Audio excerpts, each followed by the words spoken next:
Welcome back to Vienna, where we're about to start off the afternoon session. Pool B's on deck. My name's Boz Rosendahl, a.k.a. The Mountain. I'm in your ear with Kyle Montgomery, the voice of 3x3. Look at the weather. It's nice out here today. It is it's pretty affecting nice, Boz. games. There you go. Kyle's back on. The temperature's cooled. There you go. Me and Boz had a great lunch. We did. I'm ready for the second session, Boz. I am too. And look at this crowd too. They're ready. Look at this crowd, and not only look at this crowd. Look at this group. People at home. United States, Austria, they are leading the way. Latvia right in the middle. Australia backs against the wall, but look out for the Aussies here. Slovenia is going to have a really difficult time, I got to be honest, because, again, playing with 3 players in this pool, it was going to be hard enough as it is. Best of luck to them. We'll see how they fare. They're going to get Australia up first. I like McCarron as an add to this Australian team. This is my very first time ever seeing him play in a tournament.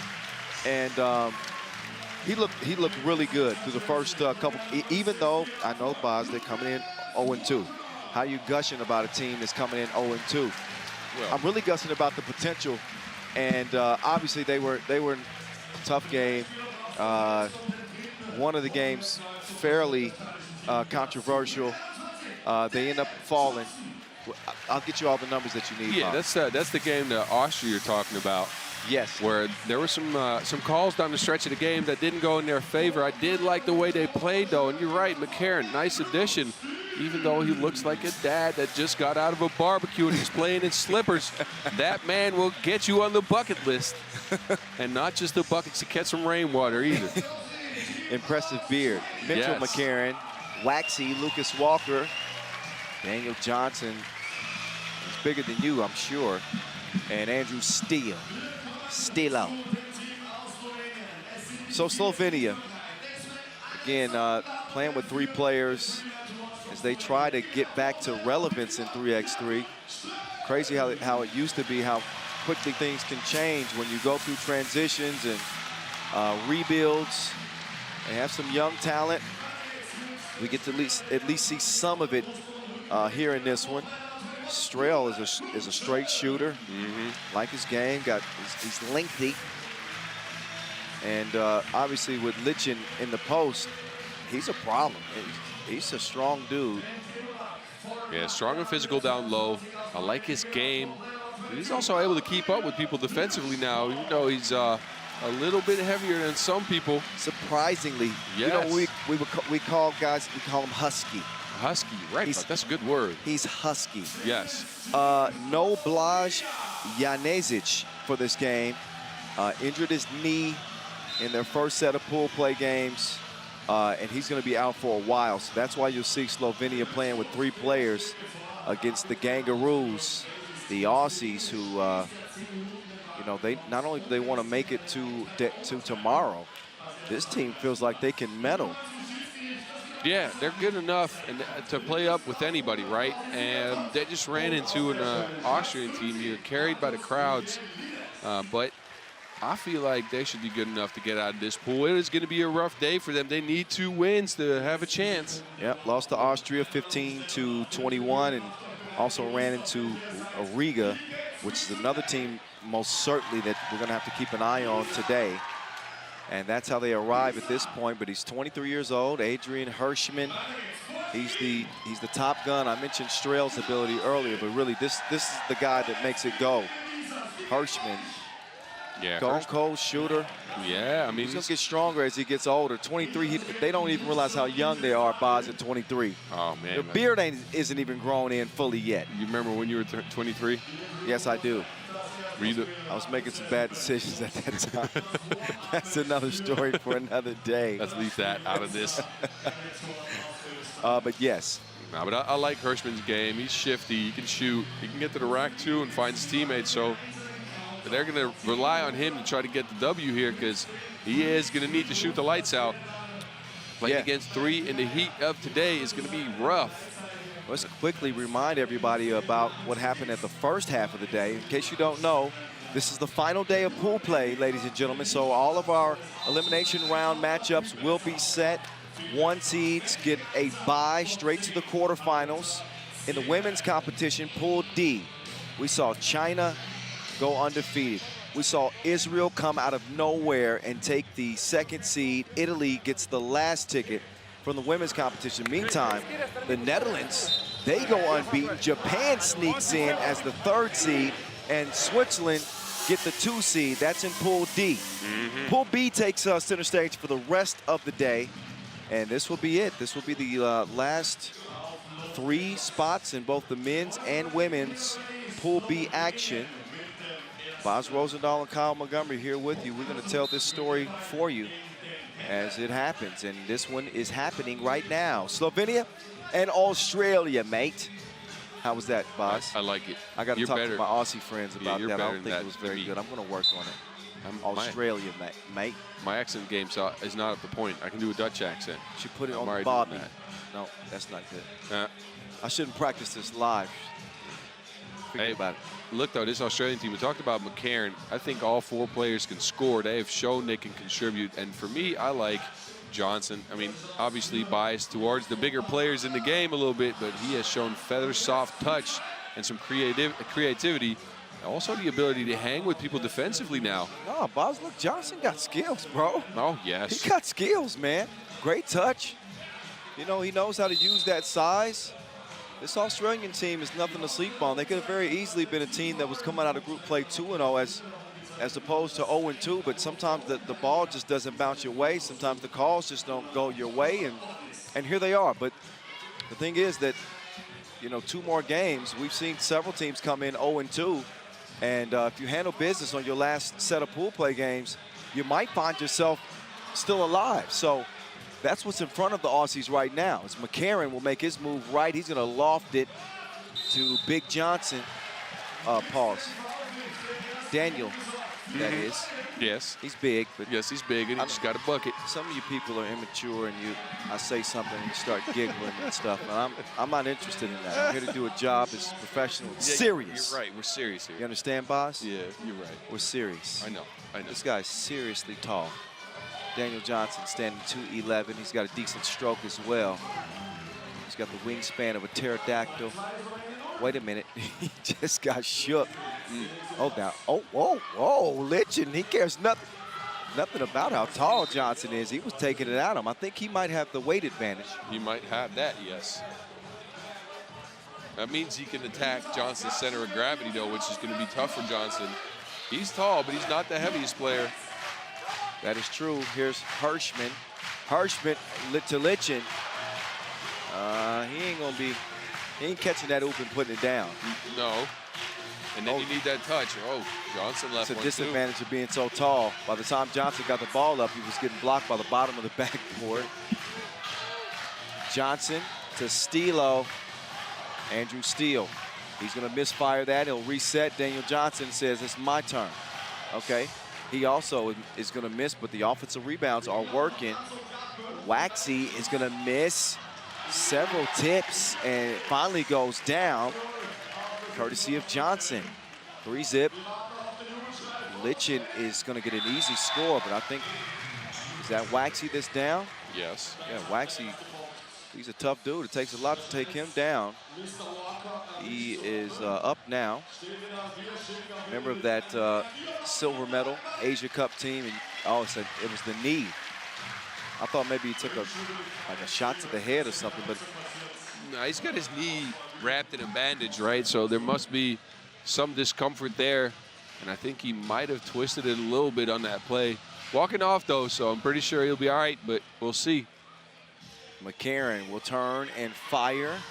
Comes up abbreviated. Now he might be in trouble because they're trying to feed Lichen underneath. No choice but to foul there to prevent what was very likely going to be an easy layup. Got a lot of things on deck for you, for all you people at home watching. Not only do we have the remainder of our pool play games, we got our slam dunk qualifier coming up today, and that is going to be a star-studded event. Yeah. I think people are going to have to valet park. Oh, Boz, that one went past you. Meantime, Hirschman with the splash, and it's all even at 3 apiece. McCarron runs into traffic, has a little fender bender there, and that will put him on the line. But look at the sweet stroke from Hirschman. Yeah, that's what Hirschman can do, and again, he has to do that to get his team over the hump here. Playing with 3 people is not fun, let me tell you that. You get tired, you get no substitute, and down the end of the game there, the fatigue's really going to catch up with you, especially in the heat of today. It has cooled down just a little bit. Meantime, Hirschman's not cooling down. That stroke is sweet. Slovenia leading 5-3. Now, we don't know how the rest of this game is going to play out, but can you imagine if a 3-man Slovenian team hands Australia a 3rd loss? Could you? Oh, no. That'd be crushing for the Aussies, obviously. Yes, it would. This is a game they have to win. Yes. And I'm not rooting, but their mentality is, come on, guys, we can't lose to 3 players. Waxy gets called for the foul. Yeah, look at how easy Lichen is moving people around, though. That dude is straight up physical. Well, he's moving some freight, that is for sure. He's trying to beat up on the Aussies. Let's listen in on that kangaroo huddle. Trying to get out of that fight, or we staying with it? Stay with it. Let's fucking pick it up. Come on. Talk, rebound. Let's get our finishes. They're not shot blockers. Take our time. We're good. That's on me. Here we go. Did you catch any of that? I heard something about rebound, and I heard Ori mate in there somewhere. No, you heard a couple of mates, but the general message was, listen, let's take our time. We're good. It's no need to panic. We're down by 2 points. We're 3 minutes into the game. Let's get back. Let's do what we do. And they feel like they're going to be okay. At least that's how I would transcribe it. Yes. How would I describe this venue? Oh, my. It's gorgeous. It is amazing. Even more so when we see all these beautiful faces from all over checking out this showpiece event for 3x3. McCarron, he is gone.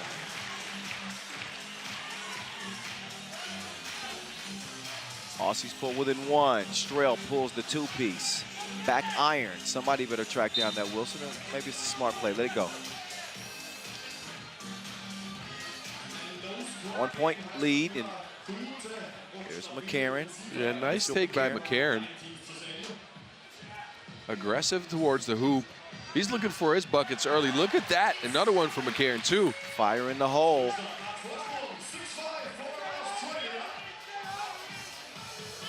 He looks like a true blue.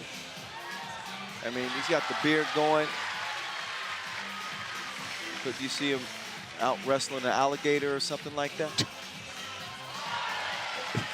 I don't know. Well. 8-6, Australia have taken the lead. I don't know where that one was going. Lichen is able to track it down. Hirschman with McCarron trying to pester him. Hirschman's pass is broken up with a foot. That's a good kickball because Australia got a little lost on that screen. 2 guys went to 1 player. It would have been an easy layup if they wouldn't have kicked that ball. Smart play. Fresh 12 for Slovenia as they will reset. Hirschman couldn't get the runner to go. And again, shout out to the Slovenian greats of the past. The Tomo Jajic's of the world. Of course, the teacher, Kavga. Slepov, Kunc, Herzegovich. How could we forget about the Birdman? Oh, man, I feel so bad, bro. How could I not mention the Birdman? Block Schrader. Come on. Tomo Kajic as well. Of course, you can't forget about the Birdman. That's another footer. Yes, it is. The Birdman. That's for you if he's watching. Did you know the Birdman still played some 3x3 ball last year? No, I had no idea. He was out in the Thailand 3x3 league with, and this is going to be a combination you're not going to think of. He was playing with Inderbin Gill, the general. Of course. Look at you. You remember the nickname, the general. Obviously. Oh, wow. Yeah, but he was out there in Thailand playing 3x3 basketball. I think he played some in India as well, but I'm not sure. So, all right, Blas, I didn't know, man. At it. Hit me up. at 3x3 The Voice. Yeah. We got our first break in this action, and Australia has they've woken up in this one. Yes, they have. They now lead at 12-6 after Slovenia jumped out to an early 2-point lead. It was 5-3. Obviously, since then, the Aussies have gone on a 9-1 run and taken complete control of this game. With 5 minutes to play, give or take a couple of seconds. McCarron, he wants to post Lichen. I think Johnson's probably the better option, but he got stuck in the paint. He got caught camping. A 3-second violation is called. So our very astute officiating staff of Marcos Michaelides and Cecilia Toth, they stay on top of that. They didn't stay on top of Strel on the cut. He's going to end up with a lay. Walker left him there. Thought he was going to go up to get the screen prepared, but Strel just smarter. Went back door. Walker doing a good job. They call him Waxy. Getting on the baseline and drawing the foul. That's a look at the last connection, Slovenian connection. And then Waxy taking it up strong. And Walker, no. What's the strongest Australian drink? The strongest Australian drink? I would not know. So I got to. Some probably served out of a didgeridoo, though. I got to reach out to my Aussie friends. Somebody let us know. They got to help me with the. It helps me with my puns and references. I don't know what you guys are drinking out there. Yeah, I don't know either. But hit him up at 3x3 The Voice and let him know what the strongest Australian drink is, so you could maybe try it one day. Or tell Dare Boz. I say? Or tell Boz at BAZ50. BAZZ50. BAZZC. Yes, there you go. Sorry, Boz. 5-point lead, 4:25 to go. Australia look like they're well on their way to that 21-point mark. Johnson is not in the mood for it. He gets swatted, but Lichen, persistence is going to pay. Steal to McCarron, and that one's shy. Lichen is going to get whistled for Slovenia's 6th foul. Yeah, fouls racking up here for Slovenia. And nice play by Lichen. Look at this. He has to pull the break there on Johnson. A nice play by Lichen, but I tell you what, from experience, if you go to the post like Lichen does, playing that physical, you will get tired. And he will get tired for specifically because they only have 3 people, right? So yeah. Oh, here we go. Kamikaze play. Not only that physical attrition, but that mental attrition, too, as the game goes on. Daniel Johnson sees that one roll off, but Steele's got his back. Don't worry about it, mate. He'll put that one up in the end. 6-point advantage, a pretty comfy cushion for the Aussies. I'm excited to see the Australian women play today, too. Oh, they surprised me day one. They are a problem. Yes, they are. They are a problem. They coached by Damon Lowry. Good dude. Great coach, super inspirational. David Bewer, coaching the men's team, also just an excellent dude, man. I've learned a lot from them over the years. And they always field really competitive teams. Yes. Especially, I mean, obviously the Asia Cup, it's the Continental Cup. It isn't the World Cup. But just you can judge certain teams just from the eye test. And you can say, yeah, the competition here maybe isn't at this level, but this team can compete amongst the best. Yeah, this team's up to par, right? Just got unlucky day one. They're hoping to get lucky this day, at least, with 2 wins. Looking like they're on their way here against that 3-man Slovenia squad. They are going to need some points, though. You want to score as many points as possible. Let's see if they can get to that 21 mark.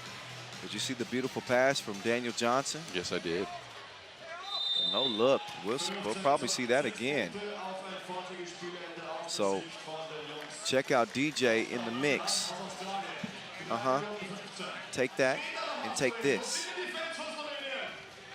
Walker still wanted to rock. Instead, he's going to set the screen. Walker, you got to decide which direction you want to go. He's going north. And he's going to get the layup to go. Australia's lead is getting bigger and bigger.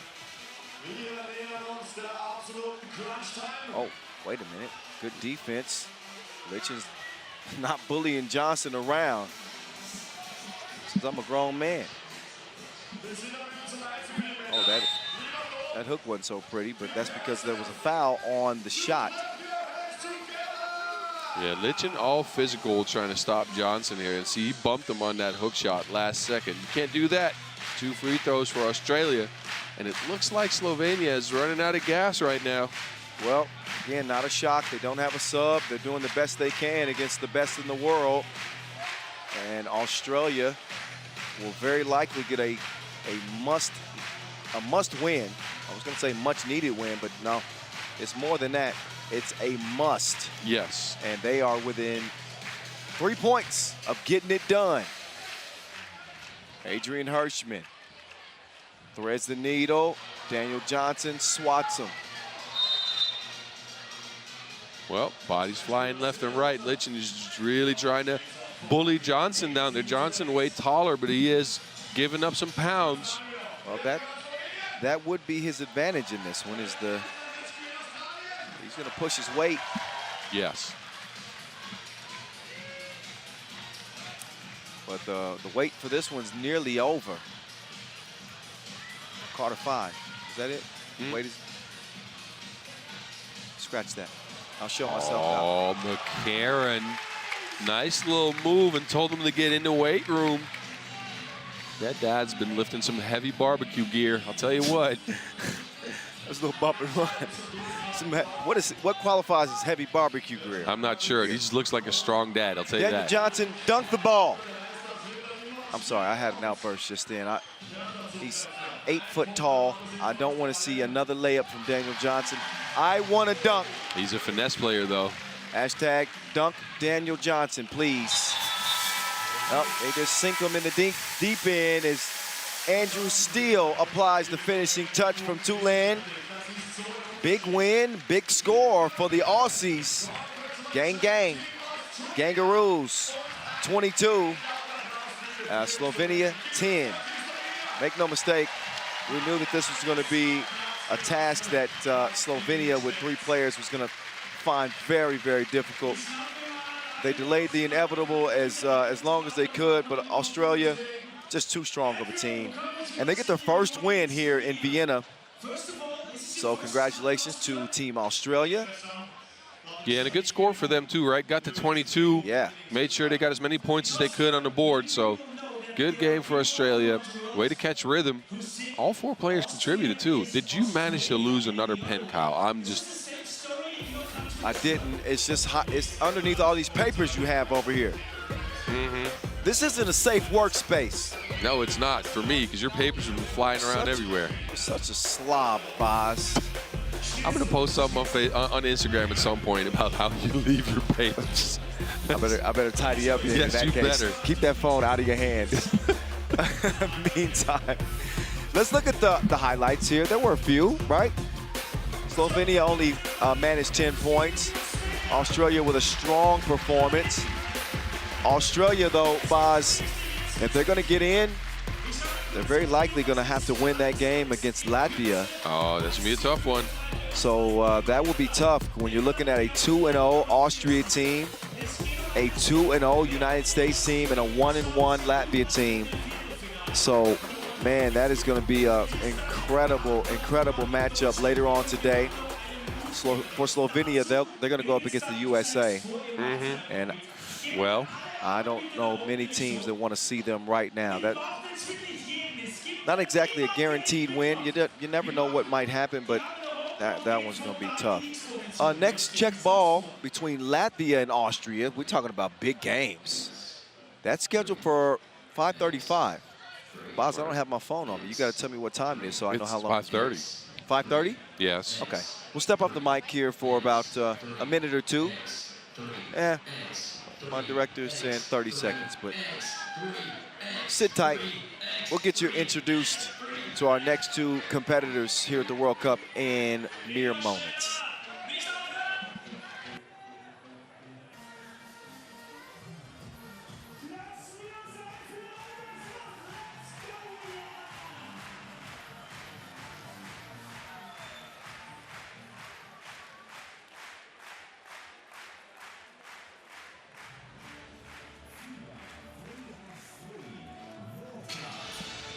You saw the standings. We remind you again, USA, you will see them today. Latvia, you will see them right now against Austria, the other unbeaten in this men's Pool B. Silver medalist in 2019. Of course, Latvia gold medalist at the biggest event in world history, right? For sports, Boz, that's the Olympic Games. Yes, But yes. it didn't get any better than that. So Latvia, they had that on their resume. Yeah, great accomplishment for them. And again, I think well-deserved in that tournament as well. They played so good. They had all the chemistry in the world, or in the Olympics, however you want to say that. I think they're missing some of that right now. I think on day one, they disappointed me a little bit. I didn't feel the energy with them that I normally felt. I didn't see them firing all cylinders. They were just out there. I think they can do a lot better. That's why I'm saying this, right? I'm not trying to get down on them. We've seen these guys excel at the highest level in sports in general, right? True. Well, on day one, they looked a little pedestrian for what they could do. Say it with your chest. Well, I need him to do better. I know these fellas. I've played against these fellas. I got my ass waxed by these fellas in the past. Plenty of time.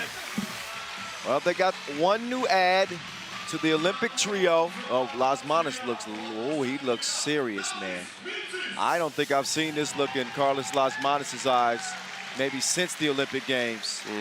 Yeah, he's out there with Agnes Chavars. I'm a little afraid. I'm sitting 20 feet away from this dude. He's out there with his partner in crime, Robin. That is Norris Miezis, Agnes Chavars, and the new ad, Francis Gustavs Lasis. With this Latvian team, who split their opening 2 games, and they are in certainly not in a desperate situation, but this is the day where they have to take a step forward. They understand just how difficult this group is. This is what you would call the pool of death, as we like to call it, and they want to survive.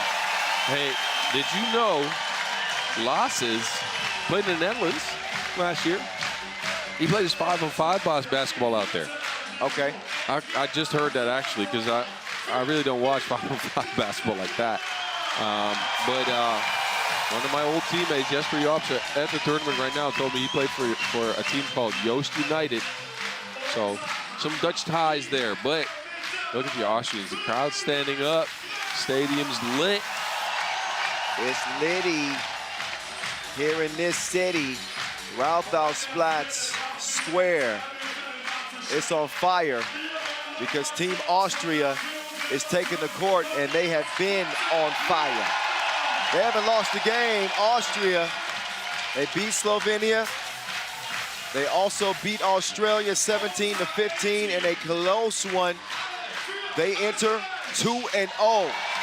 Absolutely huge, and not out of the question for Latvia they could still get the 1 seed. Yes, they could. I mean, that's how crazy this group is. Obviously, you have the favorites with Austria leading the way, United States. But a loss here for Austria could really make this group very interesting. But they played incredibly. Yeah, and that's actually what I like about the World Cup, right? Nothing is decided after the first day of play. On day 3 and day 4, that's when all the chips fall where they will, right? So you can grow into the tournament. We've seen earlier some teams lost 2 games on the first day, came back second day, and qualified for the final round. So it's all up in the air until you beat those teams or lose to those teams. You never know. Well, we'll see if the burner has brought his firearm. Nico Kaltenbrunner of Team Austria really shot it well in the first couple of pool play games. Matthias Lenortner, I mean, he was straight cash. He was just straight cash. He was calculating up points. 1 + 1 is 2 for the math man. So clutch, made the big shot in that win over Australia. He is the guy to keep an eye on this Austria team, along with the hammer, Philip Kramer. He's working his way back. He missed some time last year due to injury, but he's looking pretty strong on this national team. Let's see what happens. It's Batman. He's returned. Chavars working from the high post. Miezis is coming around. Perpetual movement. Miezis with the floaty. Didn't have the right measurements there. That loose ball will go to Carlton Bruner. It's already loud as heck in this place. What are you saying? I couldn't hear you. You couldn't even hear me, you see? Capacity, 3,000 strong. More than 15,000 spectators throughout the day here, each and every day here in Vienna. So we loving it. Kyle Montgomery and Boz Rosendahl rocking with you. Miezis has called for the first foul on the Latvians. Actually, the second foul on the Latvians already. Second foul, actually. Yeah, being physical early. That is going to be the third. So the whistles are blowing here early. There's a look at Lassis connecting with Lenortner. And that's 3 quick ones on Latvia. That wasn't a part of the plan, I'm sure.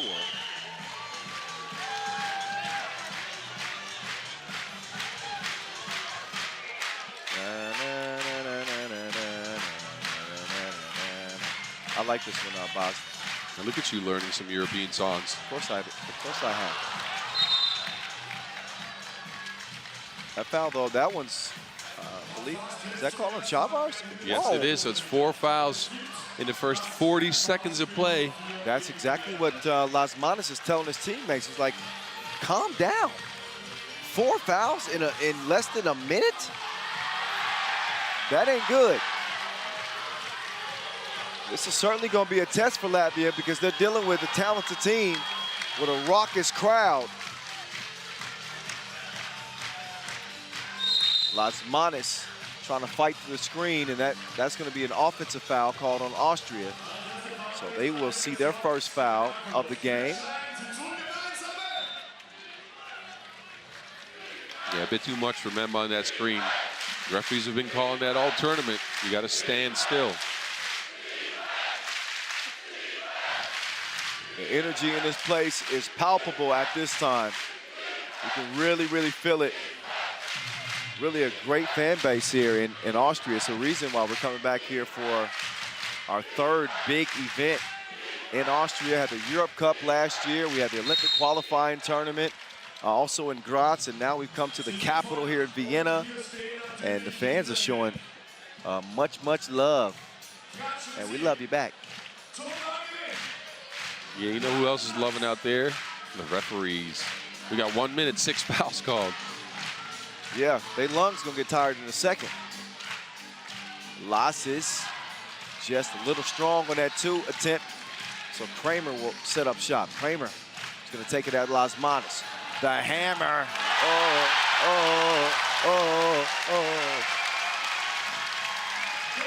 Austria draw first blood. Lasmanis, quick draw McGraw. He went to art school. Latvia respond right back.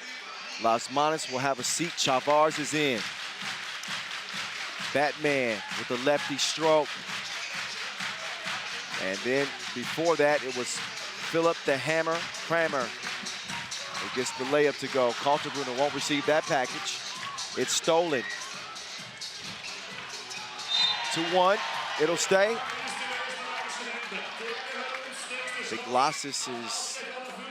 Lassis touched that last pretty clearly.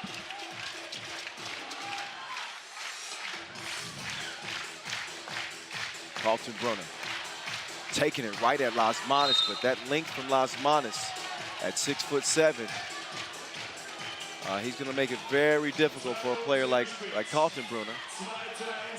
Yeah, Kaltenbrunner has to rely on his speed and maybe get physical before the last step. Now he's just looking for contact in the air, and Lasmanis has the obvious advantage there. Batman to Robin. This is where Robin turns into the maze. He does not get the make from Tulane. Trying to find Lenortner, and Lenortner's going to save it. Nope, he won't keep it alive for his team. Lasmanis, up fake. Good defense. He's going to rethink things. He and Miezis working from the right wing. Miezis, step back, deep, 2-piece. That's what Miezis does for you, man. Yeah, I think we've mentioned it before. Miezes has gotten so much better as a shooter. You have to respect him out there. And it is making their team so dangerous.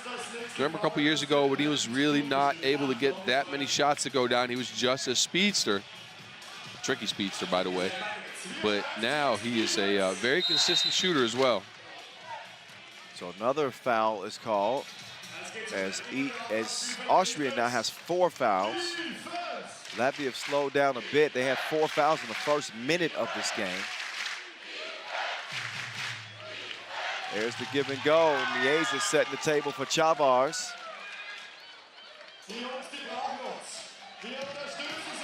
Oh, Lenortner, strong move. Talking about how good Lenortner was on Wednesday. Comes into this day with 17 points. That one is going to land in Miezes' hands. Now Miezes, that step back does not work. The hustle for the, good hustle. Tried to throw it off Chavars, but. Yeah, he landed out of bounds and the ball touched his own thigh. And Bimba couldn't convert the play. You can see right here, bam, bam, oh.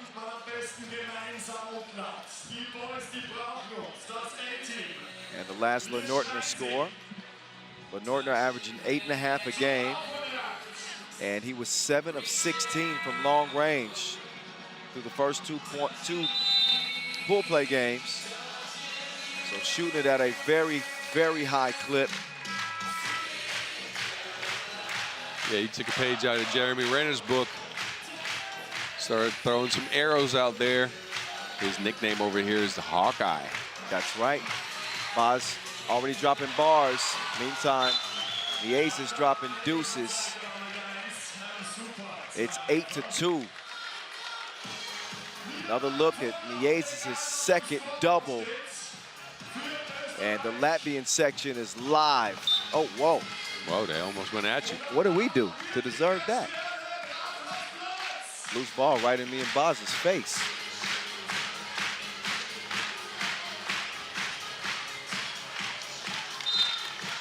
Chavars won't receive the pass. He hits the deck.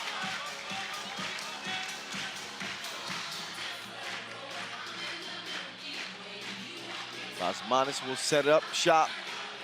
He wants to rock back. Carlis Lasmanis. No, Laces. Cannot get the rebound, but that's okay. That's what Chavars does. Batman over the top to Chavars. Chavars is going to spin free. That foul on the floor. Called on Carlton Brunner. See him reaching in the cookie jar. 5 fouls apiece now. So Austria caught up to Latvia in terms of the fouls. But the Latvians, they mishandled that possession. Yeah, and Austria has not caught up with them as far as points. They are struggling to fight any offense right now. It's all one-on-one. You need to find some team offense. Get a screen going. Oh, I thought Miezes should pull that for a second. That's been his hot spot in this game. In any case, the pass is deflected, and that'll leave the Latvians with 9 seconds to get to work. Batman. Pow. Throwing batarangs out there. His mid-range game is deadly. He's an assassin. He's the 15-foot assassin. The hammer. He doesn't hammer it. The hammer just not showing the lift so far that he has in the past. Previous hammer would have nailed that one down. Oh, without a question. Lasmanis and Miezes trying to share for a score. And they blow the money. A little bit of an odd feel to this game because Latvia came out looking so focused. They do lead it by 6, but hasn't exactly been the cleanest game. They picked up a bunch of fouls early. They looked a little jittery. Yeah, and I think the Austrian power in the past has been team basketball, right? Get some screens going, get some movement going, and then penetration for open shots or open layups. Now they've just resorted to one-on-one basketball, Everybody that touches the ball is trying to take it at the hoop himself. And it's kind of a result maybe from the pressure that 2-0 lead has put on them. Look at this crowd. They're expecting them to win, and it's tough to play like that. After 1 minute into this game, when Latvia had 4 fouls and Austria had none, if I would have told you at the 4:45 mark that Austria would surpass Latvia and have 7 fouls in the penalty as you see, would you have believed it? No, not at all. No. Although you do often see a team that races out to a couple of fouls to stop some buckets, slow down foul-wise. Well, Latvia have really been playing some disciplined defense. They slowed down on the fouls. They picked up on the scoring. They lead it by 7. Lasmanis to Lasis, back to Lasmanis. The reverse is a no-go. The hammer, got to be careful with that rock. The ace says pesky. Lenortner. Oh, quick, fast, and in a hurry. He makes the move and gets to the rim. Oh, Lasmanis cannot knock that one down. And Bimba is down, as well as Lasis. Yeah, box out. Good Lasis box out. That last? Yeah. Well, I don't know. Look at this, though. Lenortner with the fake. Everybody thought he was going to go for the shot. And he gets this one to drop. Nice move for him.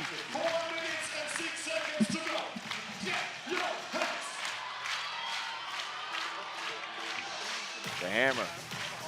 Banging against Lasmanis. He will go for the fadeaway. He has resorted to that a bunch, and it has not been successful just yet. And now he has to guard Lasmanis, who is just a lot quicker. Bodies flying everywhere. Oh, and the hammer is down. Take a shot on that Lasmanis reverse attempt. He immediately went down. I'm curious to see what happened, because he bounces right back up. But Lasmanis' shoulder inadvertently hits him in the face. I see. If you get that on your chin, it will hurt. Nothing you can do about that. Lasmanis is a load. Yes. He can move well at 6'7". You know, he's kind of that hybrid type of player that you hope for. Yes. Good size, good speed, good shooting, can defend. He's not going to be a liability in the post. He's a 3x3 superhero. Yes, he is. We turned up from Vienna, 2023. Kyle Montgomery, Boz Rosendahl in your ear. The 4th and final day of pool play action from here in Vienna. It is coming down the final stretch, the final 10 games here in the 2nd session. We already got one of those over and done with. Australia picking up a 12-point win over Slovenia. And now here we are with Latvia and Austria going toe-to-toe. Don't say anything.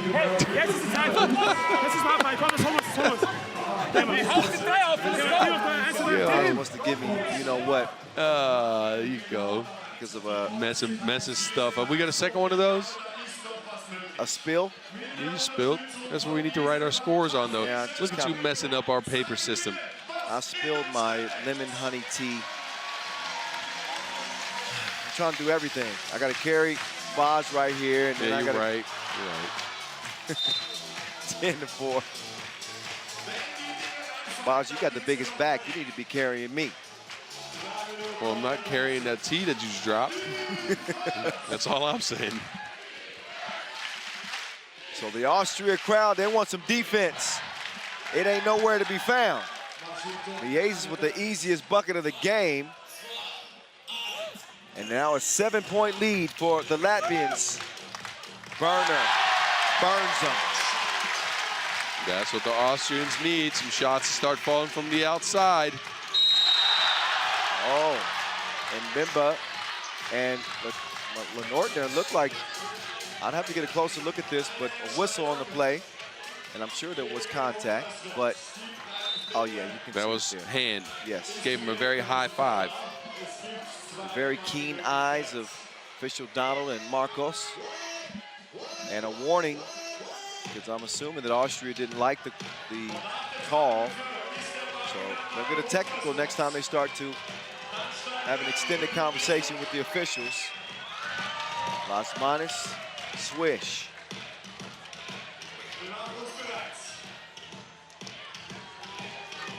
Latvia had taken control.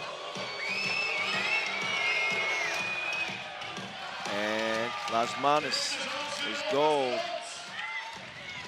Carlton Brunner drops it to Mbimba. Mbimba.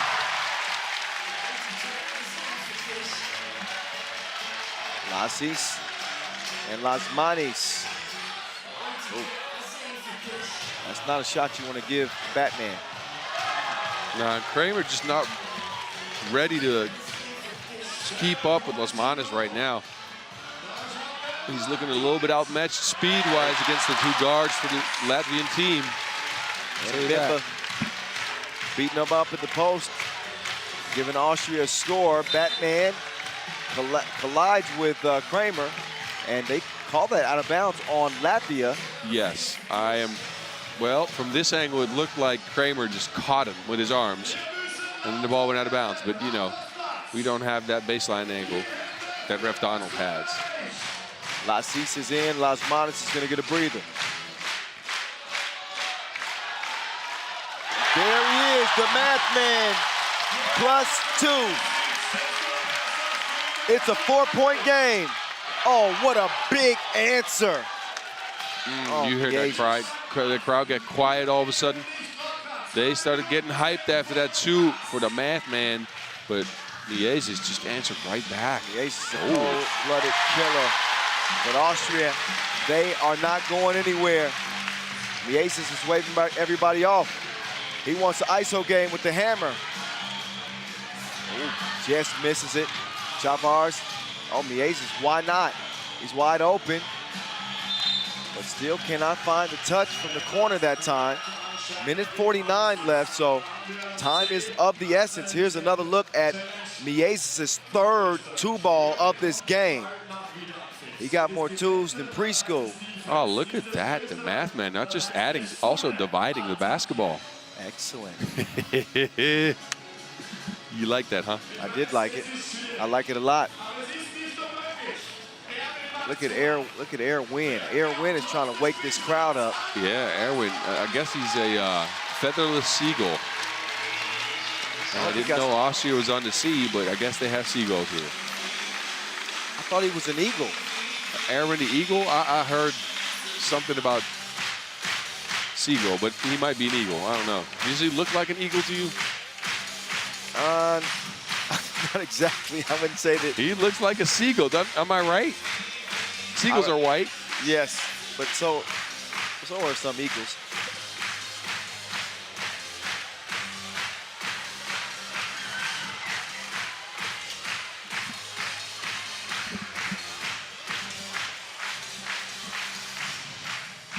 So we got an out-of-bounds challenge, and let's take a closer look at this as we take a closer look at the crowd.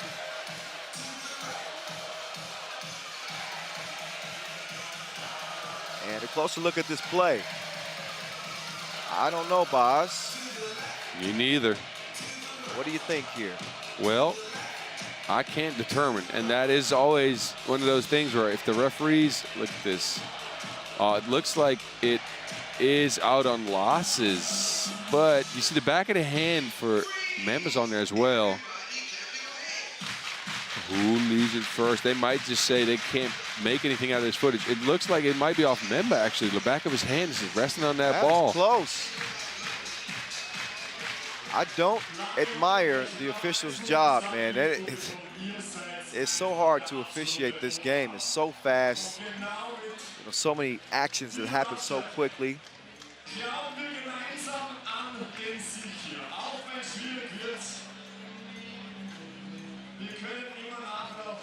That's the Pink Panther music playing? It is the Pink Panther music playing. Yeah, Boz gave me an elbow to the nose. Wondering why I got some leakage right now. Yeah. It's the climate. Footage unclear. See, it was tough to determine who that last touched. So the call on the floor will stand. That means the ball will stay with Latvia. And that means more Batman. Look at him split the D. Yeah, he drove that Batmobile all the way to the hoop. Oh, what a move in Bimba.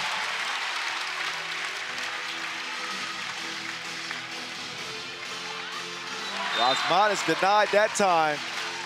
But who knew that Mbemba was that nimble with that type of size? I did not.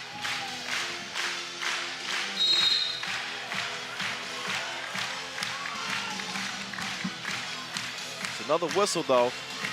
And don't look now, Boz, but Austria up to 9 fouls. They already trail this thing by 5 points. Yeah, so it went from 4-0 in fouls, maybe 5-0 even. Well, it was 4-0 in the first minute. Yeah, so 4-0, and ever since it's been 2-9 when it comes to physicality. So you can see Latvia got their early physicality out of the way and stopped being so physical. That's what that tells me. Or at least stop being as physical as before. Oh, Lenortner, though, that's going to wake this crowd up. They're not going to go away silently. Miezis, though, oh, he thought that was good.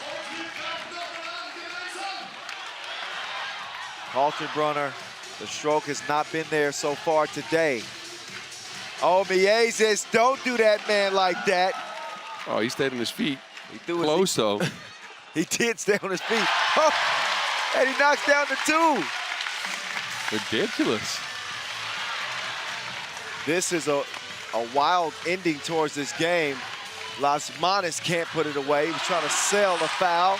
They weren't buying it. Lenortner will add one more for the Austrians.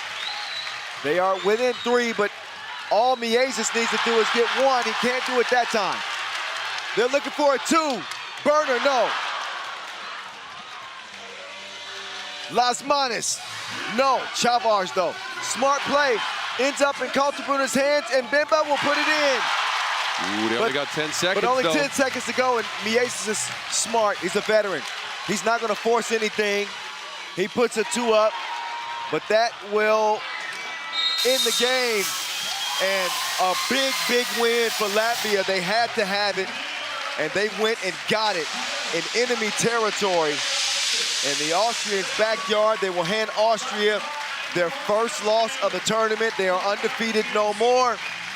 And Latvia will improve to 2-1, while Austria drops to 2-1.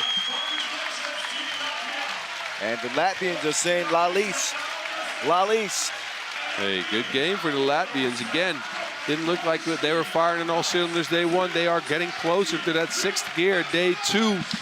This was at least a very good effort by them. Austria, too little, too late, right? Came back into this game off of some opportunistic play, which they couldn't do at the start of the game. And then the fouls just added up for them and kind of took them out of the game there. Close game for the Austrians. They will try to regroup for their last game of the day, which probably will be maybe a must-win against the United States. Wow, must-win against the United States. That's a hell of a proposition. But that's exactly what faces them going forward. But look, it's only getting better throughout this day. You know, the Austrian fans are probably disappointed, but they know that their team is still in a pretty good position despite suffering that loss. And they knew how hungry Latvia was going to be to get a win coming into this thing 1-1. And Latvia look a little shook. They look a little shook, to be honest, coming in because they picked up the quick 4 fouls and the offense wasn't exactly clicking, but once they got it going, they kept it going like the Energizer Bunny. Oh, yeah. Does he still exist? I mean, in my book, it does. Okay. You get the reference. Austria do not get the win. That is reserved for Latvia as they hold them off by a couple of points. 18-20, the final. Next up, the ladies will take over the show. It's ladies' night, and I feel all right. Oh, yes, it's ladies' night. Poland and Germany. Poland and Germany on deck, Pool B for the ladies, but here's another look at the group right here. Latvia pulled themselves right in the mix. United States, we haven't seen them yet, but we will see them soon. Their first game will be against Slovenia. And then after that, it will be Australia and Latvia. But we're going to take a 10-minute timeout, if that's okay with y'all at home, because that's when the next game will begin. We'll see you just before 6:15 local time. Poland and Germany, Pool B women, when we come back from Vienna, Austria.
Die richtige Antwort ist 11. Somit hast du die Seitenwahl gewonnen. Welche Seite hättest du gerne? Und wie heißt dein Auto? Racecar. Sehr wieder. Geht für ein Racecar. So, wie heißt dein Auto? Pizza. Du marschierst rein hier. Und während die Boys die Training machen für das große Rennen, würde ich vorschlagen, machen wir die Hände frei und unterstützen die Männer am Vormittag lautstark. Der Start in 5, 4, 3, 2, 1, let's do this! Gigi, könntest du auch einen Fahrradjäger hochhalten? Natürlich. Ja, nicht nur einen. Nicht Gigi.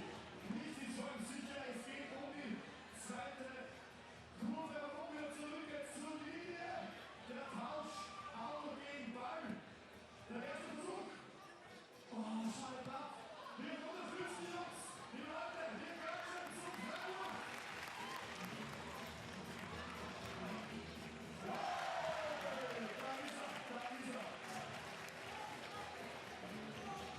Sehr stark.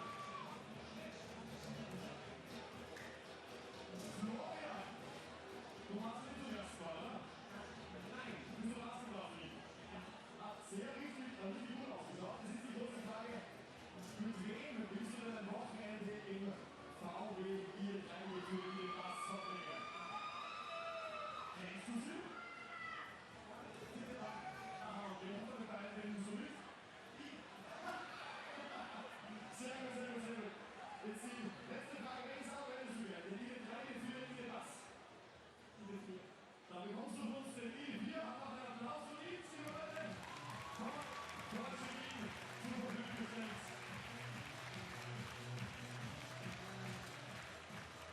Und wer ein Brian Trikot hat, der muss Basketball-Trainer sein. Bleib noch kurz da. Bist du ein Lakers-Fan? Eigentlich nicht. Bist du Autofahrfan? Ja. Ja, hast du den Führerschein? Ja. Würdest du dich auch über ein Elektroauto von Porsche wie für ein Wochenende freuen? Ja, sicher. Dann war es so, wenn es das Stadion Latvia du bist, dann machen wir da auch für dich das so, dass du ein Wochenende rumcruisen kannst. Liebe euch, wollt ihr jetzt ja auch ein Auto bekommen für ein Wochenende? Der sagt euch, macht so einmal den Spiel, gerade wenn wir das haben. Irgendein ist für dich. Dann wünsche ich euch eine gute und sichere Fahrt. Danke für die Machen. Ihr hört einmal den Applaus für die Boys, Fabio und Florian.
den 3x3-Bonus. 250 € gibt's dabei auch gekauft oben drauf, bitte.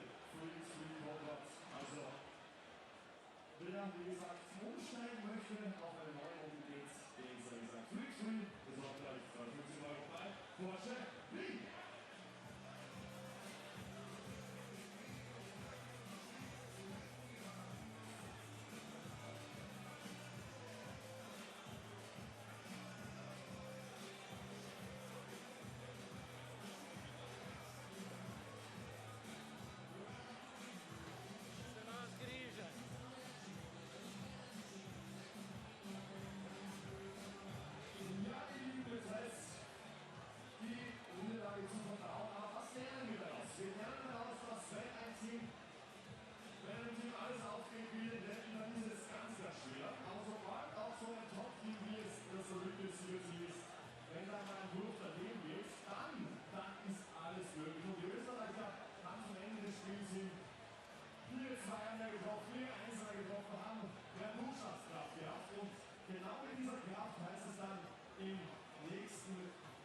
Vorletzten Spiel des heutigen Tages nochmal absolute Angriffsversuche herzustellen. Denn es heißt da Österreich gegen die USA um 9:20 Uhr. Und eins sage ich euch, mit eurer Leistung auf den Rängen und mit der Leistung der Männer zum Ende des Spiels wird da sicher auch was möglich sein.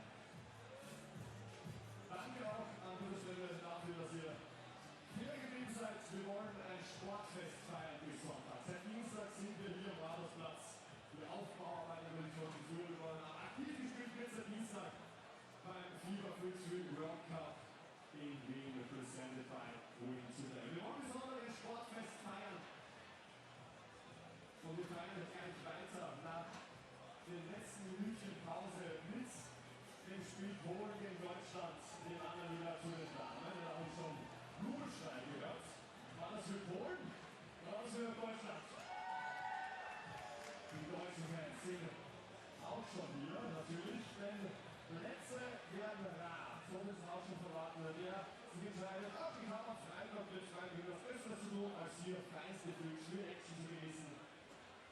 Dem sei gesagt, ich würde eher nicht die Arena verlassen, denn gestern habe ich schon gemerkt, da ist die Arena an der Thomas Meter geplatzt, alle Runden Österreich spielen sind. Und so wird es auch heute sein. Bis 10:20 Uhr, glaube ich, heute. Schauen wir mal ganz genau. Und bis 10:40 Uhr haben wir ein Programm. Feinstes 3x3 bei den Damen, feinstes 3x3 bei den Herren und auch die eine oder andere Show, beziehungsweise den guten alten Dank-Contest. Letzte Applaus, letzte Vorbereitungen und dann hinein in das Spiel Polen gegen Deutschland.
All right, ladies and gents, let's get you reset as we get back to action from here in Vienna.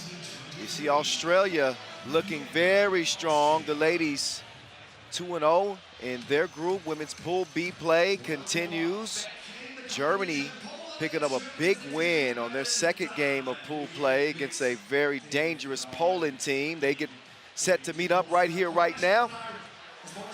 As again, we will have pool play concluded by the end of business today, which will set up our elimination rounds for tomorrow. 3 medals on the line at this 8th edition of the World Cup.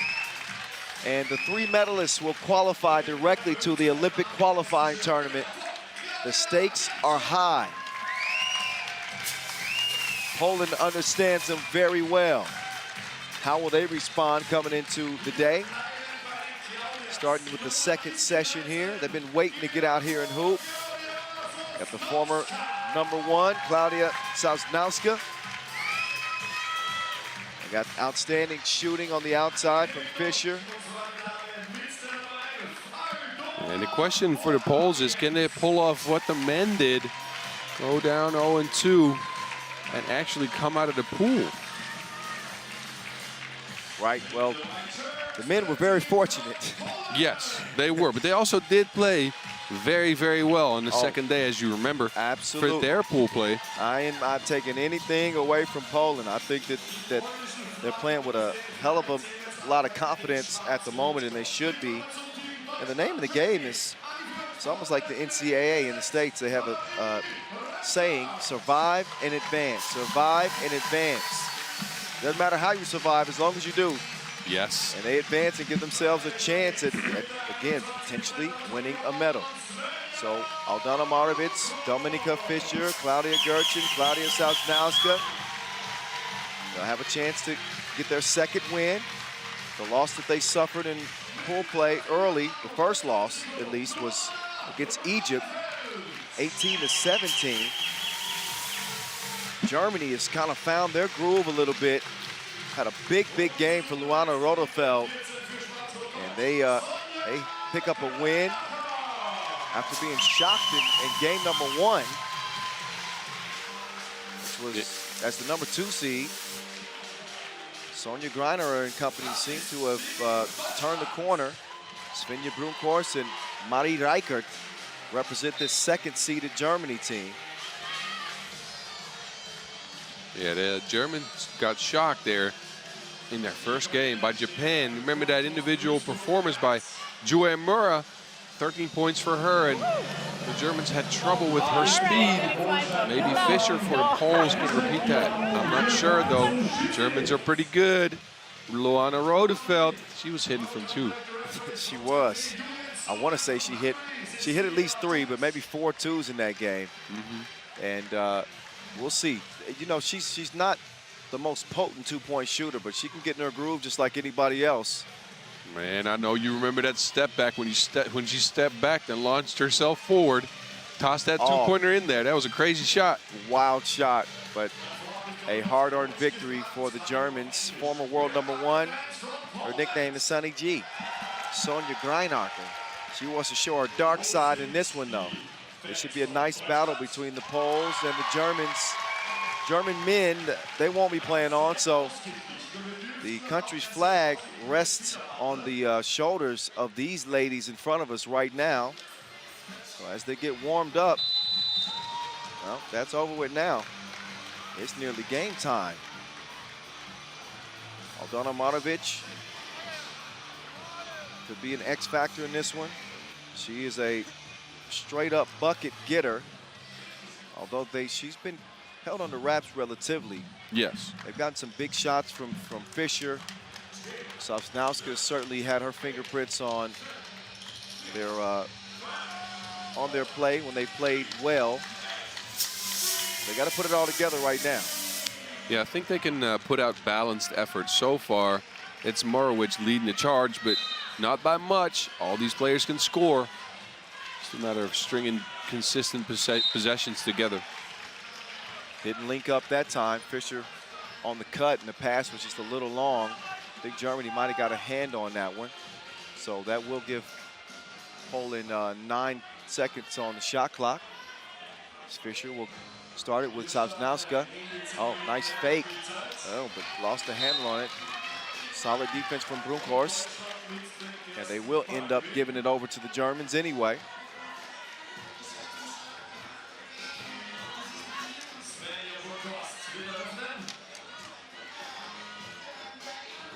Germans going back to that rub screen that worked well for them day one. Nothing out of it, though. Poland must have scouted it. So here's Marovic. Marovic, she's tricky with it. Let me take you somewhere real quick. Poland, draw first blood. Broomkhorst with a little stop and go action. And she finishes with a beautiful scoop in the paint.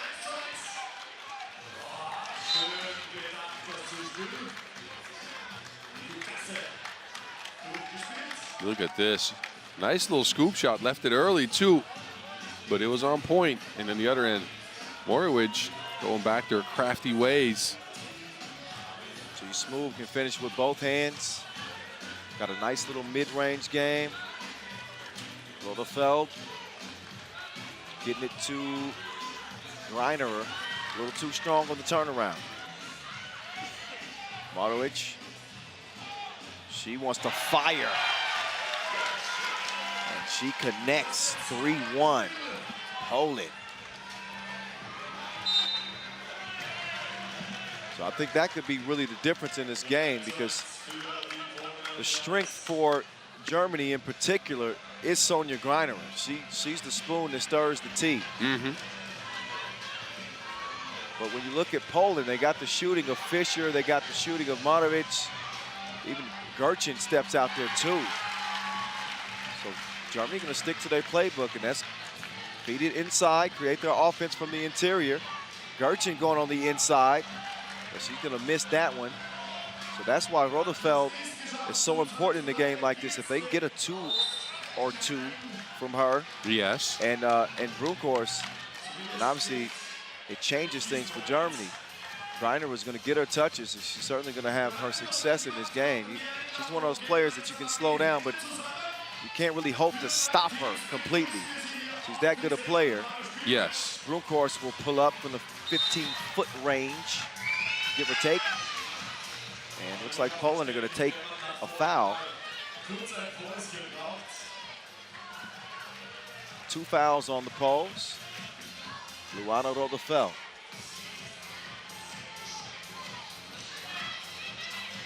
Little pick and roll action. They do this so well. Greiner with the fake. She's got to make good on it now, but Morowicz has recovered defensively. It don't matter. She could take her off the to-do list. Who's next? Gerchin, wait, that won't count. They didn't clear it. How do they clear it, boss? How do you clear the ball?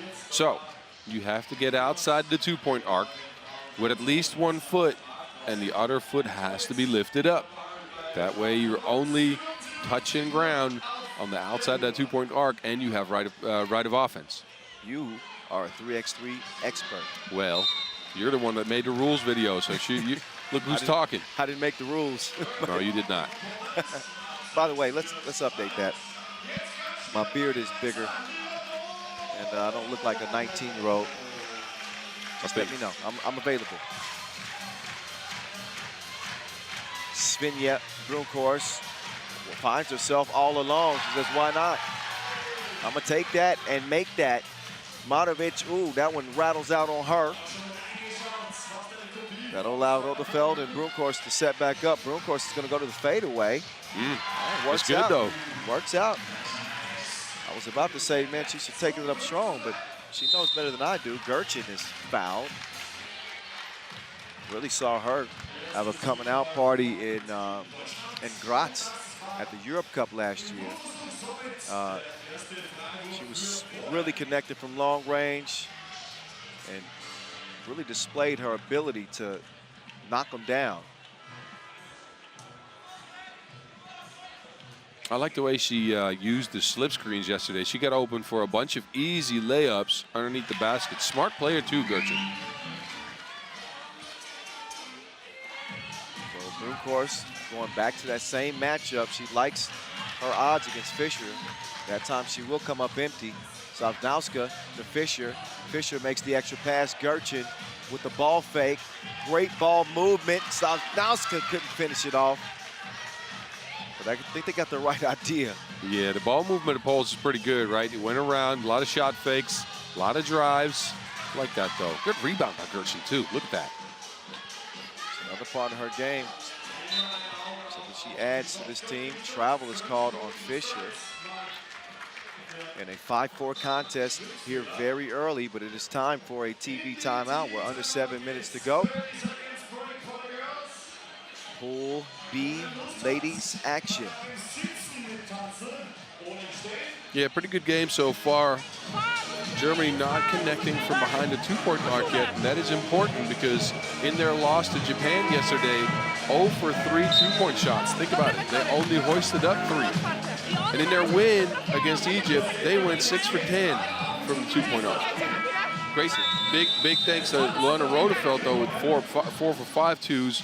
They need some shots from the outside to get their offense going. That way, Greinacher has her room to go up and do some stuff inside in the paint. Now, I don't know if you can expect 4 or 5 from Rodefeld again. Not saying that she can't. But, again, she's more of a penetrator. She's a more gifted scorer on the inside. She may shut me up, though. Fisher with a quick move, but it will come up empty on that drive. Quick hands from Fisher, though. She pokes that one away. That leaves about a half of a shot clock, 6 ticks. And Germany's obviously made it a point of attacking the smaller Fisher in the post. Fisher with the quick hands, though, negating that right now. Got to have him as a smaller defender. Did she scoop that from the free throw line? She did scoop that from the free throw line. That's a scoop-de-doo. That's an old man's YMCA move. Oh, that was sweet. I want to see that again. I want to see the distance on this scoop. Look at Rodefeld with the scoop like a lead story. All right, I'll sign off on that one. I like that.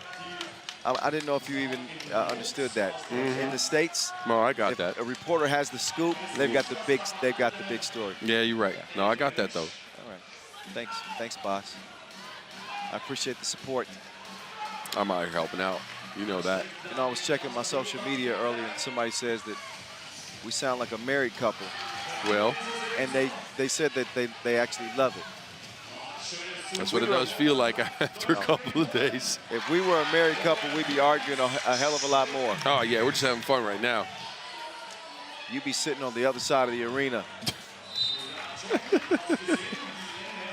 Yes, definitely. It depends on what type of marriage it is, I guess, but Oh, yeah, well. Yes. 2-point game. Germany is leading. Fisher, where you going with that? Well, she's fouled, trying to make a slick move to split the German defenders. Rodefeld is out. Reichert is in. hey, they're looking at you. Oh. You better fix that beard. Look at that camera right there. You know I got to be ready for my camera time. Okay, let's go. If they could see us right now, bots, what would they say? They're probably that we look like jazz elevator music. Look out. All right, can we get serious again, Yeah, boss? okay, we got to get back to the game. You're right. Get away, camera. Every time the Can't be cameras here. come, you want to start showing out. Well, it's staying though for some reason. I have a request to record you doing the backhand bounce. Okay, we'll get that going at some point. Chantal Tuitt wants to see you do the bankhead bounce. Okay. All right, let's make that happen. Another whistle. 4th on Germany. Matovich is a little bit shaken up. She climbs in there for the rebound and got a shot in the grill.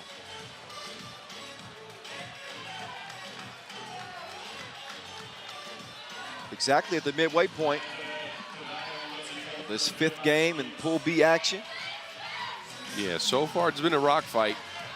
Low scoring affair here. Whoa, Fisher. She stepped through. That's a tango dance right there. Yeah, it was a makeable shot, but it's difficult. Fisher was doing the polka.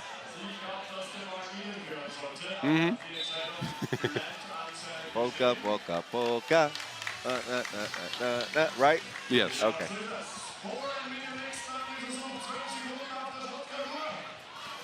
Claudia Gertchen, wait, somebody's on the deck, and that's Matovich. She got some help getting there. Sonny G will earn Germany's 5th foul.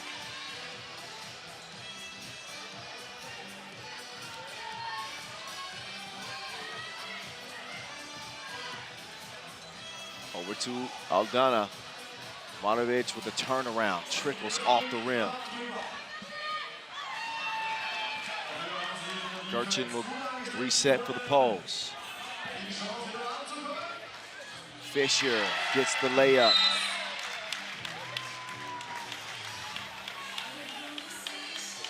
I think this is going to be one of those games, Boz.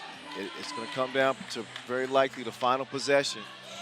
That's been the complexion of this one to this point in a 6-7 game. Sosnowska. She'll be charged with defending in the post, and that's some good defense. I think with the foul there, it's a 6th on Germany. That might have something to do with the outcome here. Germany in a bit of foul trouble there, up 1 point. I think it's going to come down to whoever's going to start hitting shots from outside that 2-point arc. I'm staying with that. Both teams are ice cold from the 2-point arc. They're not even trying all that many. We have nailed that down as a storyline. Keep an eye on that throughout this game. Luana. Good closeout by Matovic. Forces it down to Reichert. Her jump hook is a no-go, but the size leads to a rebound. The rebound leads to a score.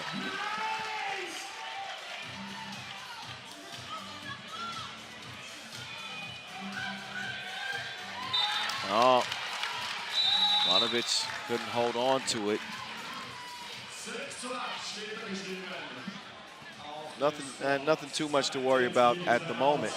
They got us again. No, that's fine. That camera's just, I mean, I don't know what you got on today, but it's coming at you.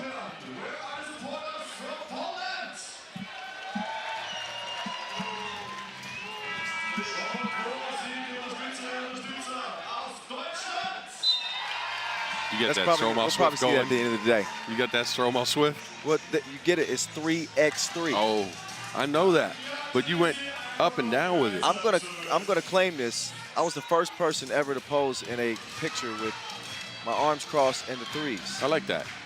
Yeah, I thought it made sense.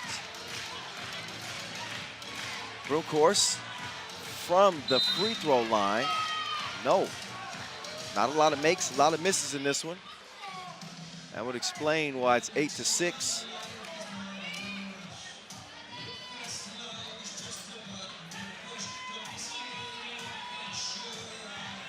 Krajinacher's been relatively quiet this game. It's been kind of lucked up by the Poles. I think, again, due to the lack of an outside shot right now. But if I were Germany, I'd try to get her going. Or Rodefeld, there's one. Bottoms up, big hit from Rodefeld. Our first 2 in the game, I believe. Yes, on probably 2 or 3 tries. Look at Fisher. Fisher puts it in the net. Fisher out there faded like you on a free weekend. I was going to follow up on that, and I've had to think about it. Because you know I've spent some time in Amsterdam. Yeah, you're right. Oh, wow. Thank you.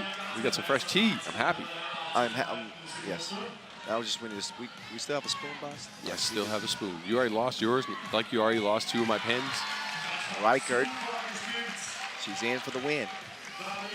I heard what you said about the pens. I ignored it. Oh. You just started trouble again. He's confiscated my 3rd pen, too. No, I lost it. No, I didn't. You lost it, and it's your own fault. All right. Now we are talking like a married couple. I'm gonna get it back off you. Off of wherever I left it, obviously. Of course. She's got the feathery, soft touch. Germany looking at a 5-point lead now. There we go, 2:20 and counting left in this game. Gerchin with a wild shot. And they're gonna run out of time here, so Poland, they're gonna have to rectify their issues at the moment. If they're gonna get this train back on the track. 5-point difference is not insurmountable. You got Broomhorst knocking those down, and the previous possession, Rodefeld stroking a 2-piece. This is how the game can begin to get away from you. Nice score from Fisher. But again, like you said, Boz, I think this game is going to be won or lost beyond that 2-point arc. And so far, Germany have got more of those to go down. Yes. Germany's gotten a shot to go down. Poland has not. And now their offense is kind of reluctantly going towards some one-on-one stuff because, again, they can't really get a lot going. And we know that the one-on-one doesn't really translate in 3x3. It does not. Unless you have an exceptional player, you need some team basketball. Yeah. I'm not saying the ladies for Poland aren't exceptional, but I'm not sure they are the greatest one-on-one players. Teamwork makes the dream work. Greinerer and Rodefeld trying to keep their dream of a gold here alive. Reichert, they get the offensive rebound. That's another key stat that I like to really, hone in on when I'm talking about how teams win games. You pay attention to those offensive boards, those second chance opportunities in a 10-minute game where possessions are so vital. It has a huge impact on whether or not you win or lose. And 2-point shooting. Yeah, those are momentum swingers. Again, in 3x3, momentum's so important. Every little thing can swing the game for you, and offensive rebounds are a big part of that. Fisher missed that crib. Oh, pretty play by the Germans. Did you see that? Oh, yeah, they capitalized on the mistake, and beautiful pass underneath. Leads to the easy bucket. There's Gerchen, and that will wake the Poles up a little bit.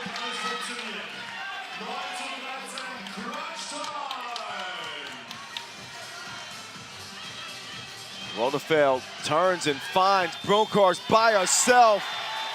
She got a double date now. How'd she find her? We better get her a Waldo book. Where's Waldo? We got a bunch of 90s references going. But that awareness on that pass was impressive. She turned around, spun midair, and threw that. How did she see that? Speaking of throwing that, Reichert threw out the trash. Rodefeld somehow sees Bronkhorst at the top of the key. And it's looking bleak right now for Poland in this game.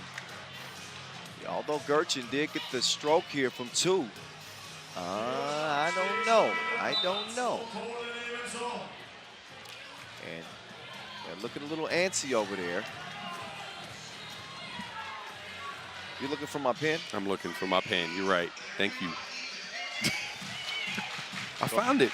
I remember where I lost it. It was on your side of the desk. Oh, Rodefeld. Rodefeld's taking the game over again. Yes. She always tends to save her best for last. Oh, Gerchen, though. I guess Gerchen, too. Gerchen's not done yet. So Gerchen's managed to land a couple of 2 balls. That was contested. It did not matter. All net, all wet for Claudia Gerchen, as she will keep the Poles within reach relatively. It's 38 seconds left. And Germany do have the ball. Poland cannot foul without free throws coming. Neither can Germany.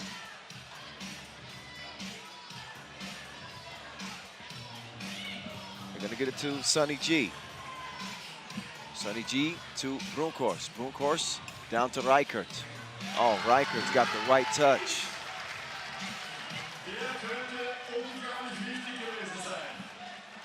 Omanovic mishandled it momentarily. The fake and the 2. No, it's 15 seconds left, and this one's going to be done, boss. Yes, it is.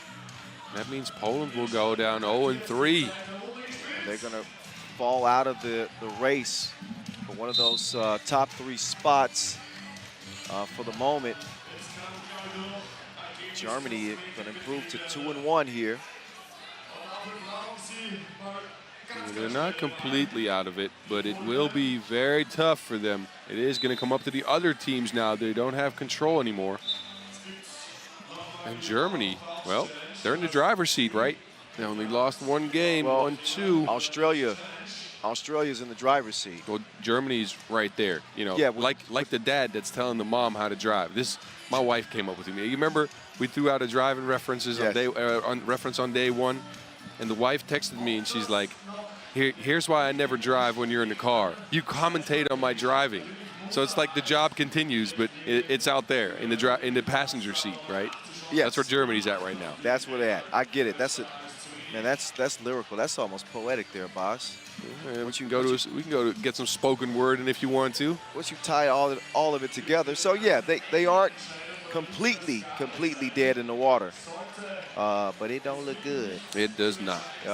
Egypt's coming in here 1-1. I need to get my sheet. 1-1, yes. Yeah, Egypt's 1-1. Also, Japan 1-1 off of that 13-point Amira outburst.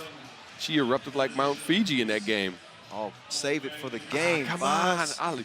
I just literally just thought of that. She could really go off today, and you could have, that bar would have. I'm sorry. That one just came up and I had to throw it. You got so much to learn, boss. I know. You can steal it, though, if you want to. Boss, save the bars. All right. I will. Anyway, though, it could still be a tie at the bottom. Let me check. Germany will up, but it will be at 2 wins. And then we have Egypt coming up, play Australia and Japan. Now, Egypt plays Japan. One of those will win, so there is going to be no more continuation for the polls after this. Okay, so you're telling me that I was. You were right. Yeah, you're right. I just it took me a while to get back into calculation mode. You know what? You got to use the magic word. You got to say rubber band man. That's right. I forgot that's the magic word. Rubber band man. Rubber band man. That's right. I listened to that song like 5 times yesterday just because we got that reference in. T.I., of course. Yes. This one just finished. Germany, they put their foot on the pedal, and they pick up a 17-11 win. And they looked impressive. Got it going from long range. Rodefeld was able to knock in a 2-piece. Brunkhorst found her touch. Sunny G was Sunny G. And how about the effort plays from Reichert throughout this game, too? So a full team effort from the Germans. And they're in a good position here, 2-1, with only one more pool play game remaining. So we'll see them against Australia, and that will be a thriller later on this evening. Coming up, we will see Australia and Egypt first. And that one also should be a lot of fun to watch with the undefeated Aussies and the dynamic Egyptians with Saraya Mohammed. Take a look at the highlights. If you're a German fan at least, Poland fans might be skipping this part. Competitive 6-5 game, and I misspoke. I said, and Boz, I think this one might come down. This is one of those games might come down to the last possession.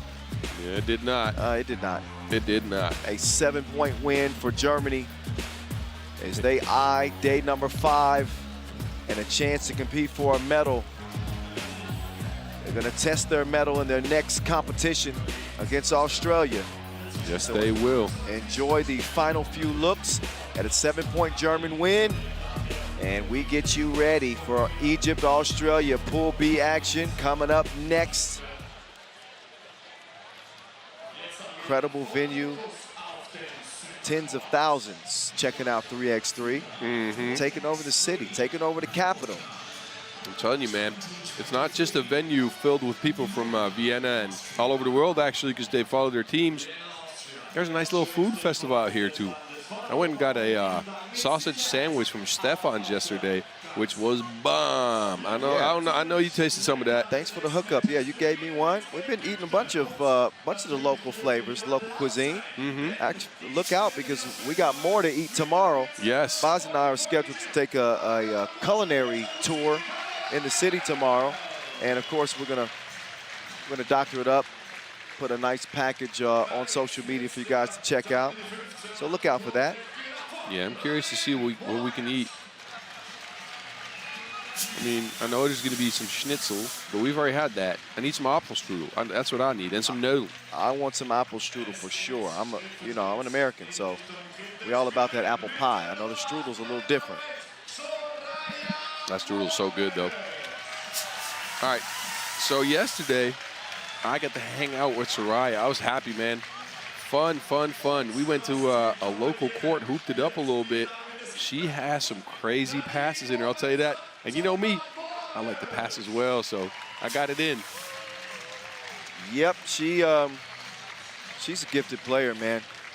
Not just her ability to score, but she's always looking to make that pass, too. I think she would rather make a really nice pass than, you know, a two-pointer or a score. She's always looking to set that next teammate up. And, you know, I always try to remind people, do not sleep on Nadine Salawi. She was the MVP of the Africa Cup. She's a certified bucket getter. This is one of those teams that have that rare luxury of having two number ones, kind of like Latvia with Miezis and Lasmanis. Look, either one of them can absolutely take the game over at any point. Yes. So we'll see, but you got a little more balance, I think, with this Australian team, the Gangaroos, with Annalie Maley, Alex Wilson. The record speaks for itself because obviously they haven't lost a game yet. I thought they were so impressive on the first day. Again, coming in here, not the highest rank, right? And one of the lower seeds in the field. That doesn't say everything, though, and that's what they are proving right now. Coming out of first day, 2-0. And I think for Annalie Maley, really put her stamp on this tournament so far. I've spoken to so many people that were impressed with her. Yeah, she's impressive. Nice ink as well. Australian women, throw that seed. I don't want to even hear about them being the 19th seed. Do they look like a 19th seed to you? They do not. All right, forget about the seeding. The Gangaroos, they are the real deal. Big game for Egypt, though. I know that they're gonna certainly provide a challenge here. With Hagar Amer, also Raneem Mohammed. I didn't really speak about her skill set with this Egyptian team. We talk a lot about the stars, and deservedly so. That's why the camera's on her right now. So Rhea Mohammed, I call her Cleopatra. That's a good one. Yeah, she's a straight killer. You know, she had a few dandies of dimes. Didn't score it crazily. She's finding that the competition here at the World Cup is, you know, it's elevated. It's elevated. These are the best of the best in the world. We like the flashy passes, but they're going to put that body on you. It's going to get physical at times. You're not going to get some calls that you probably think that you should get. So you got to earn it in this 10-minute sprint.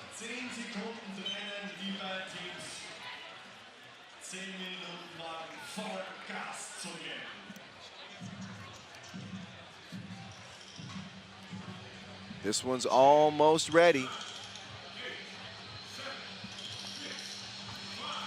Annalie Maley was with the Chicago Sky. She got waived. She's proven that she can play at a high level. Obviously, WNBA and 5-on-5 in Australia, and certainly with 3x3. She's tied up here with Salawi. I don't know if that was whistled a jump ball or a foul. I think a jump ball. Should be. So Salawi should get to that corner quickly. Salawi puts the hook up, and it goes down. Widow attacking the rack. Marina Widow. Big bucket. Yeah, she's been a constant for this Australian team as we look back at that hook by Salawi. She's been a constant, right? Drives to the basket. Good, strong takes. Not a smart foul there with Salawi. She was late. Just let her get that layup. You don't want to give her an and one. Well, that's exactly what they did. Get a lane violation there? No. The ball went out of bounds after the free throw. So it's Egypt ball up top. Here's Soraya. Mohammed down low, Nadine. Nadine's going to have the advantage right here. If she gets caught with that mismatch and Mansfield defending her, look for Egypt to maybe try to exploit that as Mansfield exploits Raneem out deep. He says, welcome to my world. Muhammad, it ain't that windy. Missed it badly right as Wendell goes right to the cup.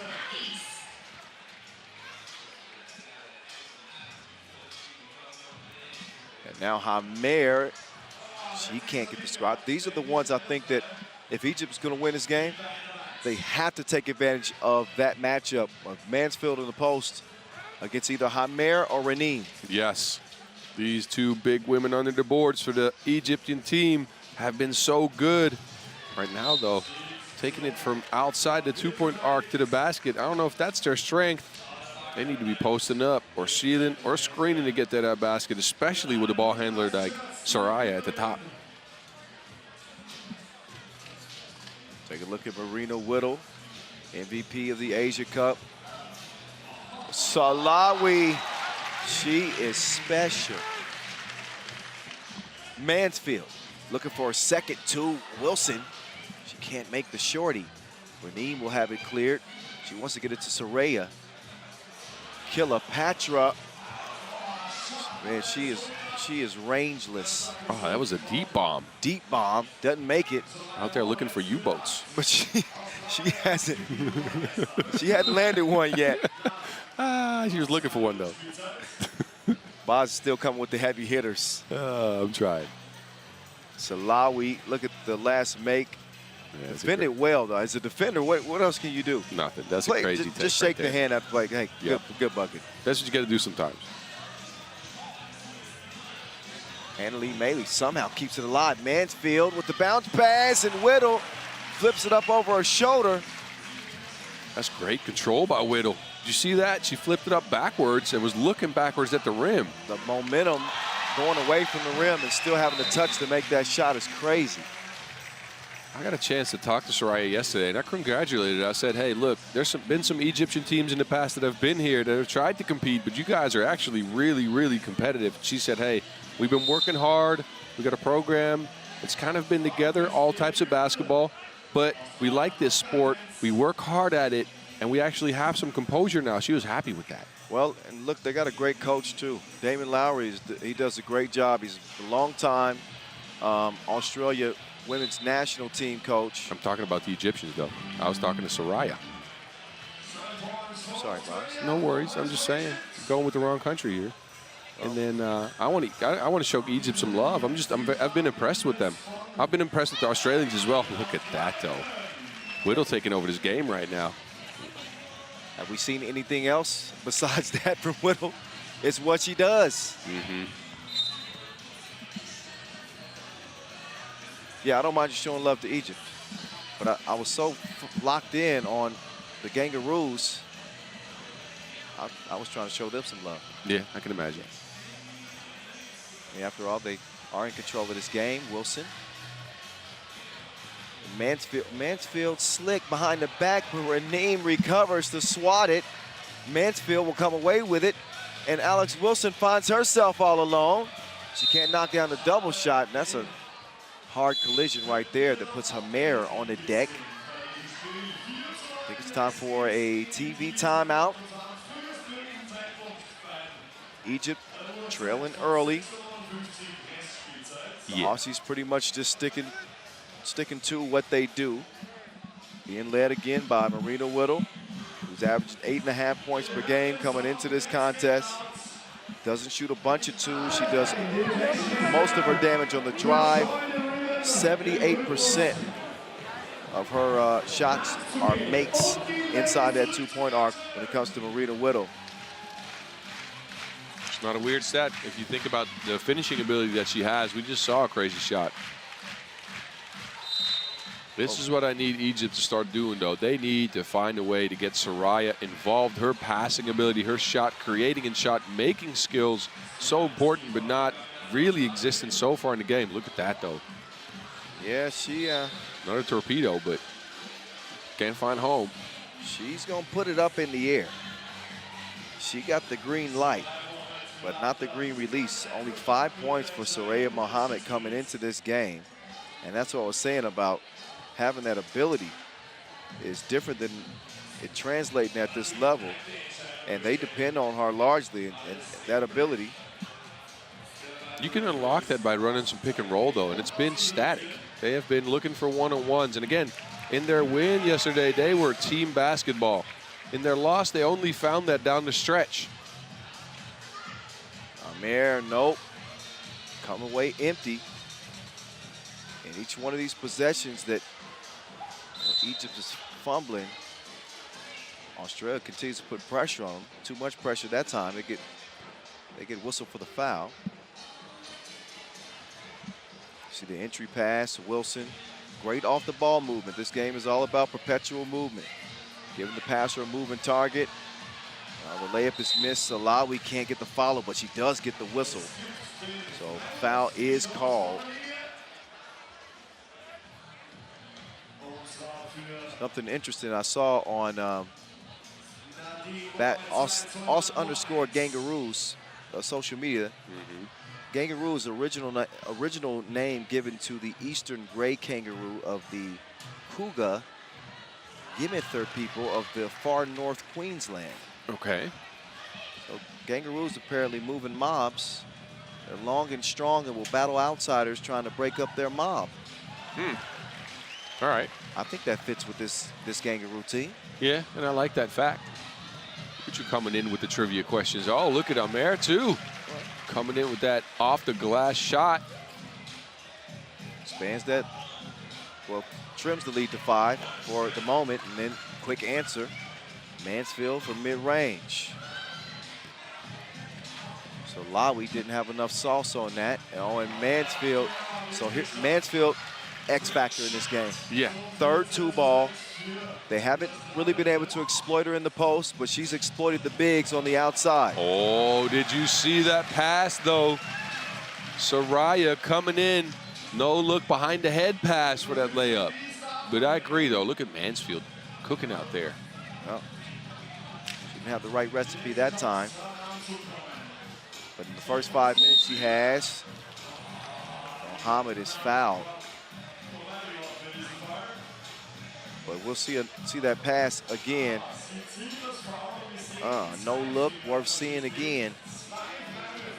She's going to have 3 or 4 of those every game, Bob. Just get used to it. I know. She's dropped you a few of those yesterday, right? Oh, yes. Of course. Hey, and I joined. I tried to get her a couple as well. Please tell me you yammed at least 2 of them. I yammed, I think, at least 1. Okay. And I dropped off a no-look myself to be rough for game. And he yanked it on like 3 dudes. Like that was a huge dunk. Wilson. I think it might be on socials already. Is it? It might be. I'll send it to you. Don't worry. At FIBA 3x3, by the way. At FIBA 3x3. Hashtag 3x3WC. Look for a Boz Rosendahl appearance. Oh, yeah. It's there. It is. It is. Tag me in that. I will. Whittle out to Wilson. Wilson back to Whittle. Whittle continuing to sizzle. She's cooking for the Aussies. I can smell it over here. Oh, Salawi, though. And Egypt has shown that they can fight from behind. They are not out of this. They keep the score. But again, it's been a lot of one-on-one. I'd like to have some ball screen going for Soraya, either from Raneem or Amer. That will get them a lot of buckets. Alex Wilson. She won't make the free throw. Still a 3-possession game. I don't know if I've seen enough defense from Egypt to give me any inkling that they are going to be able to stop this downhill Australian attack. Whether it's Alex Wilson getting to the basket, Marina Whittle attacking, or obviously Lauren Mansfield, what she's been doing. Oh, yeah. From beyond that arc. Took a little too long there. Soraya trying to find some space to get that ball down low, but Raneem was already posted up. 3 in the key.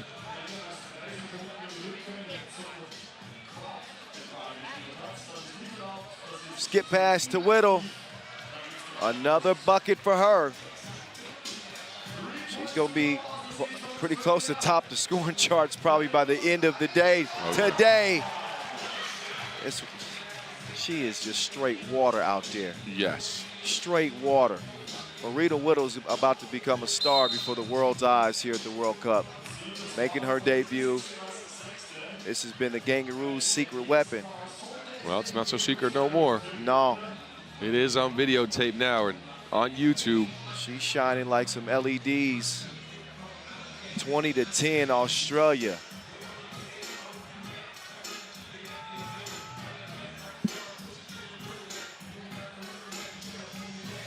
Amir will knock down a free throw. Wilson will drive and kick. Why not? Whittle's gonna put this one away. The nail in the coffin. And this lady is an absolute killer. Marina Whittle and the Kangaroos do not come in their territory. They will bang on you. Blow. Look at that. Marina Whittle out there shining brighter than the Sydney Opera House at night. Just getting buckets left and right for the Australian team. You said she didn't shoot too many shots from 2-point range. Well, she didn't I think take she a lot. heard you. She didn't take a lot. I know, and I think she heard you. Yeah. She was trying to prove you wrong. I'm sorry, Egypt. Yeah. If I ignited her in any kind of way. Yeah. Yes. See? Annalie Maley just came over and gave me some information. See, this is the goon bag. You mind if I write that down? Yeah, you go ahead. That's the strong Australian drink. These people, they are watching this stream. They're watching this. We got to sharpen up then. Now that we know that people are actually listening to us, Did we not just throw that out there at the beginning of the game? How'd she know that? Oh, I don't know. I know it wasn't the beginning of this game. I think I said it the other day. No, it was the day at some point. The men's team. But it was 70 games. It was the in. men's game. It was the men's game. Yes, it was the men's game. We're 70-some games in, man. Somebody get Kyle some goon My bag. brain is fried. Yeah, I need some goon bag. Yep. Come on. All my mates. Okay, anyway. All your goons? All my goons. We're going to come back with a whole lot more of what you heard so far. Look at this highlight reel. It's going to be all Whittle. Yeah, I got to get her a nickname immediately. Yeah, you do. Immediately. Marina Whittle. I'm surprised we still got nets. That woman was on fire. The Kangaroos looking great as they improve to 3-0. We will step aside.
Hast du 2 Karten von Tode History Stars. Bitte.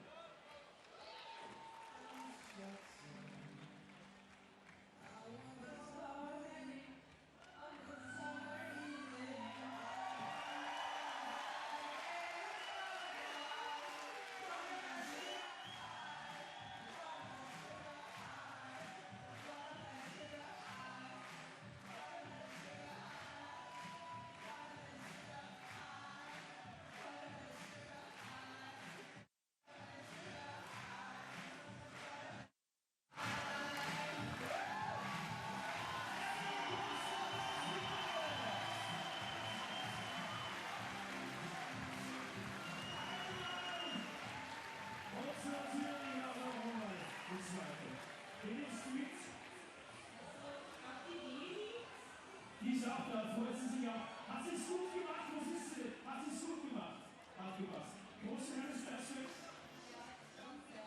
dann wünschst du mir viel Spaß. Was für eine gute Sache, was für eine gute Sache. Ich wünsche dir unheimlich viel Spaß damit. Viel Spaß und Konzert.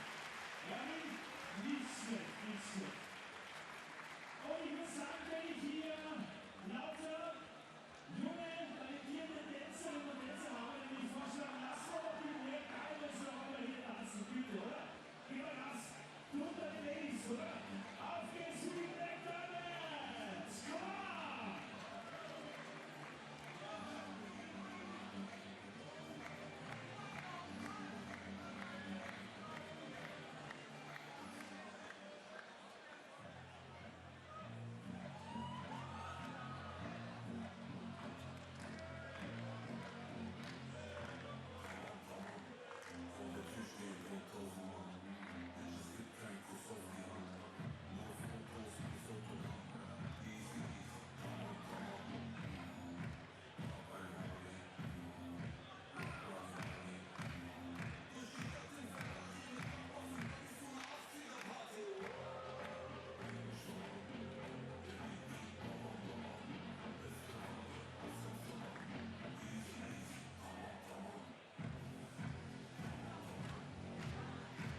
Welcome back to Vienna, Austria, as the fourth and final day of pool play rolls on.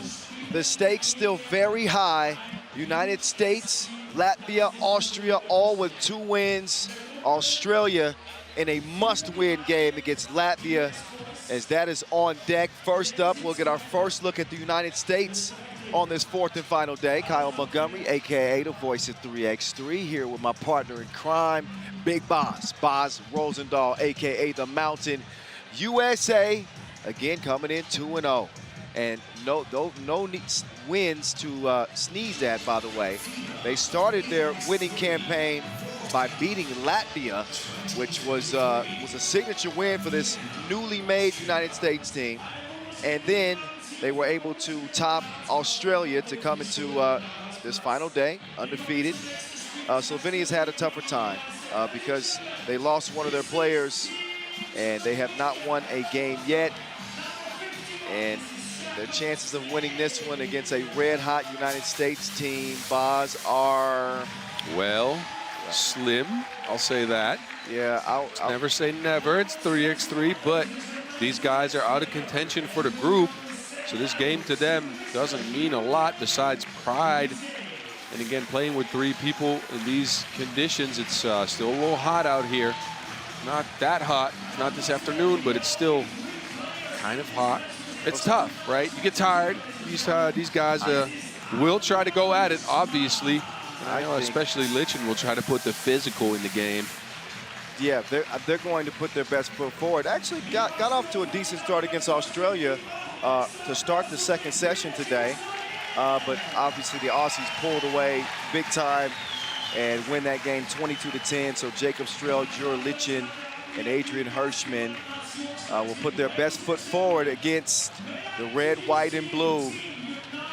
The Stars and Stripes have a new star, and his name is the Jimmer. Jimmer Fredette. He's taken his talents global, and he will lead this American team onto the court. Such an impressive start for him for his national team debut at the World Cup. Of course, we did see him at the AmeriCup last year in Miami, where he set things on fire.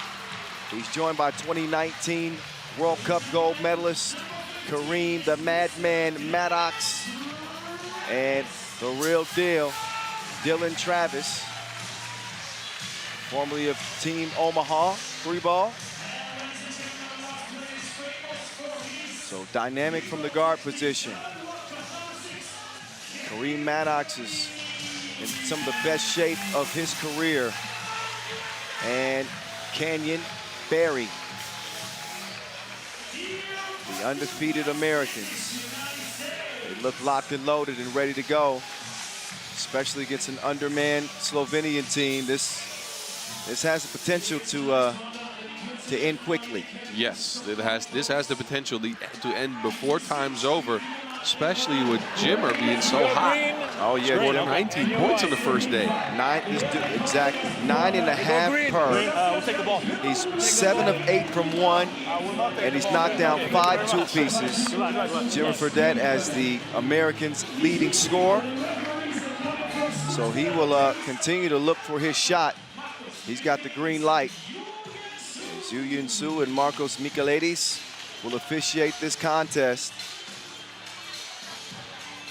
Yeah, and this should be, I mean, depending on what Slovenia is going to do, they're obviously not going to lie down and lose this game, but it should be an opportunity for the U.S. to get mentally warmed up. Again, we've talked about this before, right? You have 2 games in a day playing 3x3. Slovenia already has one, so they are mentally ready, warmed up, and the U.S. haven't had that game experience yet. They've obviously had some time on the practice court and the warm-up court. That mental makeup and that mental warm-up is important.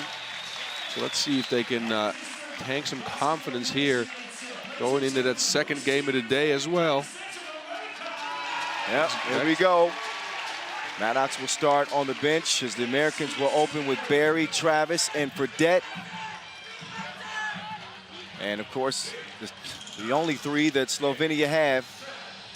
They'll try to hold off this dynamic American team. Let's get to it, good people. Kyle Montgomery, AKA the voice of 3x3 in your ear with Boz Rosendahl, the Mountain. See what the Americans have in store on this final day of pool play. The stroke wasn't stroking for Barry on the first attempt. So now Jimmer trying to get some open space with Travis, and he's gonna go off the window. USA score quickly. Look at Travis playing pick and roll as a screener. He is a guard normally, handles the ball, now rolled to the basket, dribbled into a body, faded away. And he's known more as a scorer, but the dude is tough as nails. He's not afraid to tangle with some of the bigs in the post. He's locked in. He's playing some of the best 3x3 I've seen him play. Meantime, Hirschman with the step back. Jimmer will tip it. Travis will get it out to the Madman. Maddox is on the run. Now Travis, he has the runway to himself. And he's going to score that thing. 2-zip quickly. Oh, offensive foul. Lichen, too, a little too physical, trying to get that seal going. Yeah, Lichen trying to use that size advantage. Trying to play that bully ball with the USA. It's only so far that can take you. Barry sets the screen. Fredette missed dribbles, but he got some help with it. Jimmer Fredette says that 3x3 fits exactly what he wants to do at this stage of his career. He says it just feels right. He wants to dive into this and make the most out of it, obviously with the Olympics as the ultimate goal. The bad man to the Jimmer. Yeah, oh no, he missed the crib. It'll stay where it's at. Now, Jimmer might need some help, send a smoke signal or something, because Lichen too big down there. Barry goes to the spin move. He's in the post. He will kick the mail out to the Madman, and that was no good. Yeah, Slovenia early on has been putting a lot of pressure on the ball. Look at the Euro step by Barry. Missed it, though. Now he has to deal with Lichen's physicality down there. You know, I think Barry is strong enough. Well, I thought wrong. yes, you did. That Barry just got squeezed down in the post. As Maddox will find Canyon on the cut. This is where he does a lot of damages. An incredible slasher. Lichen patient. And Barry gets called for the foul. He's kind of flexing his elbow a little bit. He knows that it's going to be physical down there with Lichen, who ain't going to shy away from any contact down there. Yeah. Got a chance for a two-point play. Lichen out there trying to body people, play into his strength. So that mode of play, though, it will get him tired very soon. Again, they are playing with 3. There's no rest. This game has a little bit of a different conditioning needed than 5-on-5 basketball. It's more of an interval game, more of a sprint than an interval game, I mean. Once you get tired, it's tough to stay up with putting pressure on the ball, staying with people. Let's see how long Lichen can hold up this physicality. Yeah, Dylan Travis gonna need some bubble wrap down there. Lichen is moving some things. It's a 1-point lead as the real deal. He comes up short with it, but he stays with it. And the persistence will pay off. Strail straight on 2. He will track down the miss and score it. The United States right now looking like they kind of underestimated these young Slovenians. Count that. Ooh, they count that? Yeah, he's going to get continuation. Oh, that's nice. I like that. It was a good take. Yeah, Dylan Travis, who was outstanding at the AmeriCup last year. Both he and Jimmer contributed 5 points in that gold medal win over Brazil. As Travis will splash it. Yeah, Travis is a big part of what makes this U.S. team so dangerous. He's a versatile scorer, can also screen, apparently, as we saw earlier today, and he rebounds so well for his size. Tough, tough competitor. So USA now up to 3 fouls. Barry gets whistled for the push on Fisher. Now the Madman will defend from the elbow. That 2 just grazes the rim. And each team is saying their ball. What's Yu Yin Su going to say? She's going to say TV timeout. But I do think it'll be USA ball. When we come back. On prednost. Tu na medok smo, pa većinom kad njega ni pa skos. Yeah, I don't speak Slovenian, so we're just going to leave this to them, their timeout. I think they've competed early, though. They have gone and searched for Lichen to be physical, and that man has brought a U-Haul early on in the game. He's been putting pressure on the backboard in the United States. Yeah, I give him a ton of credit. This Slovenian team is obviously playing against the odds, and you know, anytime you're meeting the mighty Americans in a game with a round ball, you know, that's going to bring its own level of pressure. Hirschman to Strel. Strel, no sir. Here comes Fredette, though. Fredette, he's on the move. He's going to draw the foul, and he will shoot one. Third foul on Slovenia, just a one-point game. But this is kind of reminiscent of that game that we saw against Australia for Slovenia earlier. They kind of teased us a little bit and made us think that, that they were going to get a W, or at least contend. And then the Aussies just went to a whole nother gear once we got beyond that 5-minute mark. Meantime, Maddox, he peels his banana. And now the USA will try to put their cookie in the cup, and the Madman with the runner showing that mid-range touch. He got the Rick James curls. yes, he does. He does that. 8-5. Maddox put a hand up. I thought you wasn't supposed to shoot when they got their hands up. He shot that man in the face. Hirschman. That was a hell of a shot from Hirschman. Yes, it was. Hard to get it over that wingspan of Maddox, who 6'8". Yeah, Hirschman got it over top of that American Eagle wingspan. Oh, I see you, Boz. Yeah, I'm trying. I see you, Boz. Yes. Got one in there. At BAZZ50. Give my man Boz a follow. Yes. Or me, at 3x3 The Voice. Yeah, and hit us up with some questions or some other things questions, as well. Comments, let us know what y'all think. Look, Barry, once again, I mean, he's beating them on the cut. Hirschman and Strel will get another opportunity. And that is a problem for the U.S. Again, Strel's been getting open time after time because of relocation on the court. U.S. is just dropping a little bit down too low. Strel's been getting open shots. He just hasn't been able to knock them down. So Slovenia have certainly cooled off, although they only trail it by one. It might be Jimmer time. He will swing it out to Maddox, and Maddox gets some payback. He charges him double. And USA lead it by 3. Lichen continuing to play bully ball. He's bruising Barry down there. Fredette with a slick move behind the back. He will go to the spin move off of Lichen, and he can take him off the to-do list. Who's next? Well, oh, Lichen. There's some roadkill. Oh, no. He tried that.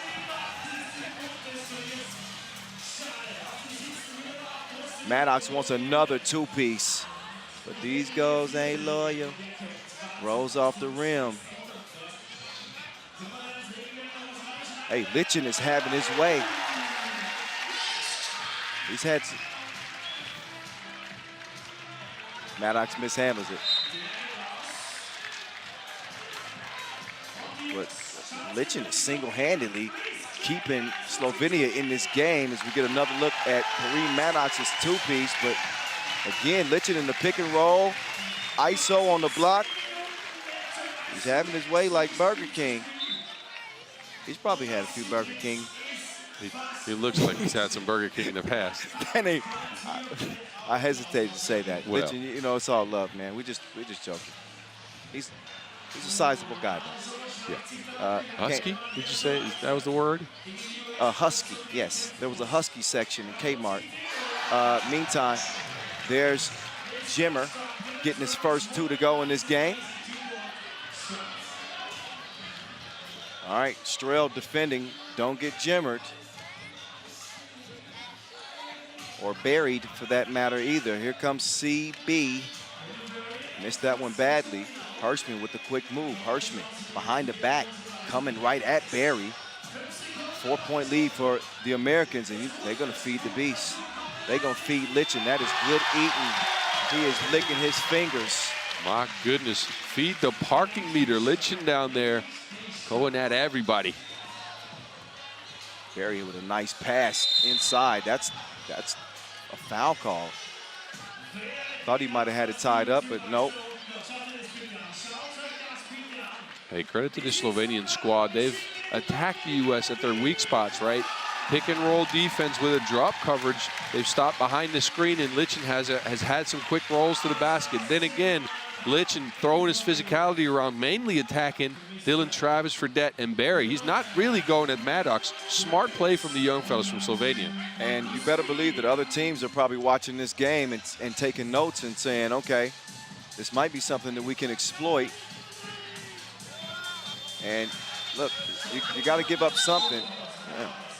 Maddox giving up his body as he hits the deck, but you got to give up something. Of course, you have the scoring. You got the perimeter defense from, Fredette and Dylan Travis, but, in the post, they're going to have to deal with some of these kind of hybrid players, the 6'5s and the 6'6s, 6'7s. Like, they handle them pretty well with the Latvians, obviously, Carlos Lasmanis and company, but teams are going to feel like they can attack this American team in the post, and that's what Slovenia has done. That's why they're in this game. It's a two-possession game. Yeah. And again, think about it. Usually the U.S. makes up for that with a barrage of two-point shots, specifically from Jimmer. He hasn't been hot from the outside, though. Yeah, he hasn't really shot a bunch of, taken a bunch of shots. Maddox has been the one knocking down two-pointers, which is in his bag. Yes, it is. Well within his capability. Here's the first bucket from the Jimmer. So he's added a few to this 15-11 USA lead. Shout out to all the people watching from Slovenia and, of course, the USA. Welcome to 3x3. It's a 10-minute sprint.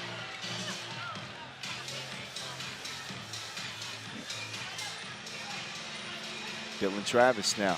He gets some space. Oh, Lichen gets called for the foul. Lichen a little bit too greedy on that contest. Yeah, he slapped him a 5. Yes, he did. And then got mad about being called for the foul. Well, the odds are stacked against them. It's easy to feel a victim of the situation. Again, their fourth player, Blas Janisic, he hurt his knee in the first game that they played and hasn't been able to return. We hear he's going to be out for a long, long time as well. So get well to him. It's always tough to hear that kind of stuff. That's true. Wishing him the very best. As Hirschman, the pocket pass. Oh, that was VIP pass. Jimmer. Stroke ain't stroking quite yet. He's not putting twos up in a high volume. Now he seems to be pretty intent on driving. How in the world did he find Maddox?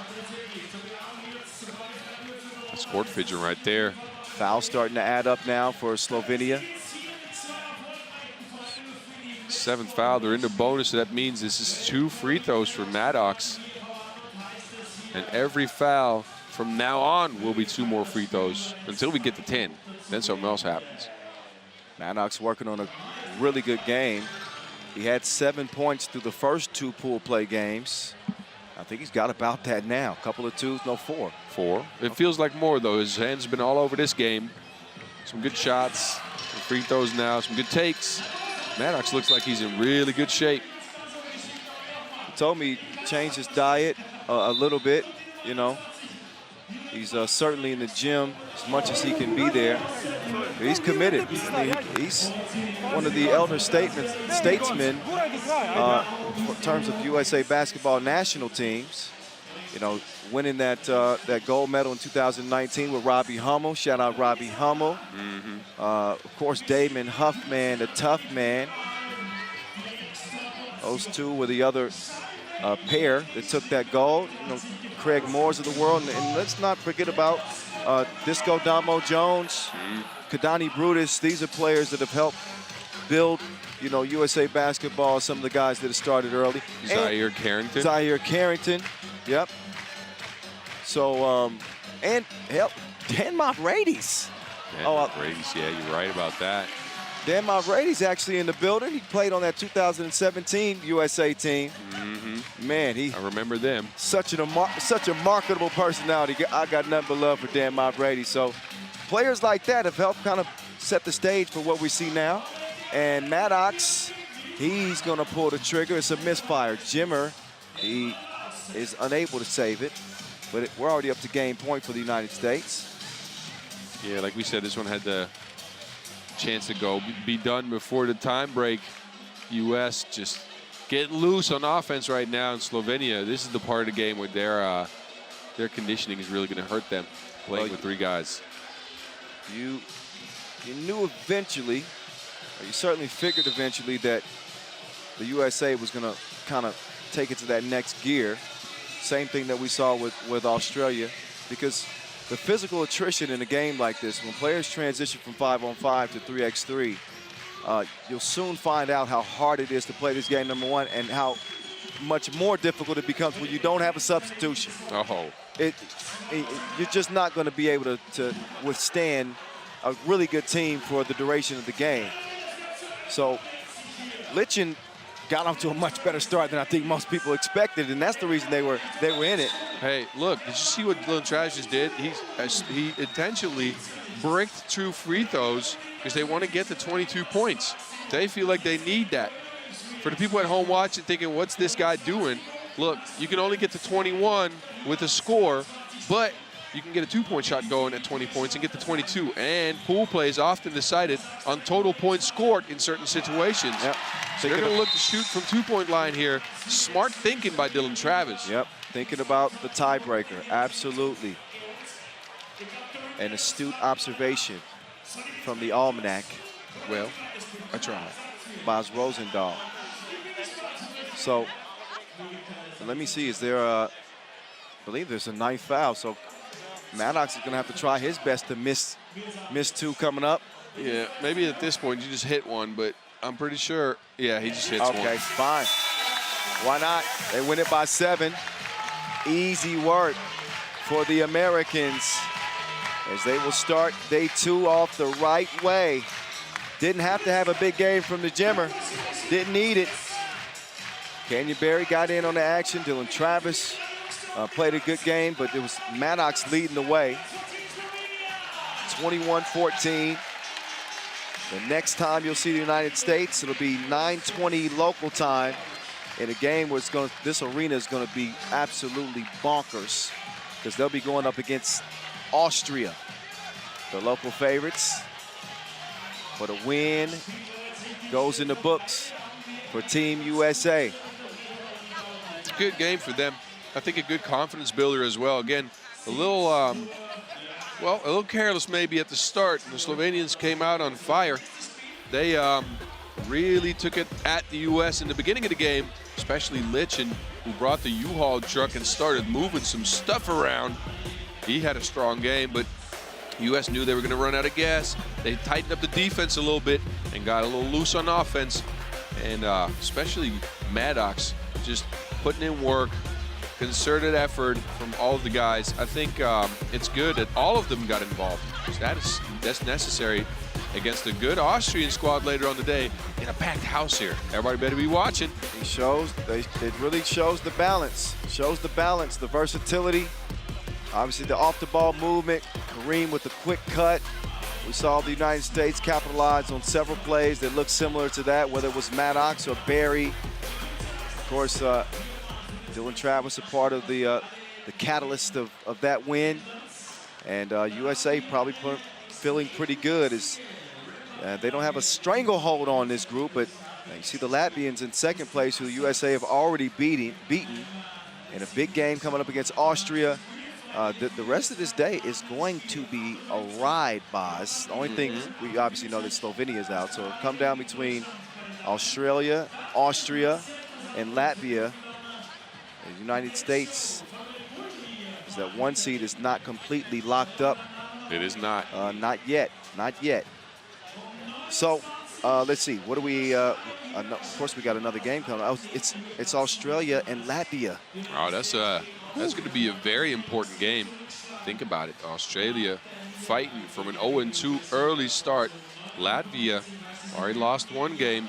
They want to get every win they can get to get the higher seeds, put some pressure on the U.S. So, interesting game coming up. I'm curious.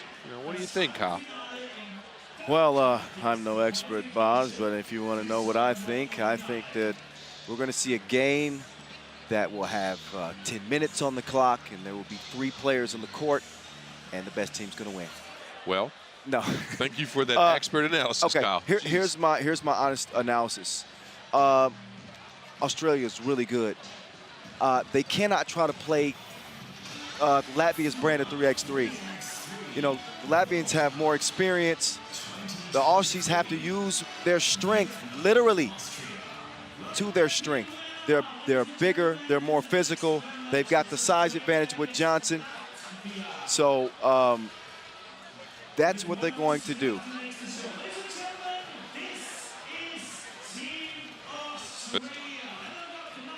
That looked like Jakob Pertl. Did you see that? I think he's in the stands. You know who he is? I was trying to get a glimpse, and I plays for the Raptors. Used to play for the San Antonio Spurs. Got traded this year to the Toronto Raptors. Jakob Pertl, the Austrian, out here watching 3x3. I'm a little hyped. I'm not gonna lie. Oh, it's big business when we got the stars showing up. Yes, sir. We got the stars in the house. 3,000 seats. They are very warm because we have spectators filling each and every one of them, packed to capacity. Here from Rathausplatz Square. Australia and Latvia getting ready to tangle in a critical game for each one of these teams. Day 5 futures. The goal is gold, number 1, but you don't get there if you don't get to day 5. And Australia, they're going against a team that's competing for gold at nearly every national level event with 3 Olympic gold medalists. They know very well what's at stake here and who they're going up against. So, like I said, I think they got to be really physical with Latvia. Obviously, a clean physical game, but they got to bring it to Latvia. Latvia are going to pick and roll you to death. They're going to backdoor you. That Miezis and Lasmanis are going to chunk those 2s on you. I don't think that's the Australians' game. I think it plays more to their favor if it's a low-scoring game. So defense is going to have to be top priority.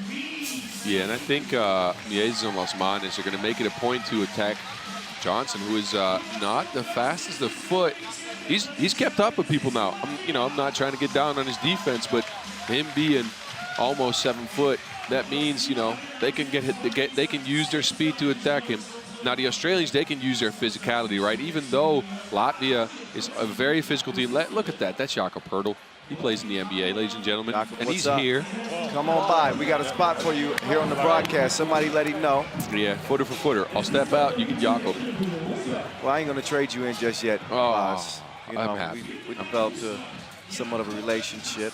Yeah. There's Cecilia Dodds and Donald Quinn. They will officiate this next heavyweight bout. Each team to your corners. It's going to be that. It will be that. Australia needs to win to keep their hopes alive. They were silver medalists at the Asia Cup this year. Lucas Waxy Walker, a key member of this Kangaroo Quartet. We know the people out in Australia, they're watching. They showing love. They would love to see their Aussies slow down Robin and Batman.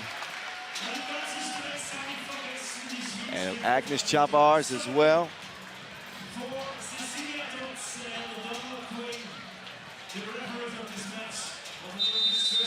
I hear a whistle. That means that this one is ready to get going. I'm ready to go. This is going to be very interesting. Again, Australia needs to win, right? The pool has been decided at the bottom. Slovenia's out. We know that. There's 2 teams with 2 wins, 1 team with 3. Latvia can tie the U.S. here with a third win. Australia, though, they need that second win to be able to compete for that third spot. Yeah, Otherwise, buddy. they're out. Yeah, buddy. Let's get it on. Get it on the flow. Oh, yeah, I forgot to mention Gustav Latzis. He's the new ad. Las Manas can't land the two. And neither can Steele. He hits nothing but iron. Back to Steele. Johnson. Oh. Does not make that shot. He's got good touch. But, you know, he wish he had that back. Now Batman. Ooh, good defense by McCarron, who got his hands in there. Perfectly timed. A little run and recover from Johnson from the corner made that layup tough for Las Manas. You see that? Two guys around him. Las Manas not looking to pass when he gets that head of steam. Oh, look at the maze. Oh, but he blows the layup. Chavars takes it back, so maybe he can save him. And he will. Chavars releases for two. Latvia on the board first, so a couple of bunnies missed from each team. Look, my one hand. Chavars, he's not going to win any awards for his form. He probably needs to see the lethal shooter. Daniel Johnson, though, he'll take that package and deliver. And he makes that shot difficult on Batman. So you mentioned he is a little slow of foot, right? Yeah. But he's so damn tall, Boz. He can get his hands up in the air and contest those twos. Yeah, and I'm saying slow his foot as nice as I can, right? When I was playing and I'm about his height, I was way slower. He can put pressure on the ball, but just a matter of him being as tall as he is makes him just a tad bit slower. And look, Las Manas and Mieses might be a couple of the fastest players at their height in the game. Yeah, there's Latzis. He's making an appearance for this Latvian team. They need Steele to start connecting. He is their best outside shooter, and Latzis can't come away with the rebound. The Australians right now just chucking up the twos, trying to get the score up. There's no hurry just yet, though. We still have 8 minutes and 30 seconds. I try to see if they can get some consistent offense out of maybe a pick and roll. Or they leave Daniel Johnson all alone. He shreds the threads. And the Aussies are within one. The Aces on the attack. Latzis.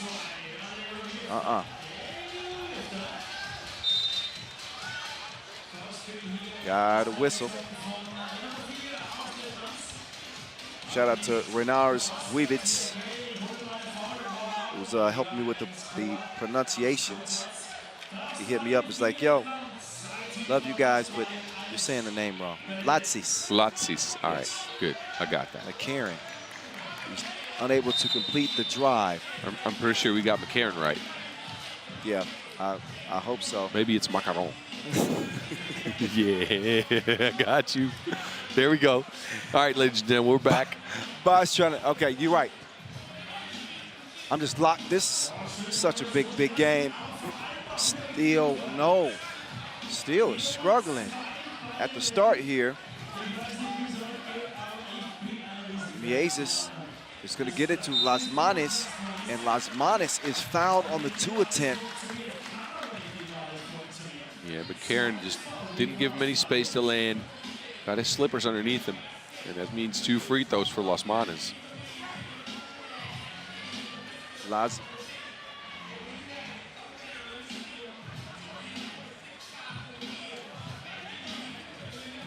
Manas, usually a really good free throw shooter. Las Manas, by the way, on the Pro Tour last year, the dude averaged 8.5 points per game. It's one of the most dominant scorers in the 3x3 game.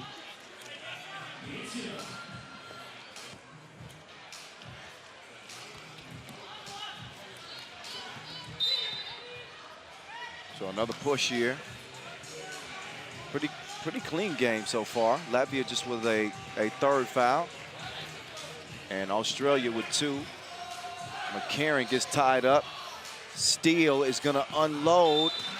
And it ain't that windy out here. Somebody stole Steele's shot. I'm not sure what's going on there. Look, it's somewhere. It's somewhere out there like Sasquatch. You need to find it. All right. Oh, yeah. It was a reach. It was a reach. Ignore it, boss. I will. All right, good. Lasmani doubles up from the right wing and doubles the lead for Latvia to 4. Mike Johnson's game, though, it's so smooth. Just hit a sort of floater slash runner. I'm not even sure what it was. Lost Lasmanis on this play, though. So Latvia up 4 points here. Beautiful pass from the Aces. You got to appreciate things like that. They happen so routinely, and they make it look so easy. Take a look. He draws the eyes of both defenders in the quick whip, and Lele as Robin and Batman connect. So not exactly. My voice was leaving me there, boss. Oh, I'm sorry. Not exactly the start is what I was trying to say. And not exactly the start that Australia wanted to have. Yeah, but, you know, it's been on the back of a lot of missed open 2-point shots by Steele, right? I mean, he's out there trying to take shots like a frat boy at a bar. missing a lot of them, though. But I think they knew that they would need him to have a big game. They did. They do need some outside shots. They need some scoring right now. Steele, though, can't connect just yet. Now Chavars will shoot 1. You want to talk about maybe an unsung hero. Latvia doesn't have the success that they've had over the years without Agnes Chavars. Yo, I don't think I've played against a more physical player ever in my life. He is the hardest dude to move. That whistle, who's that against? That's on Australia. It is.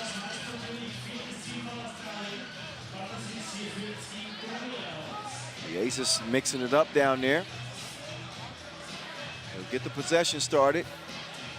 Lasmanis finds a wide open Aces. He brought his lucky charm, didn't he, boss? Yes, he did. I like that shot. He's out there playing Call of Duty. Well, they're going to try to respawn. The Aussies. Come on. You can't do that and then wink. That is terrible. I like that. Nobody saw that but me and you. Yes, but I laughed a little too hard. Can't use a COD reference and then not expect me to drop another COD bar with you. Nah, you're right. You're right. You're going to see who gets on a kill streak. Well, it's been the Latvian so far. A 5-point game, and they're controlling this thing, but this is a 10-minute sprint and 12-second possessions, right? Means that there's going to be a lot more to go. So if you're an Australia fan, don't fret. Well, maybe now you should start to. Yeah, fret a bit. Fret a bit.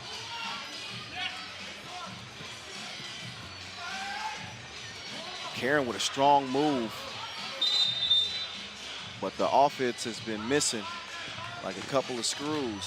They need somebody to go and get ignited here. They need to tighten up. Australia. Steele needs to start hitting some shots, or McCarron needs to go into family cookout mode.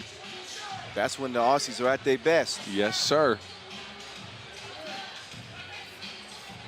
Here they, whoa. Karen with a careless foul there. You saw the hip check clearly on Lasmanis, and that's the 7th on Australia. Yeah, they're trying to be physical in this game, but they can't keep Latvia out of the hoop, and now they're just giving them free bunnies from the free throw line, and you know what Lasmanis is going to do with those. Yeah, they're going to make these count. Yes. So the lead is swelling up like a pregnant belly. Yeah, it looks like Australia might be flaming out here. Not saying it is done, but a 9-point deficit against the Olympic champions. For sure, a tough spot to be in. Mays with the lay.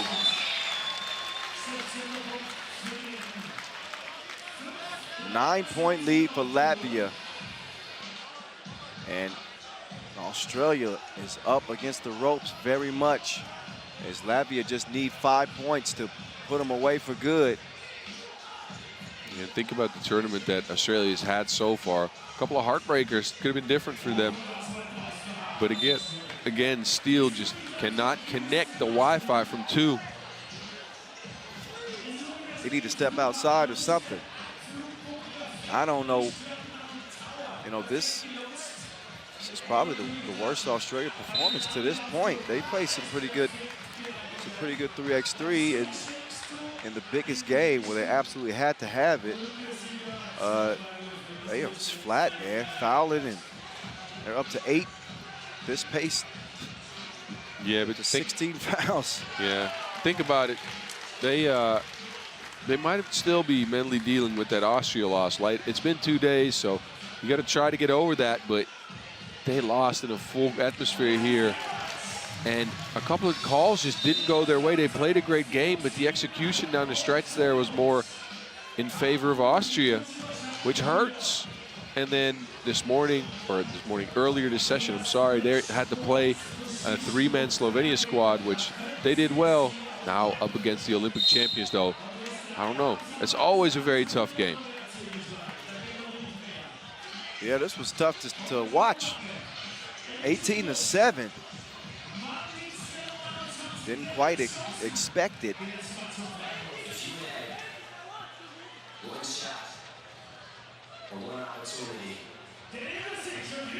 DJ does get that one to go down.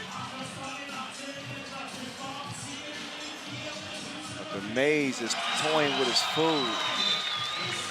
He's putting the Aussies on the body.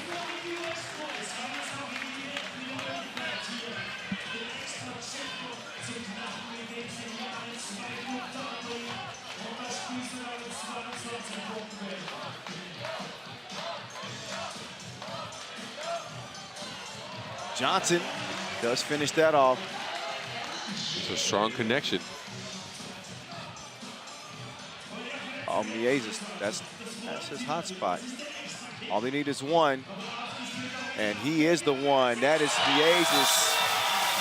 One goes for 2, and they chunk the deuces to the Kangaroos. 22-9 in a blowout win for Latvia.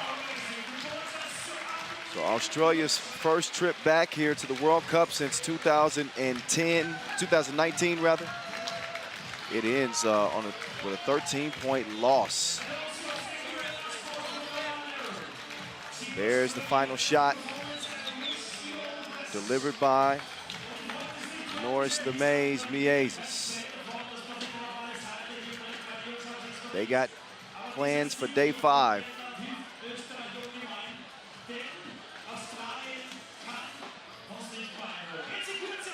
Yeah, it was looking like Australia was just ran into a buzzsaw here. It's tough playing against the Olympic champions, but they didn't have the fire they had day 1. I felt they played all right against Slovenia earlier today. Not saying that they played a bad game, but against this Latvia team, you got to come with a little bit more than that. Flat from the 2-point line, and that sealed the deal here. Meanwhile, Latvia looking like they're shifting gears a little bit. Again, I wasn't too impressed with them day 1. They felt like they were lacking some energy and some chemistry maybe. Meanwhile, day 2 picked up 2 wins. Look out now. Easy W's for Latvia. And they are a force to reckon with when they are firing at all cylinders like this. So, I don't know. Yeah, might have to add them to the contenders list. So Australia, with that loss, they are out of it. So those 3 teams that you see at the top will all be playing tomorrow. Obviously, between the United States and Latvia, they're battling, and Austria, all battling for that #1 seed and that right for a bye.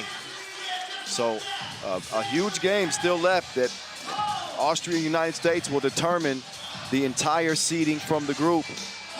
So we're going to give it over to the ladies in just a bit. We got Japan and Poland on deck. That's slated for an 8:15 check ball. So that gives us about 10 minutes to get reset, take a break, get a snack. Don't go far. We're taking you down the home stretch of the final day of pool play here in Vienna. See you in team.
All right, you saw where things stand in the pools. We got some unfinished business still with every game down the stretch here mattering.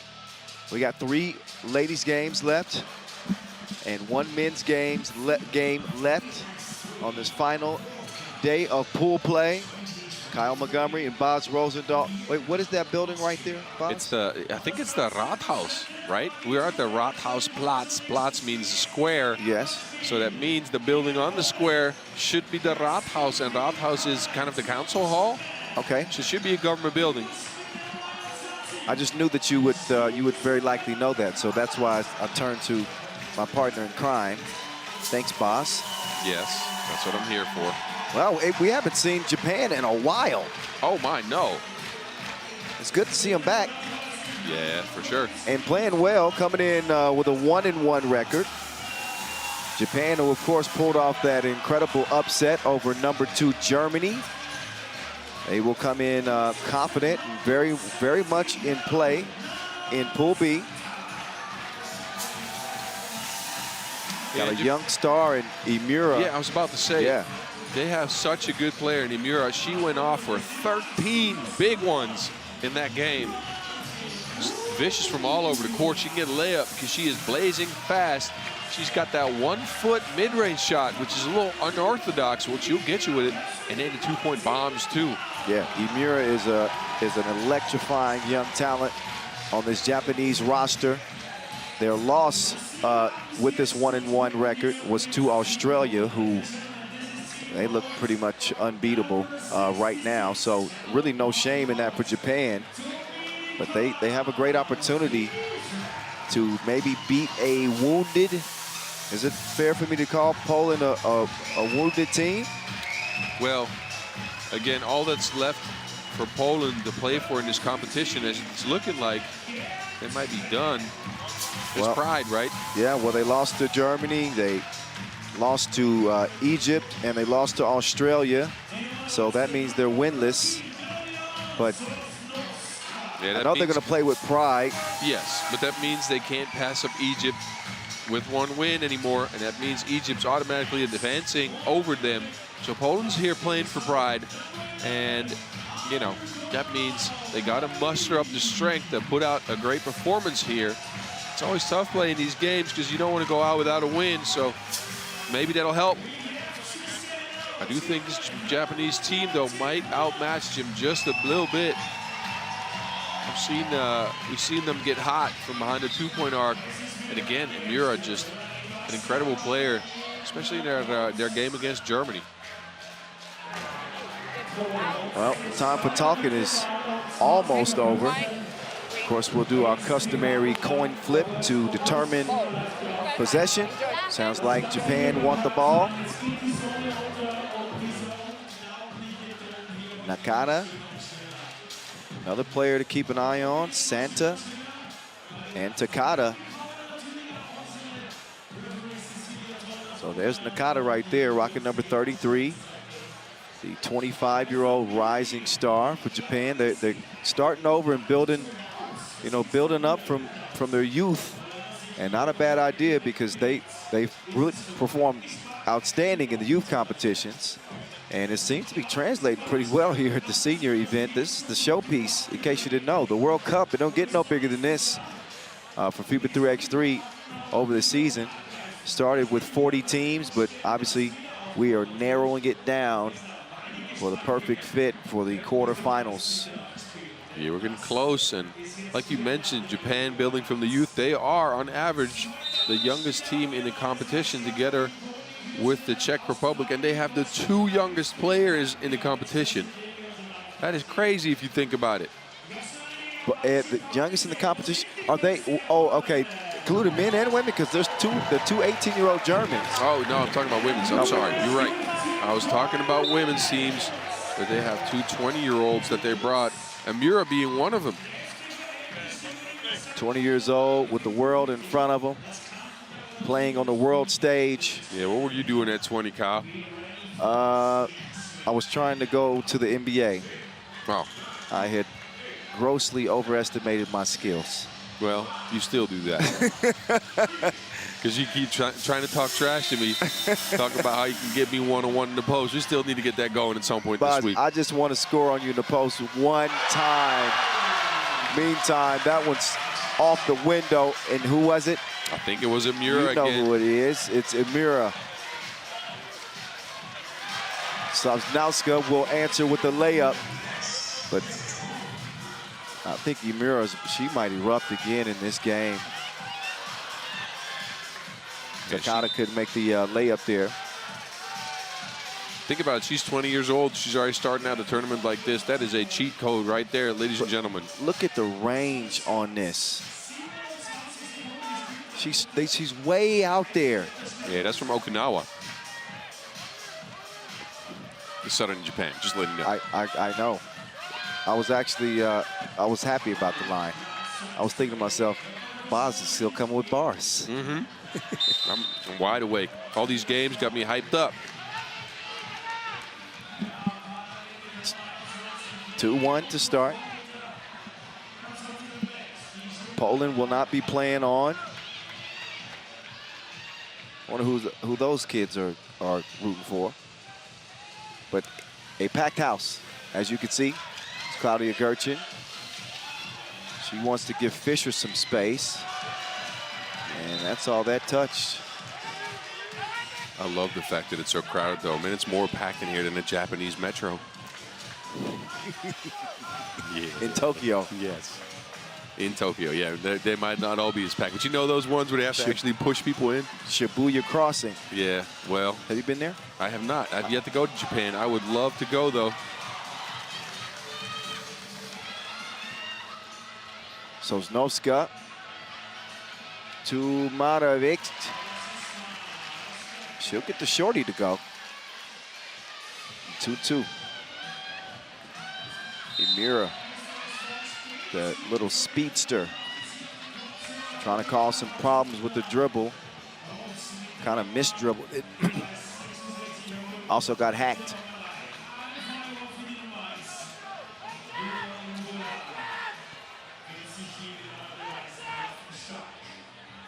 So here's Yua Amira, only 20 years old. Showed out at the U23 Nations League in 2022 and the U23 World Cup last season. Gertchen with a little show and go. She gets to the hole. It's 3-3. Amira to Nakata. Nakata, she runs into Sosnowska, but Sosnowska was moving, so she gets Wilson for the foul.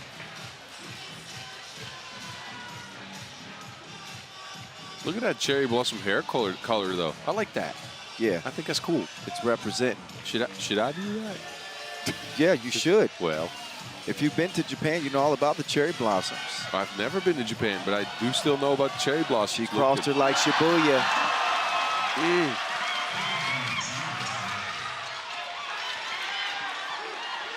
Now Amira wants some more. How you say two in Japanese? Somebody help us, but Amira just explosive right now.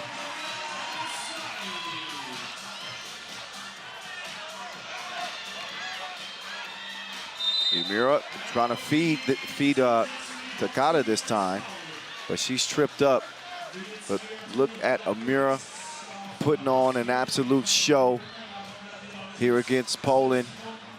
Whatever, she's deep in her bag. The twos are falling. She's crossing people. They be lucky not to fall themselves. Santa on her sleigh on the way. She gets fouled.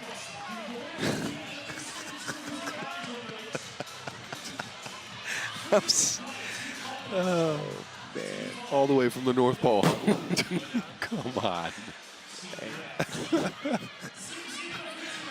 Sometimes you still catch me off guard. I've seen plenty of you this week, but that one caught me. Boz, later in the day, it gets the further we reach. Yes. Also later on in the tournament, so we're getting to dangerous times right now. Oh, no. Tomorrow it's going to be all business. It will be no laughing matter once we get to the elimination rounds. I might have a joke or two. Okay. I'll try to not get distracted by food. I'll promise you that. Hey, you're doing it again. Well, It has been a while since we ate.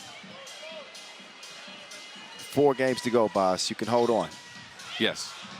Yes, I can. Can Japan hold on to a 2-point lead? Santa says yes.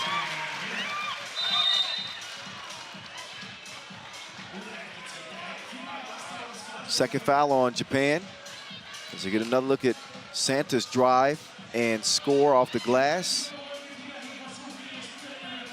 Yeah, look at Santa dropping off that Wilson package.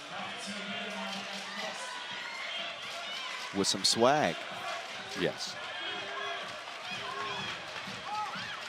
Now Nakata, she'll clear it herself. She'll take it herself. And she's going to have it her way. That's a bucket. Strong score from Nakata. Oh, wait a minute. Watch your step there. Matovic could not finish it off. Sold the highlight. That's not the one. She's too much. Imura is too much right now. Yeah, I think we're seeing a star emerge before our eyes. Look at Imura taking over the game. What an incredible start to this contest for the 20-year-old Yua Imura. You a beast. I don't know what else to call. Nah, I'm confused. She is so good, though. Look at this, Nakata. That's not a Euro step. That's an Asia step. All right. I'm going to give you the 4-2 edge in bars. Cool. Good job. Thank you. Imura down low to Santa. Fisher with the strong defense prevents the make, but the offensive rebound. Someone please call 911. Goodness gracious. 11-4. Look at her. I think if you look closely, Bob, she's got smoke coming off of her right hand. Yeah, I think the Polish ladies better not touch her or they might get their hands burned. She is emptying the clip. Yua Imura.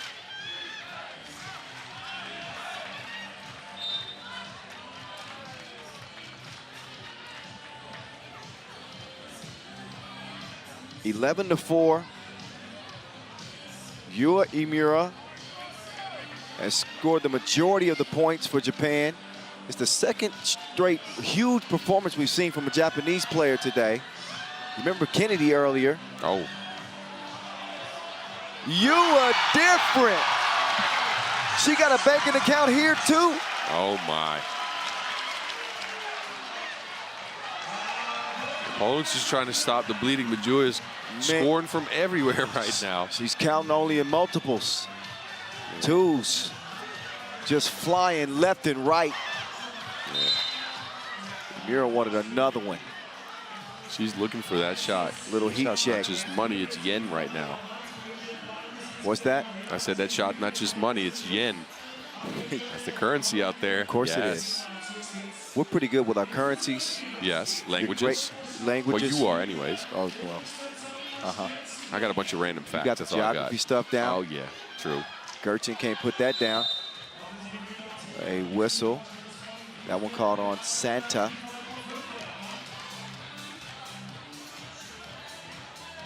Oh, I got one for you. Oh, all right. Well, I've got to wait. Yeah, you do. It's got to be, we got to see if something happens.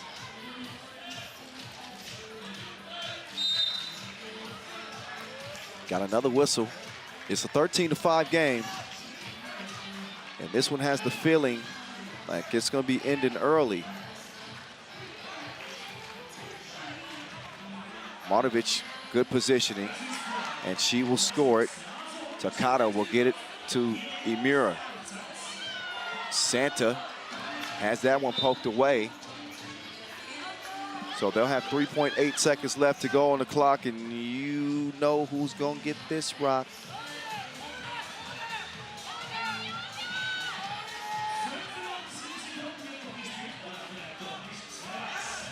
It is Imura. Imura. Oh, she misses that one, had to force it. Good defense. Got to credit the Poles for that.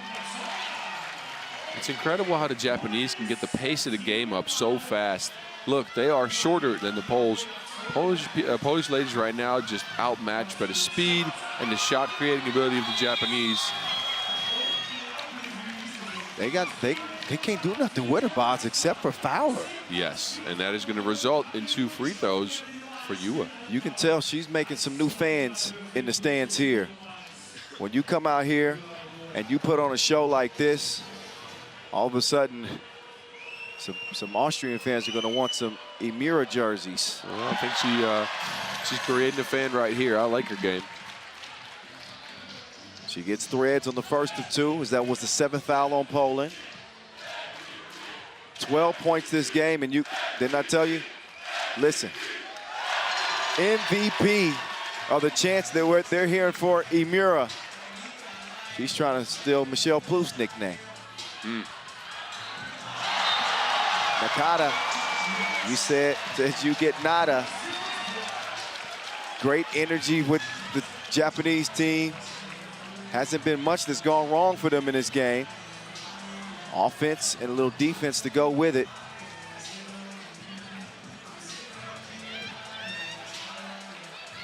Modovic and Gerchin will share it. Nice action, but Kata's, she's starring on defense. Now Takada, faked her. She was just playing. Everything's going well.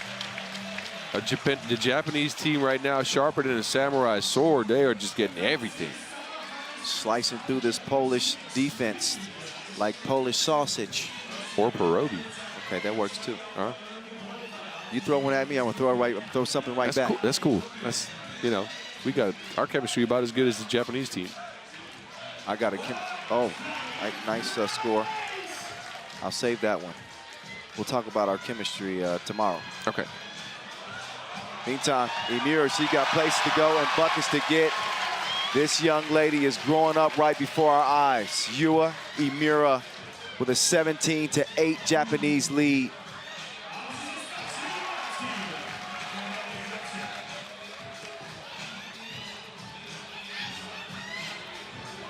Here's Emira setting up. This girl is on fire. This girl is on fire. All right, I'll stop it there. Yeah, Did you get the... It's probably for the better. Seth, well, she got 15 points right now, boss? I don't know, something like that. I know Takada got 1. I think Santa got 1, Nakata got 1. So, yeah, she must have the rest. Gerchin will get it and score. But this game is probably going to end.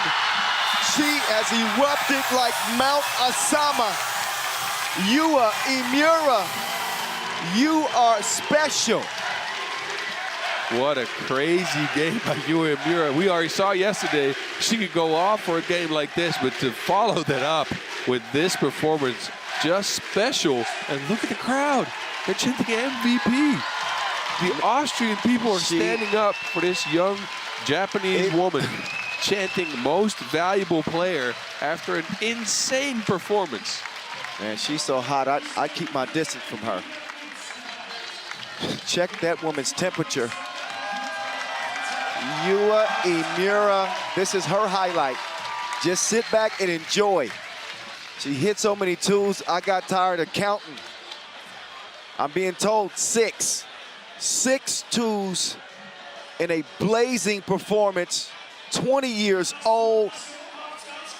Her future is bright. She needs some shades on. What a star being born here in Vienna. Yua Emira. What can you add? I'm still a little shaken up from this. They ended the game in 7 minutes just because Yua was just tearing him to shreds. Look at all the new fans she's made. Fans are making their way down the steps just to get close to Yua Emira. And once she gets done doing her interview, they're going to be begging for pictures and autographs.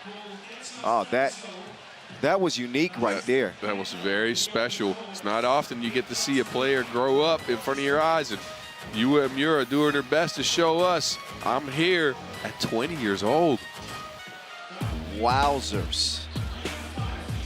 Well, Me talking ain't gonna do it no justice. Just let your eyes drink this in. Enjoy the show. I told you she could erupt like Mount Fiji, but my God, did she? Yeah, that was a hard bar. The only other mountain that I could come up with was Mount Osama. That's a nice one. That was okay, good. Yeah. That's well, a nice one. I like that. she was hotter than lava. Yeah. Do we have to continue with this? I mean, you know, Japanese ladies handle their business colder than Hokkaido in the wintertime. Oh, okay. Wait a minute. No. Let's Security. stop there. Security. Let's stop there. I'll get off. Security. Bye, everybody. Security. We need 4 of you to escort Boz over to his timeout chair. I'll sit on the stairs. Oh, man. Wow. Well, that was fun, Boz. Was it? Oh, man. That was... Can we get another one like that? Please give us another game like that. I don't know if that's going to happen, though, because this was very special. Also, Poland, you know, let me give them some respect because they did come out here and represent their country. They played hard, just didn't work out for them this year. But Japan is in position, 3rd position right now. And let's see, what's next on deck, Boz? Because I know we got 3 games left. Yeah, and you kind of lost our score sheet again in this stack of papers you got. Our men's game is around. Next. Oh, we got Australia and Germany coming up next. That's who we got. See it? Yeah. So ladies pool B, not decided just yet, and Australia Germany is going to be a good game with some implications as well. Yeah, so we're a few minutes away from getting that one checked up. So 2 more Pool B games in the ladies competition. Australia and Germany, followed by Egypt and Japan. All of a sudden, that last game of the day, you know people are going to stick around just because they want to see if Emira can erupt again.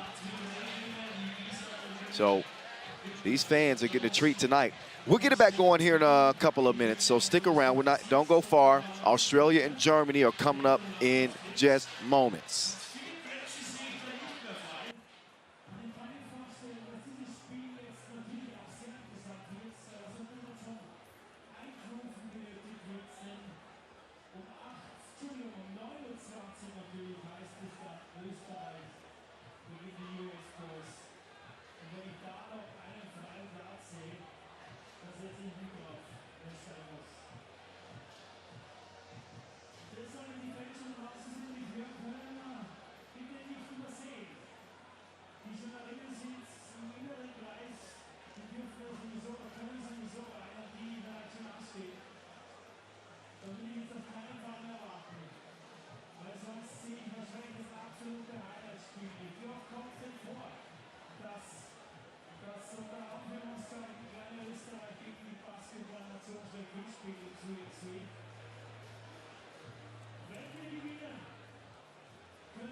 Why don't we get this thing back started, shall we?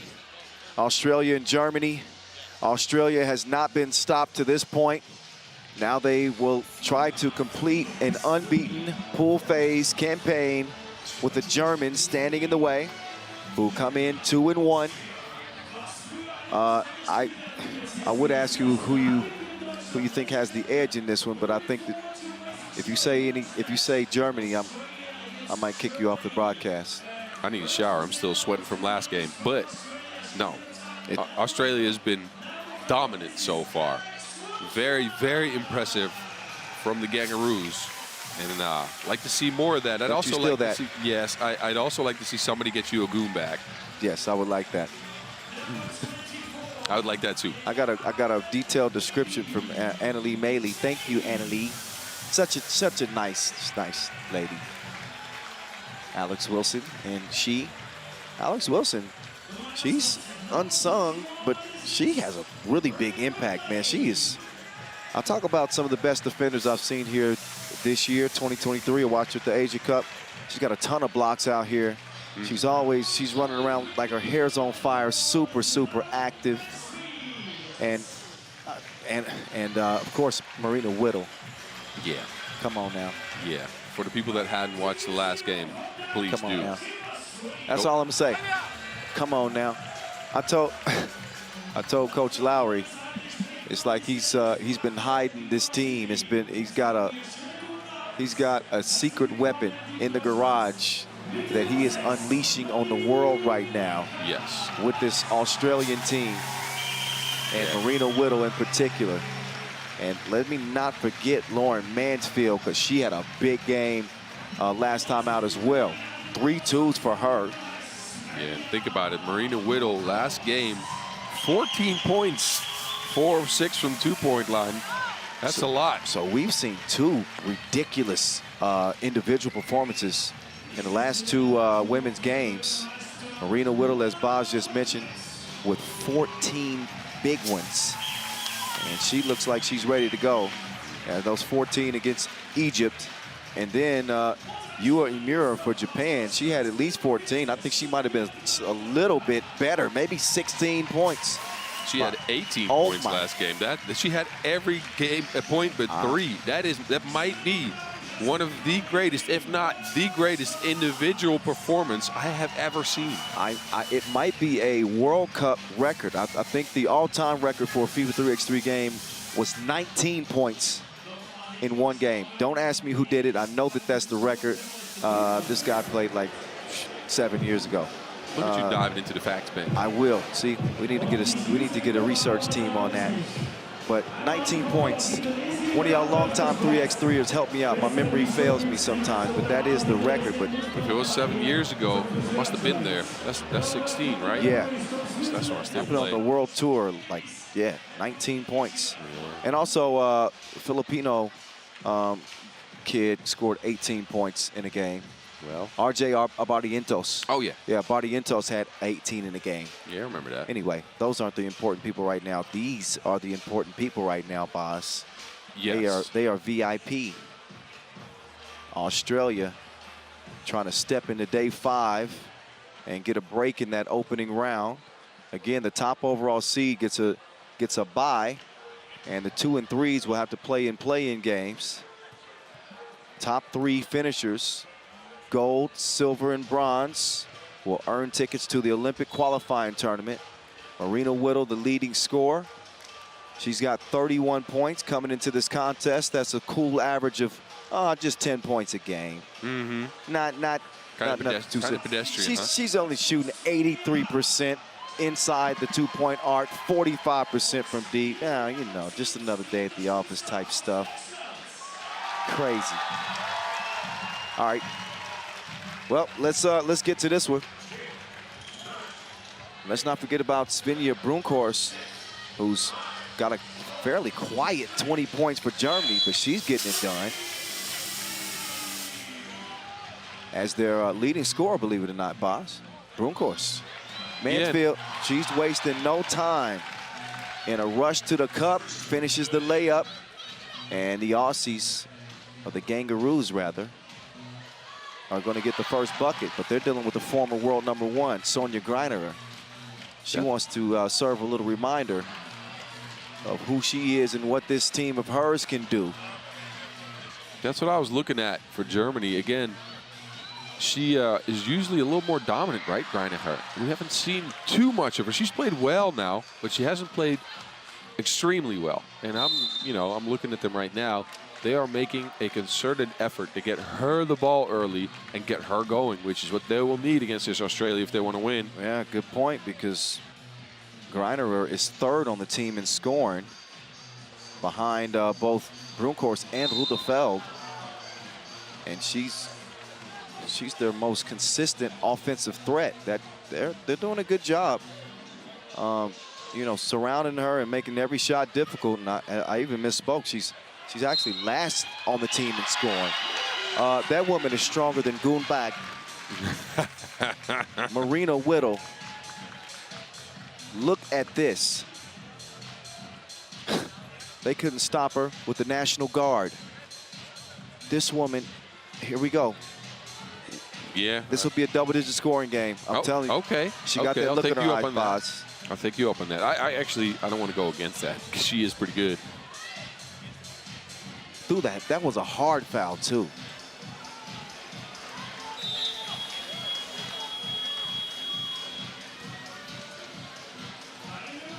(3-1). Australia. Different day. Same stuff. They are tough. Layup. 4-1.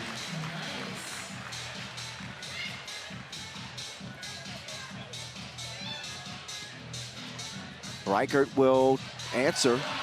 Nice little touch there from Reichert. I like that one. Yeah, saw a little move there from Reichert. Here's Wilson. She's on the move. She's going to get it back. She's sticking with it, showing that effort. And you know I like the Grinches that she got on her feet right now. She's a shoe connoisseur. Every time I see her, she got some heat on her feet. Those are the Venoms. I like those. Don't you have those? Oh, what? Those are the Venoms. See, I didn't have a close look at that. I got the Grinches. I got the 6s. Yeah, she got the green laces. I got the red laces in mine. Oh, all right. Greiner, give me that. You take this.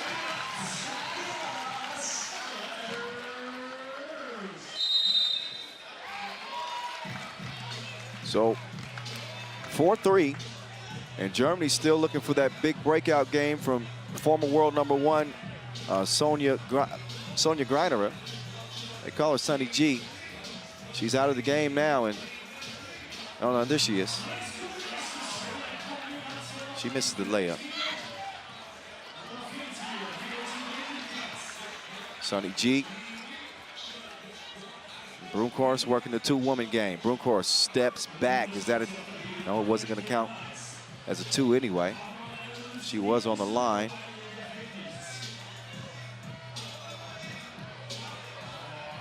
Marina Whittle, she's got a special set of skills like Liam Neeson. She's putting them all to use. You gonna get this work.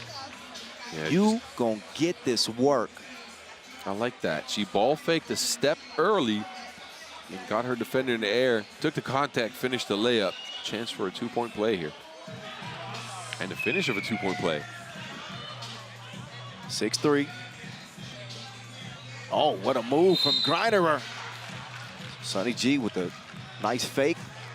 She'll earn a trip to the line. Oh, see that shoulder fake? That's nice.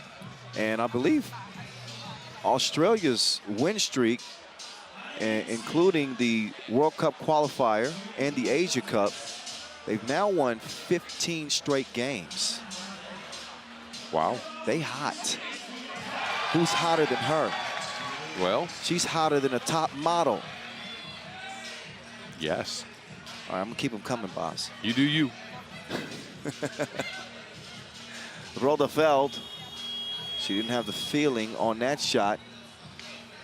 You know this rock is going. And Whittle is fouled that time. Yeah. Rodefeld can't do anything with her right now. Whittle's got the confidence, the strength, and the drive right now to just attack the basket. Yeah, just missed that crib. But she can afford to miss it too. She's got the Kangaroos up by 5. And she's doing the heavy lifting. So if you're in that German huddle, when they get this TV time out here, the next dead ball, and you put yourself on this team, boss. Yeah. What are you saying in that huddle? It's not at, you know, I won't put words in your mouth, but look, it's a 5-point game. So I'm just curious. I think you have some actions that you have identified so far in the game that have or have not been working. This has been working. Greinacher in the post. They need to get back to that in whatever way they can. And look at that. Count it. Bucket and a free throw. But look, that's been working, although that is going to get Sonia tired. So maybe they run with some rub screen action like they've been doing in the past couple of games. I think as a personal, as your own coach on the court, you got to go back to what you know, what you think that works. You've identified that in the last couple of minutes.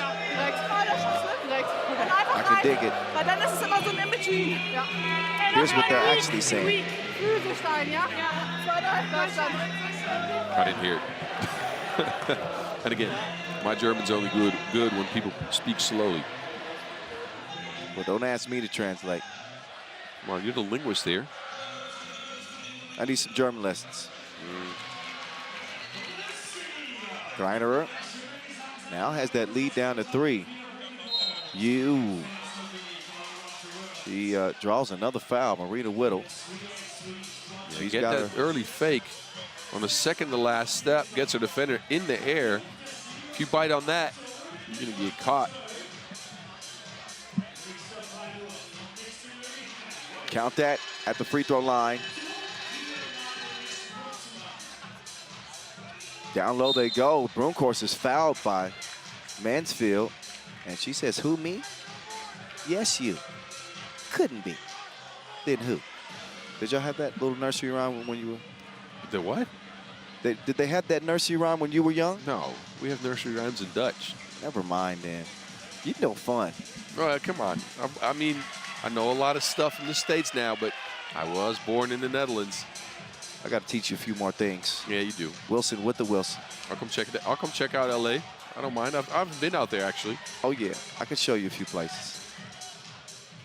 Sonny G quickly to Broomkhorst, the leading scorer. Down low to Sonny G. Sonny G. Oh, she's starting to get in her bag now. Yeah, and look at this. Germany climbing back into this game on the back of some former post-ups. #1 against Marina Whittle, who's trying to make her way to the new #1. It's gonna take some time for that. But I'd have a hard time deciding who the best women's performance of pool play is gonna be. Of this pool? Oh no, just everybody in pool play. Individual or team performance? Individual performance. Oh, I already know. Come on. We just had a game with Yui and Mura going off for 18 points, which might be a record. Well, not individual game. I'm talking about the collection of all the games, and it's not just about the points that they may score. It's also how did it benefit the team? What's the ultimate record? Now, hey, Japan finished 3-1. Well, I'll say this. If Australia wins, they're going to be up there, only tying, I think, China. Oh, and we got some players to choose from on that Chinese team, too.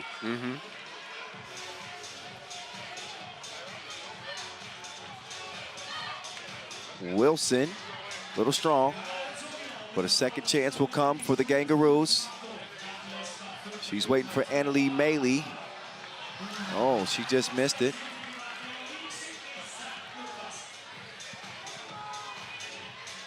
Reichert, look at those eyes. I think she was trying to get Broomkhorst to cut. Yeah, and then she had to take it herself, put her back to the basket, and then took a little bit too long. 3 back to the basket right now.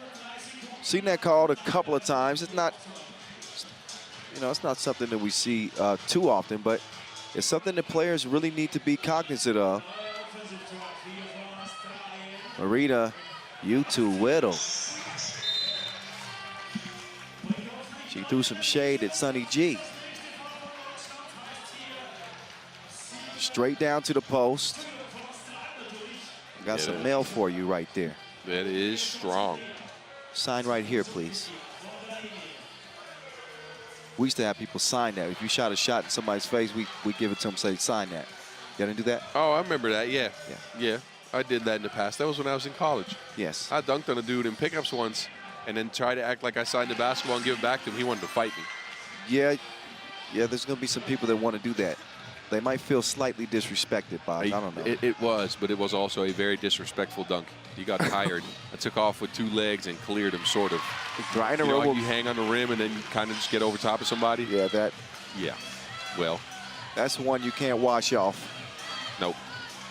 This is back when I was Mansfield going to Harlem Globetrotter. And then she goes from Harlem Globetrotter to WWE.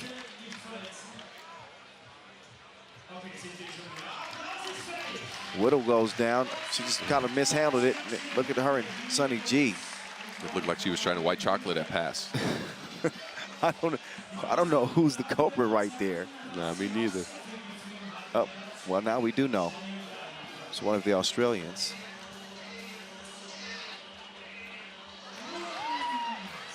So, Germany with 4.5 to play. They're still in this game. Oh, very much so. Fought themselves back in on the back of some post-ups. But a couple of missed free throws. Griner, she'll miss it. Those missed opportunities, you just wonder how that's going to play out in the end. Wilson is going to hit the deck. Yeah, that's going to be the 7th foul in Germany. So they're going to put Australia on the line for 2. Griner left 3 shots at a point flat. And now Wilson has an opportunity to put Australia more in the lead. She's going to handle her business.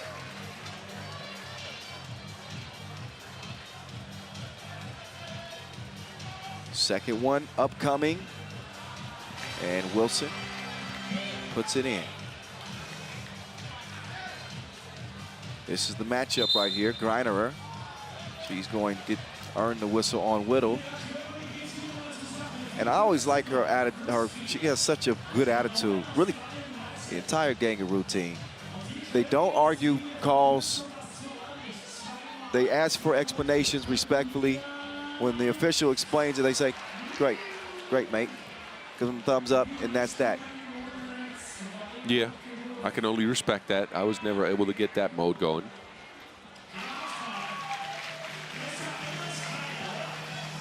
Three-point game. Nothing to be ashamed about, Boz. You're just a competitor. Yes.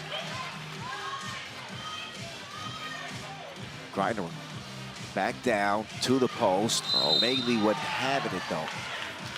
Australians are just smacking at everything right now. They are in the double bonus, so that will be 2 free throws. Germany. Griner has been living at the stripe. Not connecting on all of them, though, but she's been getting there. Putting so much pressure on the Australians right now, keeping Germany in the game. Got to get them at the line. And first of 2 is going to go this time. Second one will fall as well. So don't look now. The Germans haven't gone anywhere. Griner, there she goes. 13 up. What a fight by the Germans all the way back in this game. Also in the bonus, though, so they can't foul Whittle when she goes to the basket. Yeah, Whittle not done yet. She adds another point to a scoring fest for her. Roda fouled with a huge 2. Germany lead for the first time in this game. Mansfield can't knock down the 2-piece. Whittle to Mansfield. In and out, Mansfield from downtown. It's a big answer there for Mansfield. Sunny G is going off now. Oh my goodness. Did you see what she did to Roosevelt? Yeah. She didn't finish it though. No. Don't tease me like that. That was gonna be a highlight of the year. It was. You were gonna break your voice yelling some kind of bar over top of that. Oh, I might not even had a bar. I might have just started screaming. 17-16, Germany in front. Whittle just continuing to count it up. Rodefeld does not respond that time. Whittle will come out of there with the rock. She'll swing it over. Mansfield all day long, she was open. Annalie Mailey, she will clean up the mess. Rodefeld, she's got a knack for knocking down big shots. They better close out on her. Brunkhorst, the leading scorer for these Germans. She cannot score there. She does get the board, though. Sunny G's pass is deflected. Whittle's on the run, and she finishes at the cup.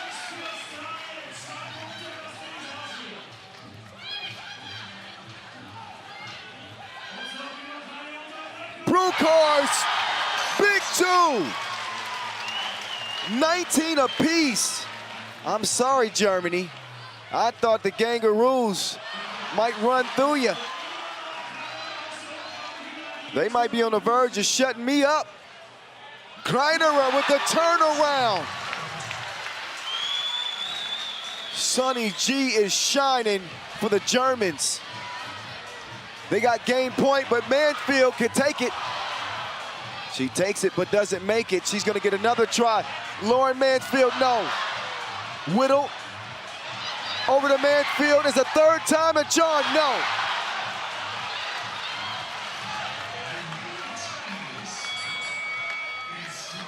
Wow, this crowd is on the edge of their seats. The former #1, Sunny G, not that time.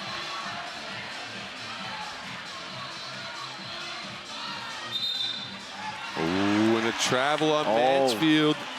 What a game, Kyle. What a game. What? This is a treat down the stretch today. Oh, is it? This is a treat down the stretch today. And look at that.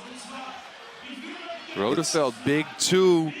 Germany clawed themselves back into the game. I told you Greinacher needed a big game. I told you they needed post-ups. They have done every single one of those things, and it has resulted in this situation right now where they can win the game. Well, it's their ball. They're coming out of a timeout. German engineering is different.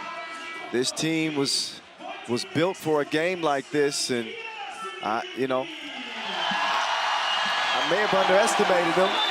When I asked you before the game who you thought would be the favorite, and I said if you said Germany, then something's wrong with you. Well, maybe something's wrong with me. They haven't played up to par, let's just say that, right? We all knew they could do better. They were playing all right. Now, though, they're showing why they could be an outside the threat for the title here. Dare I say? Wow, maybe. Hey, Australia was looking so good, and if they are able to beat Australia, then I don't know. That's all I'm saying. Brunkhorst. Sunny G, shining, shining, shining, shining, yeah. All of this winning. Big, big win for the Germans. They welcome the Kangaroos to Europe. Hand them their first and only loss in pool play. Wow. What an impressive win by Germany.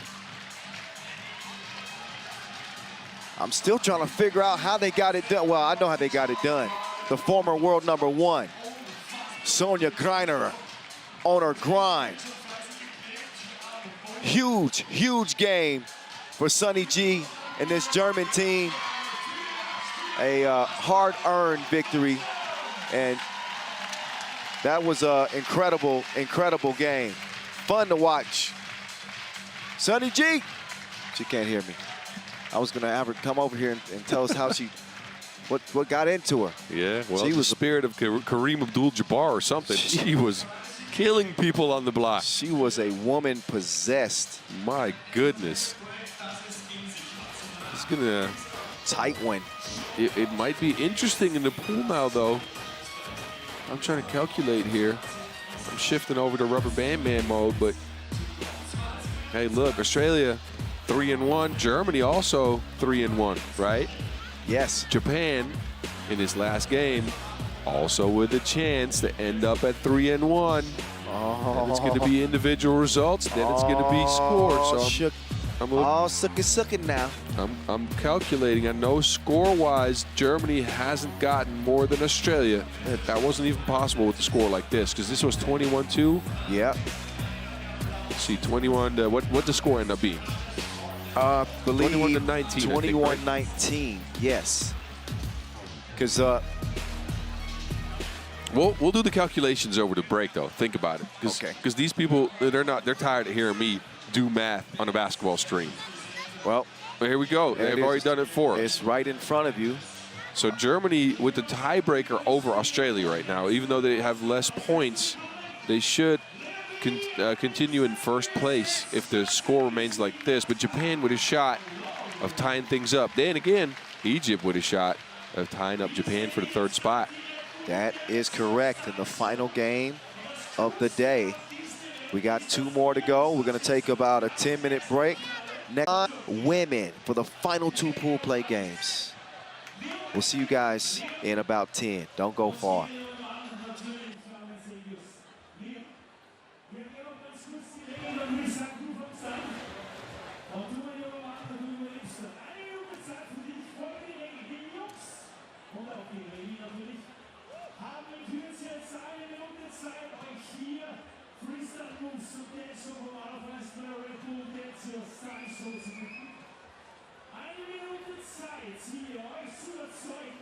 Erstes Semifinale, die Wiener kommt ins Finale und wird dann gegen die anderen hier wieder bei der zweiten Show hier wegkommen. Da würde ich vorschlagen, if you are ready, we are ready. Die Minute kann beginnen, wir starten, würde ich sagen, die Show. Ihr hört es mit dem 3x3 Countdown. Drücken wir einfach drauf und dann kann es schon losgehen. Sehen wir, wie weit es dabei. Okay, let's go. Ladies and gentlemen, this is the Red Bull Dance Show Special. And this is Leo.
Und die Charges seid ihr. Und so machen wir das jetzt so mehr.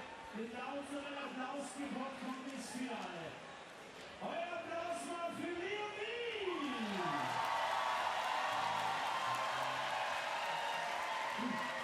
Das wird schwer. Und jetzt für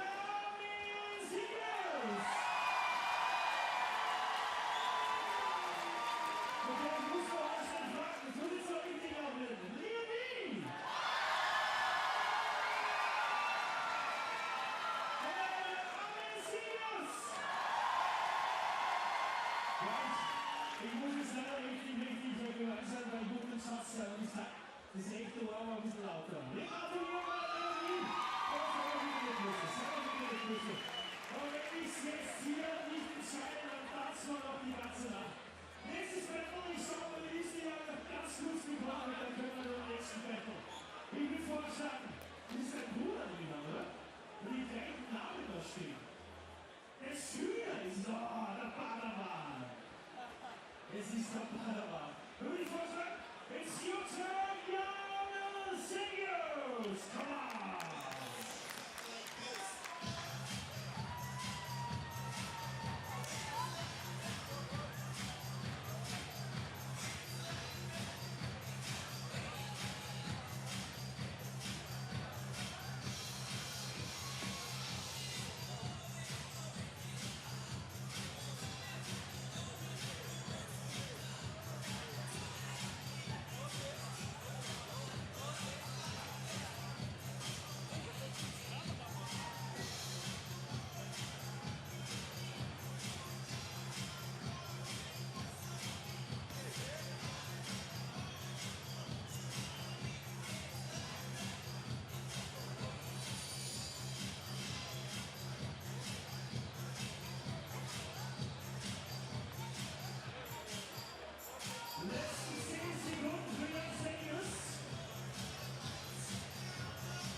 Und jetzt bin ich gespannt. Jetzt zeigt uns hier mal die Latvia, wie es geht.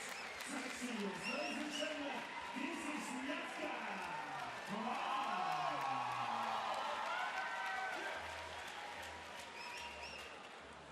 Machen wir richtig laute Musik.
Also wenn ich so groß lauter wird, wer ist für die Seniors?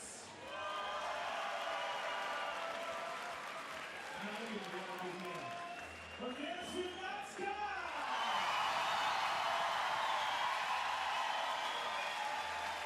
Das ist richtig gut gemacht. Wir haben ein Finale Latvia gegen Jungs, weil ich jetzt natürlich erzählen will, Latvia, willst du anfangen oder doch, du musst ihn rauslassen, lass den irgendwie vorne, gell? So machen wir das. Ein Schluck Wasser, mein Lieber. Das ist die Red Bull Dance, Your Style Show und ich will trinken Wasser. Also bitte. Natürlich brauchen wir Red Bull, damit wir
Und wir machen noch einmal unsere Moves, die wir heute gelernt haben.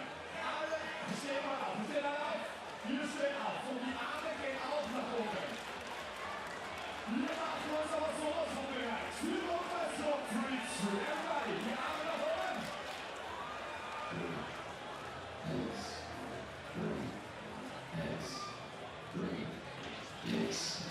All right, what a beautiful, beautiful horizon at this world-class square Rauthaus.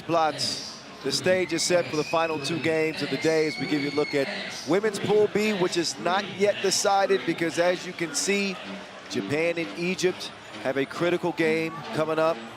Japan, with a win, would improve to 3-1. And if I'm not mistaken, Boz would have a shot at potentially still taking the #1 overall seed in this group. Do the points work out in that way? You mean the United States, right? Well, I'm talking about, that was women's action I was talking about with Japan. Oh, and Japan, Egypt. That's the yeah, last Japan game. still Of has a course, shot at it, yeah. United States and Austria men are coming up first. But Apologies. no, it's okay. I didn't was on check the how screen. Japan. That big screen right in front of us, Boz. Ah, you're right. I'm sorry. I was still in calculation mode. I was looking at the men's pool that we're going to see right now, and I was kind of distracted by the clapping here. You see all these people standing up for their team? All right. They are. It's lit. This energy is electric. So it is standing room only. I tell you no lies. This place is absolutely packed to the hilt. We got stars in the building. We got Austrians, Serbians, Mongolians. We got some Dutch people. This is Jakob Pertl again. So apparently, and that's what we just heard from our broadcast buddies over on the left here, the Austrians, he has played some 3x3 basketball in the past, just an hour or so with the old Austrian team to experience it, which is, and he really liked it. And he's here to support. And they said he's such a normal guy. He would never come out here and ask for a VIP. So he's sitting in the regular people crowd here. This guy, mind you, is an NBA player. And he just came in here with a drink and sat down between everybody else. And he's about to sign a big deal. He's a free agent right now, so he could be getting a big contract coming up. We wish him all the best with that, for sure. And happy to see him here at the event checking out this action. He's going to be locked in for this one. He better be, because this is the United States against Austria. This is one of the marquee games. This place is lit than a mug. Yes. Kareem Maddox and Jimmer Fredette will lead this American team out on the floor. USA looked good in a 21-14 win over an undermanned Slovenia squad. For Austria, though, their loss came to Latvia by 2 earlier today. So this group is tighter than aerobics clothes. Yeah, it sure is. And I think Austria still has a shot at the second spot in the pool, not at the first spot anymore. Because again, an Austrian win here would force a 3-way tie between the United States, Latvia, and Austria. Then it comes down to points scored, right? In this case, because all teams beat each other. So it comes down to points scored, and Latvia at 81. At the top right now, Austria, they are 25 points behind. You can't make that up in a 3x3 game. I'm not even gonna lie to you, Boz. I just out-mathed you, didn't I? No, I ain't gonna lie to you. I can't even hear you. Your lips are moving, and I want to hear what you. This crowd is loud. Yes, it is. They have turned up the volume. No, I heard mostly what you said. You gave a great detailed explanation on what it's going to take in the pool and how the points will play out. Yes. Thank you. Look at this squad, though. They ready. Yes, they are. If you can't perform in front of a crowd like this, something wrong with you. 3,000 people. I got to get a video of this. I'm gonna hop off for a second, Kyle. I'll be back. That's all right. Go ahead, get your video, Boz. I'm gonna hold it down. This is Team Austria. They came into the day 2-0, but again suffered that loss to Latvia. Gulian, Rashan Mbimba, Nico Kaltenbrunner, the Hammer, Philip Kramer, and the Math Man, a.k.a. Hawkeye, Matthias Lenortner, Marcos Michaelides, of our officials doing the coin flip right here. They'll dap it up and get ready to go toe-to-toe. USA in control. They could take the top spot in the group easily with a win here. And top-level officials will handle this one with Cecilia Toth and Marcos Michaelides. He's a top-level shooter. That's what we call him, the burner. Nico Kaltenbrunner, the 23-year-old who's done so much to really improve his health and his physique and lost a lot of weight and really dedicated himself to 3x3. Speaking of dedicating themselves to 3x3, that's a USA star, former NBAer and BYU legend. Jimmer Mania has arrived here in Vienna. They're under the lights. We're going to see who performs. This is the final act in the men's competition. Pool B, Austria, United States. I'm Kyle Montgomery, aka The Voice of 3x3. You can follow me at 3x3 The Voice. And you can follow my partner in crime, Big Boz Rosendahl, aka The Mountain, at BAZZ50. We'll keep you up on everything we got going on out here. Yes, yes. And again, interact with us. Ask us some questions. Shout out something. We like that. Give us some bars. Oh, we might drop one of your bars in the game. This game is on. Let's get to it. Dylan Travis being defended. There's Jimmer. He finishes with the lay. USA hoping for this possession, but I think that went out on the red, white, and blue. It did. Nico Kaltenbrunner will start the possession. Underneath the hammer. Oh, no. Okay. He cleaned up his mess. Yeah, you got that back. Oh, I like your cut, G. And then Travis with the hustle. He went so fast his shoe came off. He did blow a tire there, didn't he? But take a look at first Kramer getting Dylan Travis out of there and getting the bucket underneath. This crowd is roaring. Jakob's feeling it. You see that? I saw Jakob up there. Look at Jakob. He dancing and stuff. Yeah, we see you.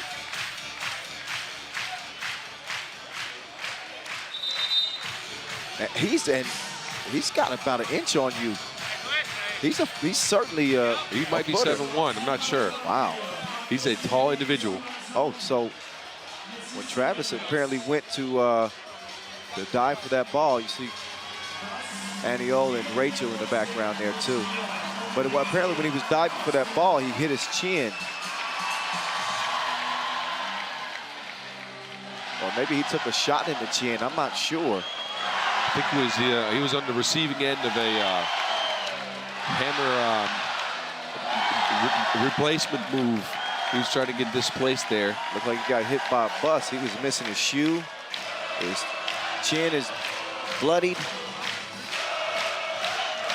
He's going to get some attention from the medical staff. Air Wind continuing to get this crowd even more hype. Yes, Erwin out there acting a fool. Setting it off, going crazy. This is FIBA 3x3, ladies and gentlemen. It is going down here in Vienna, Austria with the showpiece event of the year. Olympic implications. If you want to play tomorrow, you got to make it out of pool play. Both of these teams with great opportunities in front of them as Lenortner gets the score to the roar of the crowd. Here's Jimmer trying to put somebody else on the bucket list, but it's a misfire from the Jimmer. Lenortner, no. Long rebound out of bounds. Back over to the United States. You've been in some emotional games before, Boz. I have, yes. As a player, how do you maintain? Well, you just try to focus on what happens between the lines, right? You're not trying to get distracted by the crowd. Obviously, it can provide a momentum swing in your favor, but you can also kind of feel that crowd getting quiet sometimes. So, I don't know. As a player, I'd always like to focus on what's between the lines. And you know me, I go into, oh, the hammer. Toss that one up. I like to go into analyze mode, right? So I go and coach. I try to figure out what plays work. I try to figure out what actions work, what we can do in transition. That gets me calm and quiet. A deep thinker. Yes. I understand. 2-2 game. The math man. He wants to add 2. He does not. And Kaltenbrunner couldn't clean it up. It is a physical game here early. Dylan Travis is back in the game, and he's already back on the Inleo flow.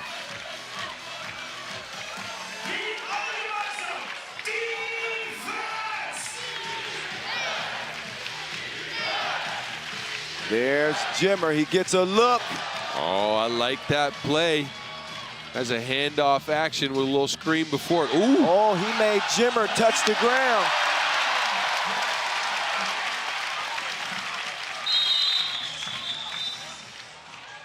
What a quick move.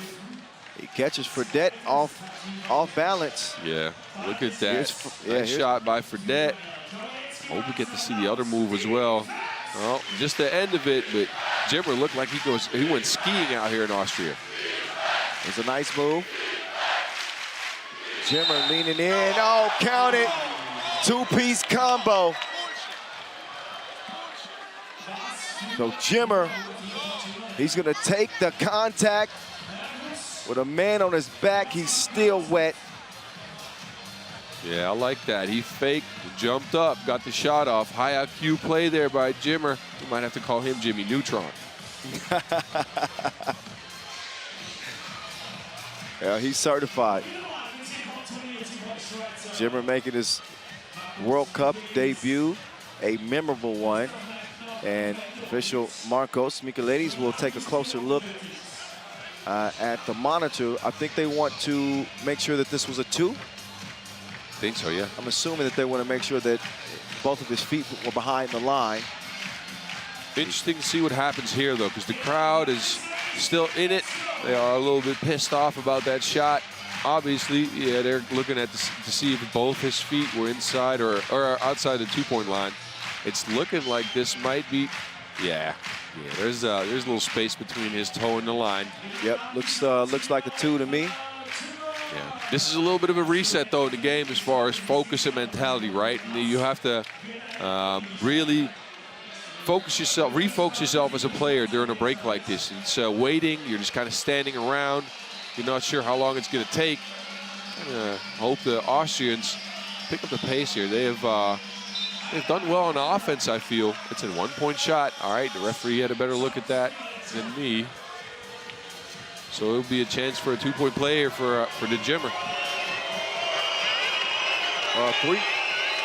Should be a 3-point play because the 2 counted. It was a 2. All right. Yeah. All right.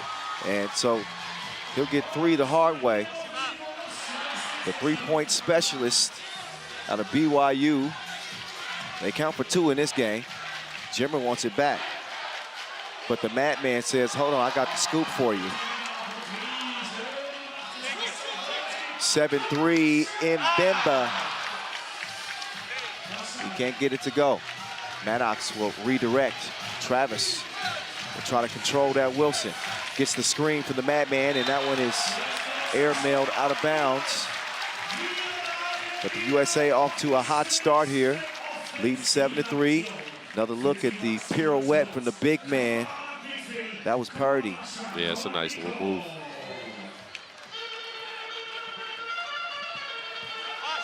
Kick out to the burner. Couldn't burn him. But Kramer's getting to it in this game. He brought his toolbox, the hammer, and that one is swatted. But wait a minute, there's a whistle on the shot. Look at this crowd. Have you seen a crowd as raucous as this one in 3x3? No, I don't think so. You've been at so many events. Think about it. This crowd's going crazy. Barry is able to draw the foul. Oh, Barry, he's going to miss that free throw. And Mbemba, he said, you're going to get these dents. Took him to the body shop. 7-5. I like that inside hand, too. Nice little rollback on that shot. Maddox all by himself. A little strong off the iron, it'll go. And Bimba gonna use that big body to set a screen. Kaltenbrunner doesn't want it. He turns on the afterburners. Oh, yeah, thank you. I like Borrowed that one from Boz. 6-7, the real deal. Bodies are flying left and right. Bemba looks like he got hit in the mouth by Dylan Travis on that drive. Let's take a look and see. Well, first the Kaltenbrunner drive and score. And then you see how physical and Bimba is. Yeah, he is a load to handle underneath that basket. And he showed he can hit the two-point shot, too. That's a fact. What is also a fact is the United States still lead in this game, despite a revitalized Austria team who's starting to put it together. USA was not tested in their earlier contest against Slovenia. They were certainly tested in their first game of the competition against Latvia, and they passed that test. And then handled Australia as well. Yeah, good tournament so far for the United States, and they've gotten contributions from pretty much everybody, right? We've seen a Jimmer game, we've seen a Maddox game, we've seen a Travis game. Kenyon Barry doing his usual disruptiveness on defense, so I like this squad. I think they got the tools. And now Travis is called for the foul. That is only number 2 on the United States. Kaltenbrunner with the drive. Excuse me. Step through 2 American defenders in Maddox and the Jimmer. Look at that Euro step. He stepped from Salzburg all the way to Vienna. There's the geography pun. Outstanding work, Boz Rosendahl. Thank you. I try. All right. The weekend at the line.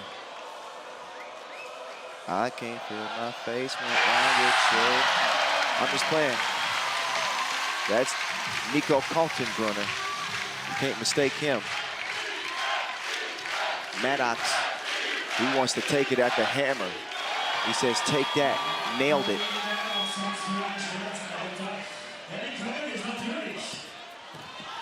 Ooh, good defense by Jimmer. Swipe that off of Kaltenbrunner's legs. So take a look at this FaceTime. You can taste the leather. The Maddox, Madman. He's shown the ability to shoot, be able to shoot those. Barry to the rack with the lay, pass to Kramer. Yeah, I like that. That's a very good move. Oh, quick action, but he sold it for Nortner and then has it stolen. Jimmer, Timber, it's falling. 13-8.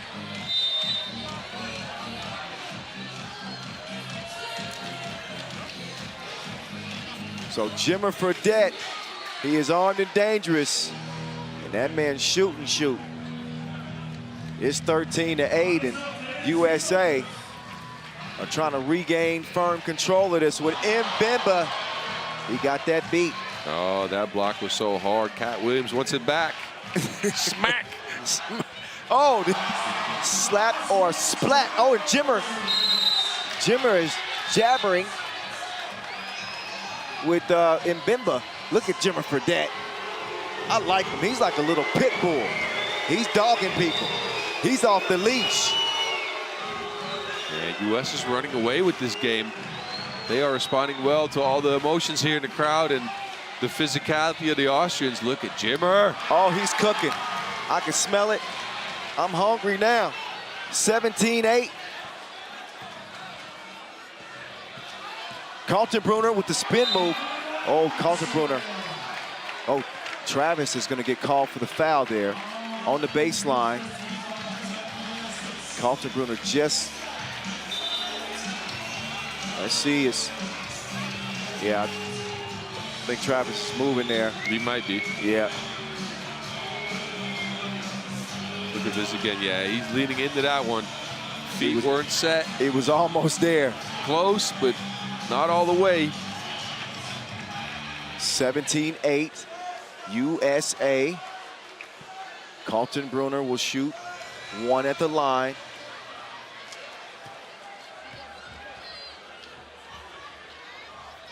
And, oh, he will not capitalize.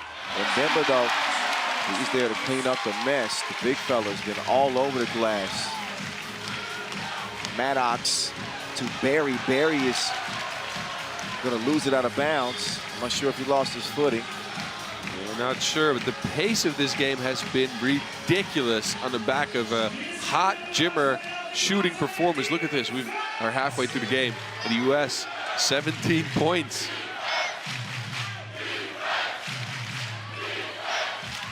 Jimmer Fredette, oh, nobody home. He says, my bad, my bad. I thought he was going to shoot that. He had a little space there, but thought the better of it, obviously. Turnover Jimmer, though.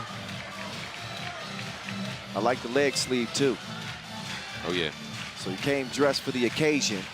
Kaltenbrunner, he flicks the wrist, and it ain't that windy.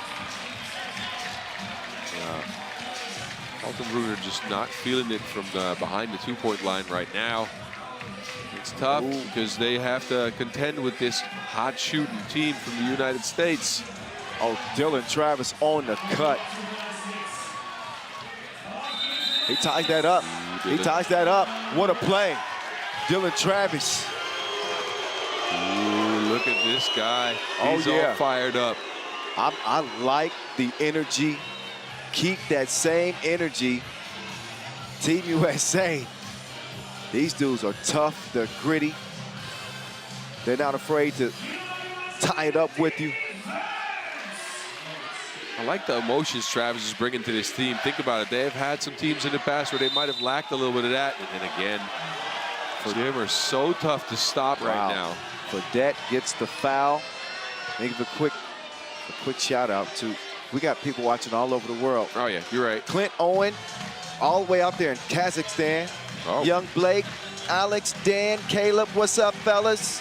Can I join in? Of course. I want to give a little shout out to the 3x3 podcast. You've been a part of that, right? Yes, I have. The 3x3 basketball podcast is Rahul and Mark Dyan, right? Out in England. They talk about our favorite sport. So you guys better look them up. Well, it's game point. It's game point for USA. Excuse me. You're getting all emotional. I'm screaming so much. No, I see that. I see you getting emotional over this USA squad. That's all right. You can be Homer. I am impartial. I call it like I see it. All right. And why is there a tear on your cheek then? Oh my goodness. Barry gets called for grabbing.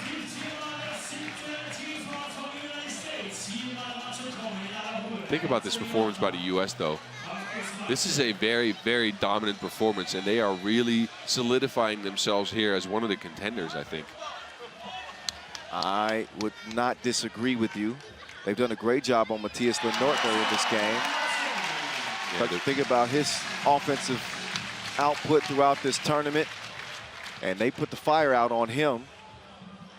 Lenortner does connect at the free throw line, but this game is very likely gone. Barry on the drive. Oh, he missed it. And Dylan Travis is contending that it goes off of an Austrian player's foot.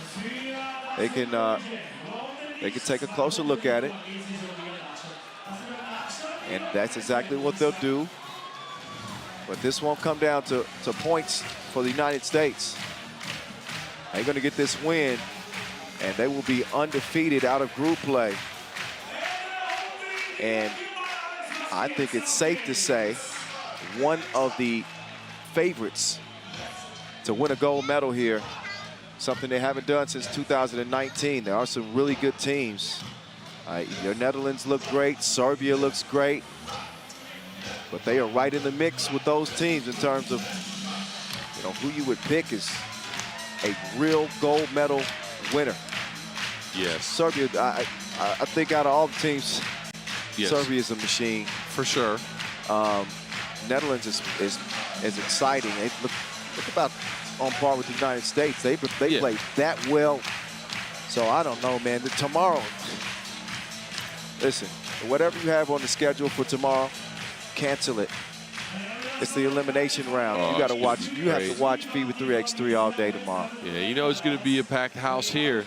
All of these people tonight came out to get a good Austrian show. But tonight's show was Jimmer Fredette. Call him Jimmer Fallon. Yeah. Hey, it is late night. Hey, did? That's you what, dig? Yes. You dig? I like that. It's been a long day, but we're still at this. Think about it. We're sharp. Dropping bars left and right. You're sharp. Well, you're not? I think I'm pretty good. I'll look at the tape later. Go over with my team. Come on. I'll see how You got this. how we did. You threw a couple things out there. A Kit Kat, a Mars bar. They were right. Yes, good challenge. So the Jimmer will have it to Dylan Travis. Travis to Canyon Barry. No, not that time. Look at the defensive intensity of Dylan Travis. It is insane. Every clear, every transition play, he's trying to run up behind somebody and get the steal. He's leaving it all out there today. Yes, sir, Reed. Well, we've managed to get to the TV timeout. That's something. I thought it would end before the second TV timeout. Yes, me too. But here we are. We're still, USA is on the brink of their 4th straight win. And they've done it just like you see right there. Austria's offense has been stagnant. Meantime, USA have been getting buckets like rain is coming. Jimmer Fredette has been raining. Oh, yeah. Twos left and right.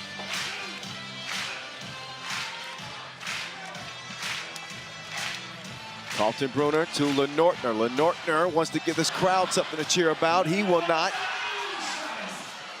They will track down the rebound.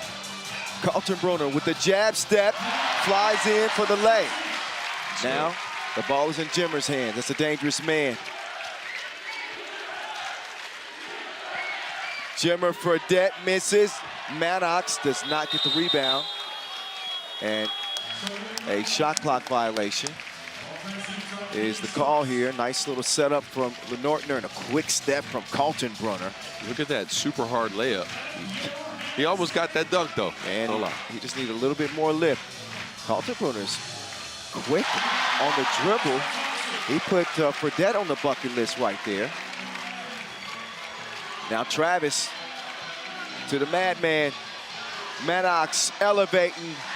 Can't score it. So, oh my goodness, Carlton Brunner. This crowd is back alive. It was quiet as a library a second ago. Dylan Travis, whoa, just sees it roll off.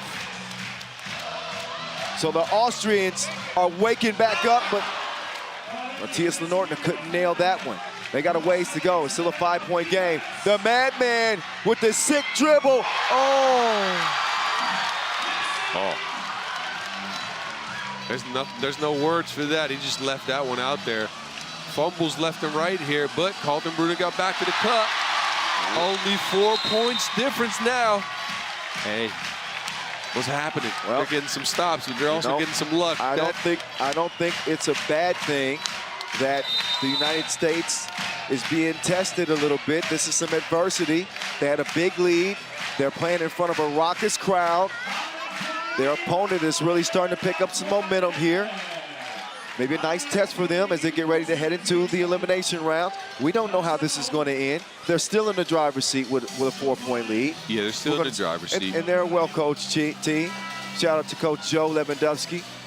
He's been working with USA Basketball and coaching the men's teams for years and years and years now. I think a decade. So while there's no coaching during the games, I must remind you, I think he has this team prepared. Let's see how they handle it as Jimmer will start the possession. Canyon Barry to Jimmer. Jimmer lost the cookie. Uh-oh. Oh, and then Jimmer, he's gonna foul Kramer. That is an 8. An 8 on the USA. That is not a smart foul. Just let him get a layup, try to get a shot up. Now they got a chance at 2 points.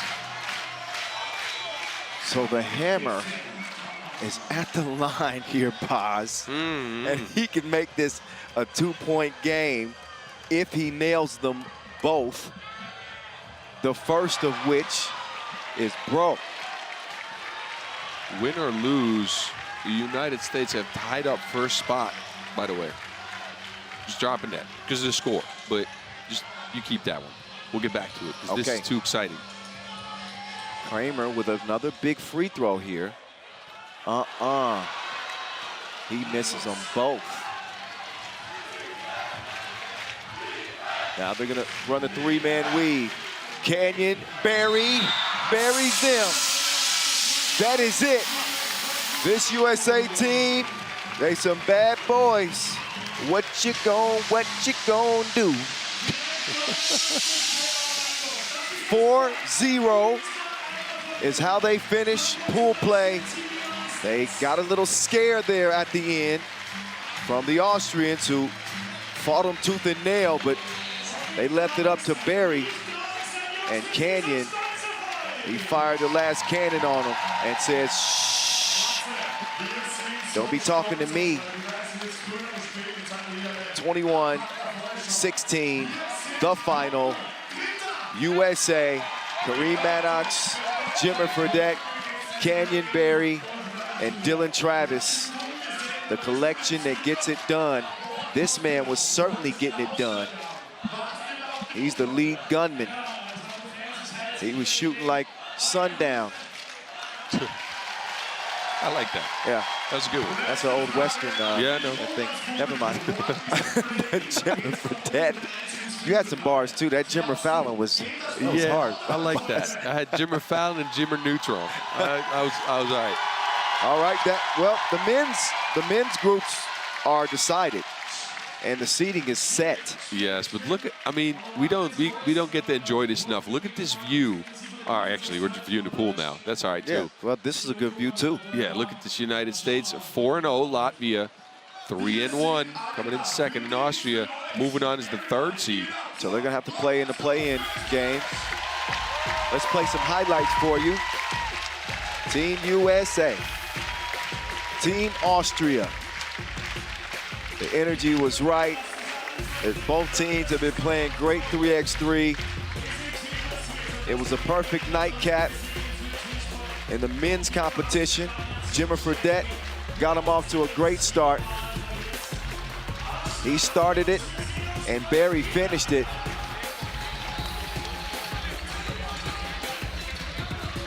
And there was a lot that went down in between. And plenty of Jimmer. Jimmer was in his groove, shooting the ball so well throughout this tournament. Kareem Maddox showing his touch, but that man had the Midas touch. Jimmer Fredette letting the crowd hear him, letting the world see him here in Vienna, playing 3x3 now. It was the right career decision. He might be the difference for these Americans who are playing confident 3x3. Barry got something to say. Well, with a crowd like this, might as well. All right, well, this is the last pool of the day. This will be it. This is game number 80, Boz. This is our last pool play game. Yep. Think about it. Yeah, number 80 for us. There will be people are going to stick around because I don't know if you know this, but there's apparently a dunk qualification.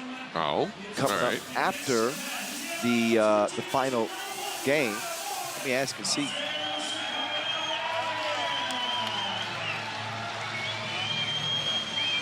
Yeah, so we'll be doing that dunk qualifier. It will be fun. All right. Wait till you see the names that are in this dunk competition. Well, here are the names that are going to represent Egypt. You've seen these ladies for all tournament now. Shout out to Quincy Diggs in the spot. Quincy out here in the stands there. Look at him.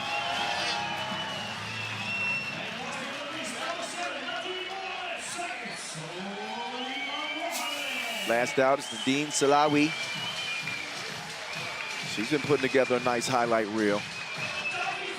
But more than highlights, Egypt need a win. Yes. In the worst way, Boz. If they win, they can advance as the 3rd seed.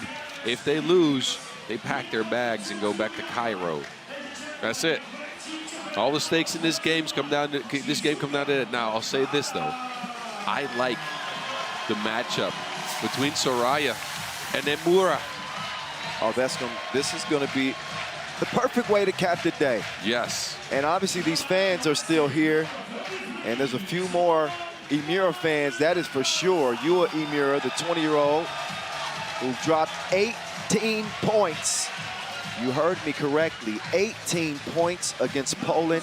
Yes, this is a 21-point game, right? You got one player that drops 18. That person is gifted. That's an incredible performance. I'm still at a loss for words. That is one of the most incredible individual performances I have ever seen in 3x3. And she is only 20 years old. I can't repeat it enough. She's 20. I'm sorry, I didn't mean to cut you off, but I'm just baffled. She's still coming out to MVP chants. We're in Vienna. Yeah, we're not in Japan, for everybody that thought that we kind of moved over to Tokyo for a second there. We are still in Vienna. She's got this crowd in the palm of her hands. I think there might be, I would expect the crowd's probably pulling more for Japan to win this than Egypt. But so imagine Japan having the luxury of kind of playing in front of a home crowd type feel. Egypt with their star, Soraya Mohammed, and as well as Nadine Salawi. Don't forget about Raneem Mohammed and Hagar Amer. Yeah, and I think for them, the key to this game is going to be getting Salawi and Soraya off of some ball screens. There was a lot of individual attacks in their first game. They didn't win. I remember their one win just 2 days ago, but I remember they had a lot of ball screens. They had a lot of team actions. They kind of let that go. Now for Japan, we already know what's going to happen. One lady needs to get that rock. Yua Emura? Yeah. Yeah. Okay.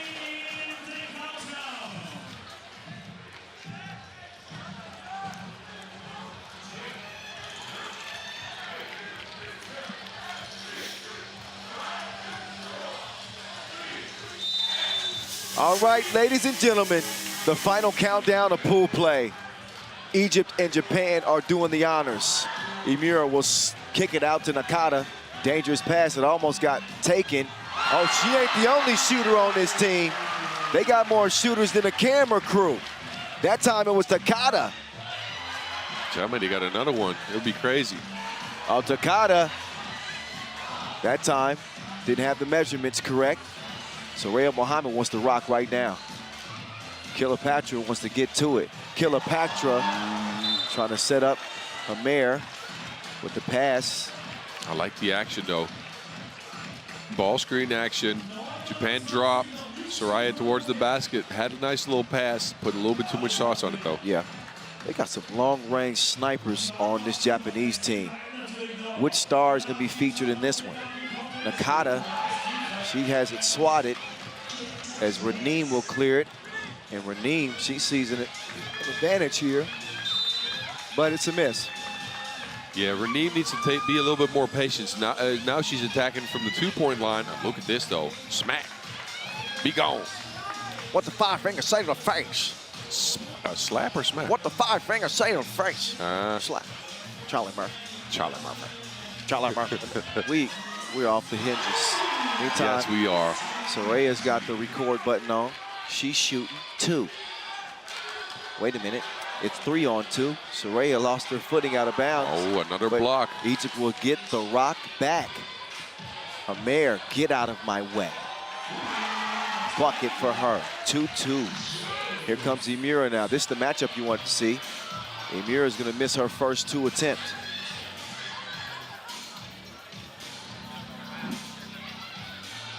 Here is Mohammed. Mohammed draws the foul.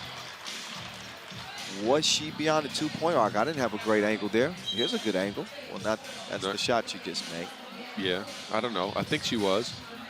Might have Let's, been a toe in the line, though. this is where we pay attention to the officials and see if they hold up 1 or 2 fingers. But that's your job. I'm here just thinking in bars and researching stuff on my computer. Fine. All right.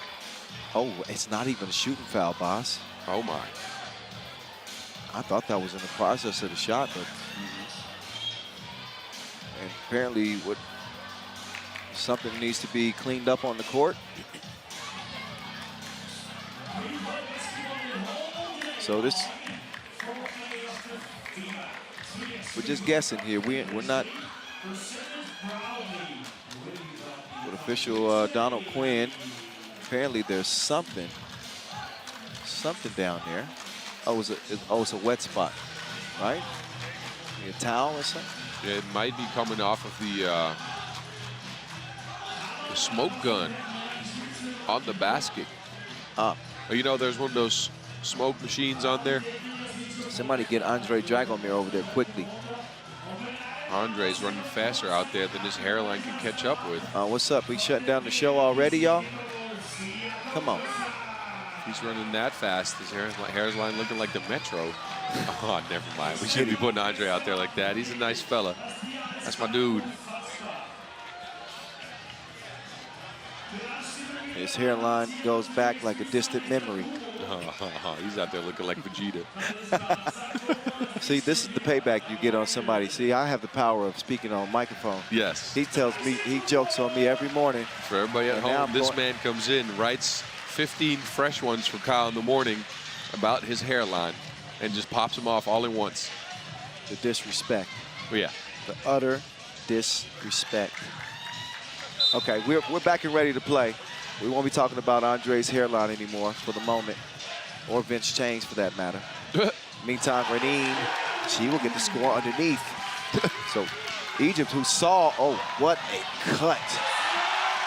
Samurai slice. 3-3. And Reneen, she'll take her on the merry-go-round. Mura goes to overdrive, and she's hacked. Will get the score, and she's still smiling. She ain't playing no games, though. You can see the foul right there, and the MVP chance of beginning again. I love how this whole Austrian crowd has gotten behind a 20-year-old Japanese girl. It's amazing. This is one of those things in 3x3 that give you goosebumps. Absolutely. She has played so well that the people here have just gone and gotten behind her. Ooh, Mohammed has that shot halfway down, and the rim spit it out.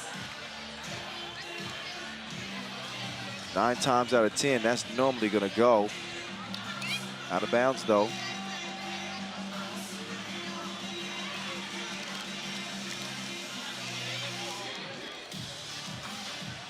Amer hands it over to Salawi. That didn't work out. No, it did not. A 5-4 contest. Yes, and the breeze has picked up a little bit here, so. And it's getting a little chilly, boss. Yeah, I'm putting on a shirt as we speak. I know you are too. Ooh. Reneen, she misses the layup, but she got to her spot. She did. I think she may be end up being the X factor in this game. And the pull-up midi puts Japan up by 2. Salawi to Hamer. Hamer had the height, but not the distance. But there's Takada again. Is that a left or right-handed jumper? Yeah. Is it a lefty or righty? That's like a two-hand. It's a little unorthodox, but it goes in, right? Yeah, I'm not hating. I'm just confused. I'm just trying to figure out if she's strong right or strong left. I don't know. I haven't been able to figure it out. She's ambidextrous. That might be it. Egypt needs a little bit of a Salawi sighting right now, though. Has been a little bit quiet this game. Emura made him look at her taillights. She brooms her way to the cup. Look at the speed from the 20-year-old Japanese rising star. Yeah, incredible take.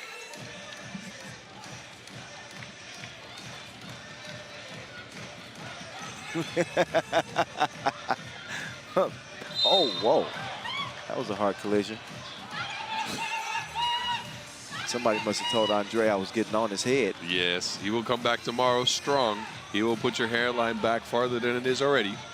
Oh, now you trying to come at me. You trying to come at me. I'm messing with you. Your hairline's looking strong for your age. Somebody's hairline looks strong for their age. Well, you know, we all saw the rules video this morning. Hey, wait. We digress. Yes. This is an important game, boss. And you sitting here talking about my hairline.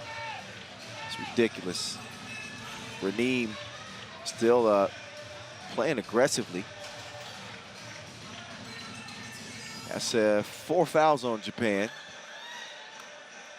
Egypt do trail by 3, but that could change with a Raneem stroke. Yua Emura. She's heating up again. Yeah, and see, Egypt's falling back into the one-on-one stuff. I like them to play a little bit more team-oriented. Yua Emura misses that one that time.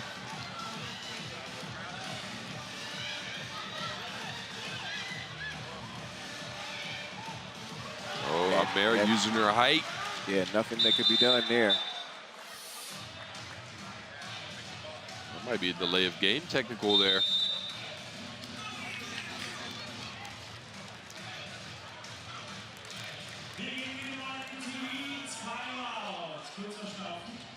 Another look at that Emura two-piece. And we know that once she gets it going, Well, once she pops, the fun don't stop. They better try to keep the lid on her. You dig? Yeah. You like it, Oh, boss. yes. Yes. See, we're play-by-play, but we're also rapping at the same time. Yes, we're play-by-play by playing. That's what you're saying. There you go. Oh. So, yeah, you're right. Delay of game technical. Oh, Emura.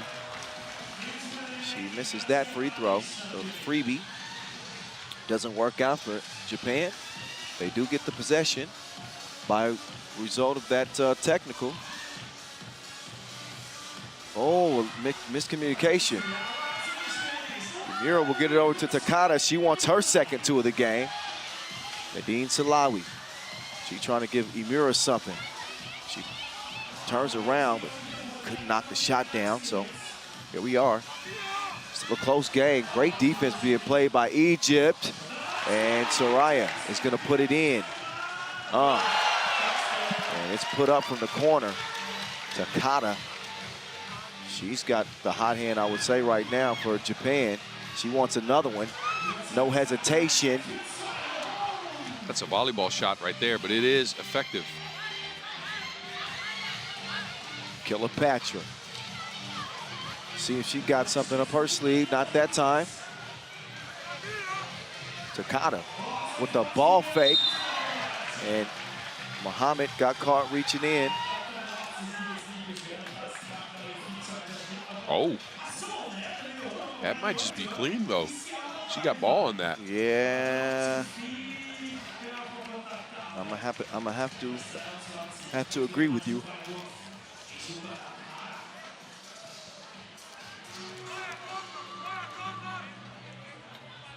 Free throws have not been falling for Japan. Oh, hey, whoa. So, luckily for her, she got rid of that ball. Otherwise, that was going to be a travel. I think the elements are in play here, though. Think about it. It's a little breezy. And you feel that? Yes. That's why it's cold. It's changed drastically because it was hot as heck today. And you even told us that today was going to be the hottest day of the week. It was hot, and then it cooled off during the night. Now it's a little bit windy, and that's affecting the shooters as well as the free throws. Oh, there goes Salawi. She's in her Birkin bag. 11-8 game. Oh, all day long. Santa making it rain, dear. I like that. Yeah. Raneem. She'll get Egypt within 4. And now down to 3. Back-to-back scores on the inside for Egypt. There's Santa just all alone. Yeah, she out there delivering that Wilson package. You know that. I don't know who that is. Is that Japan's coach? I'm not sure, but she's smiling so hard her cheeks are going to hurt. I'd be happy too if my team was playing like this. Yes. 4.5 to go. Final pool play game of this tournament. This will solidify our elimination rounds. Oh, Nakata wants to get in on the action. That one won't fall.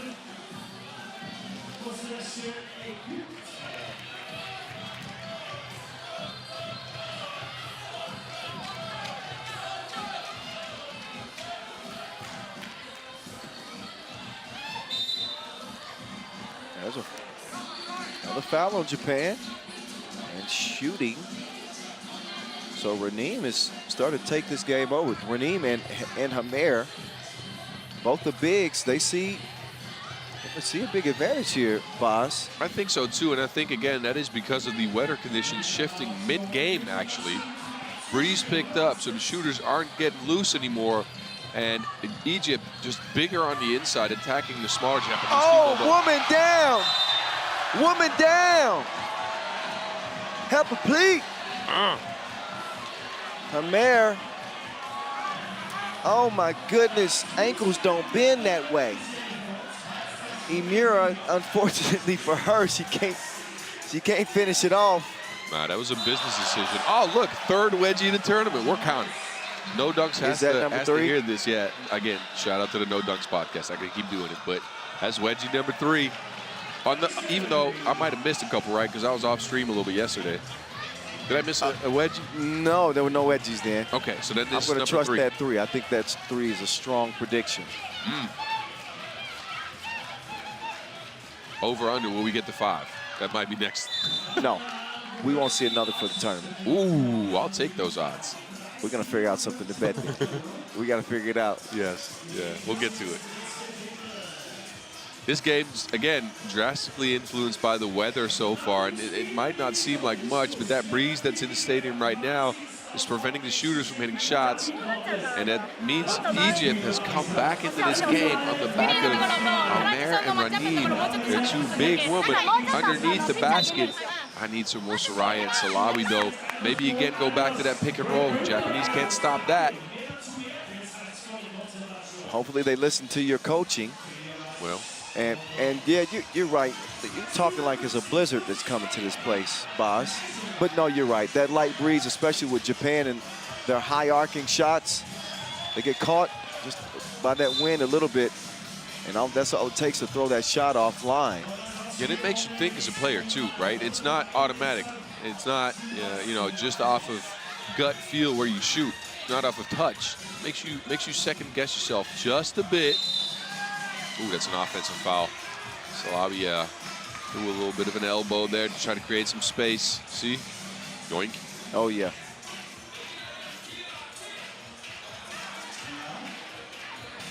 So Egypt desperately trying to get the win here so they can have an opportunity to keep their medal hopes alive. Well, a delay of game technical on Japan. So Salawi will step up to the free throw line. Well, knocks it down. Difference in this game, just under 4 minutes. Back to 2 points. Both teams close to the bonus. Japan already in it, though. Yeah, Japan's already there.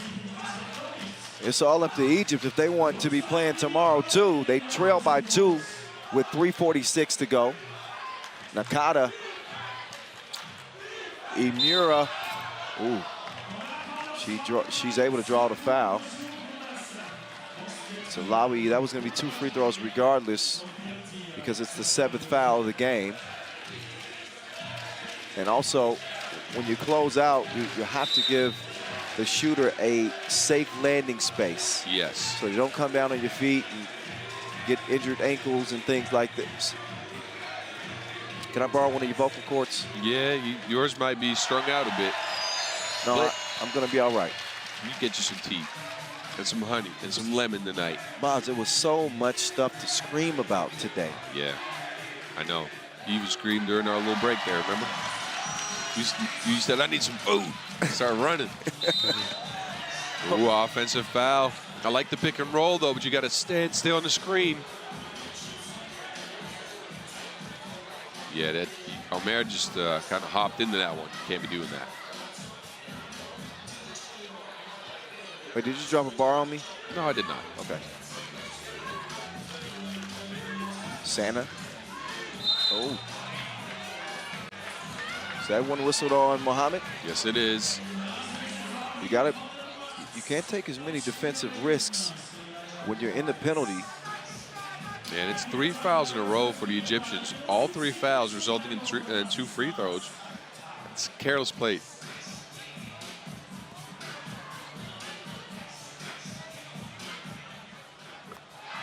Santa's first is true. She gets that one to go down the chimney.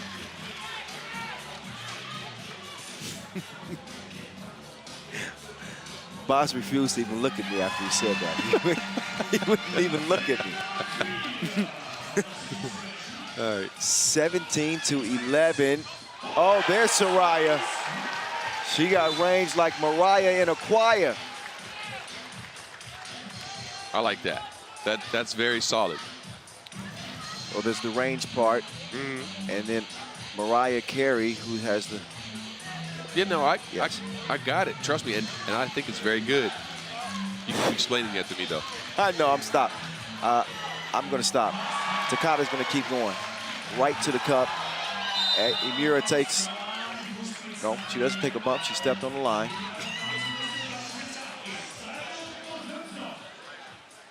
Couldn't track it down.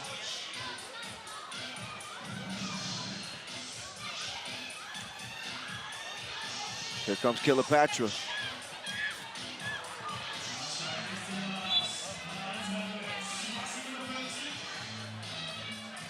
So the shot hasn't been falling. She's had a solid game, mid-range.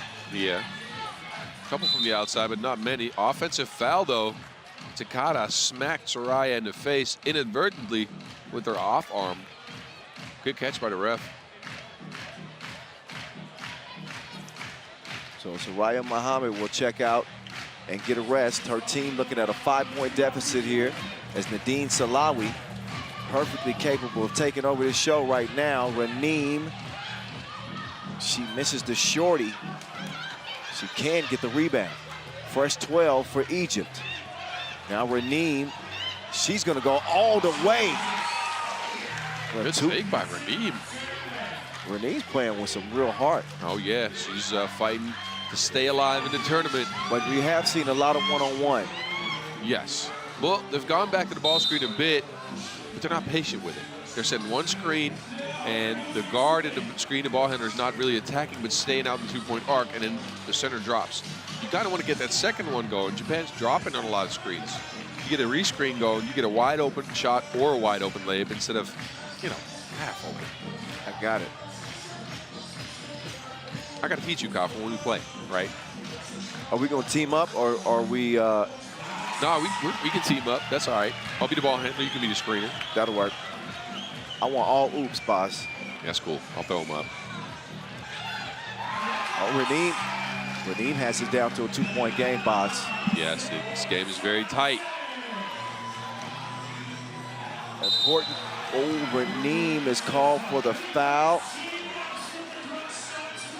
That's the 10th. That's the 10th on Egypt. screen kind of got cut off. We didn't get a look up top. But that foul means 2 free throws and possession. And Nakata is going to bring Japan 1 step closer.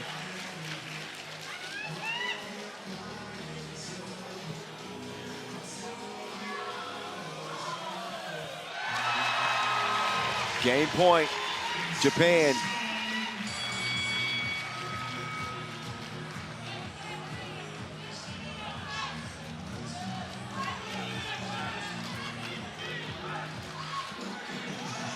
They're going to leave it up to Nakata. No, better yet, Imura.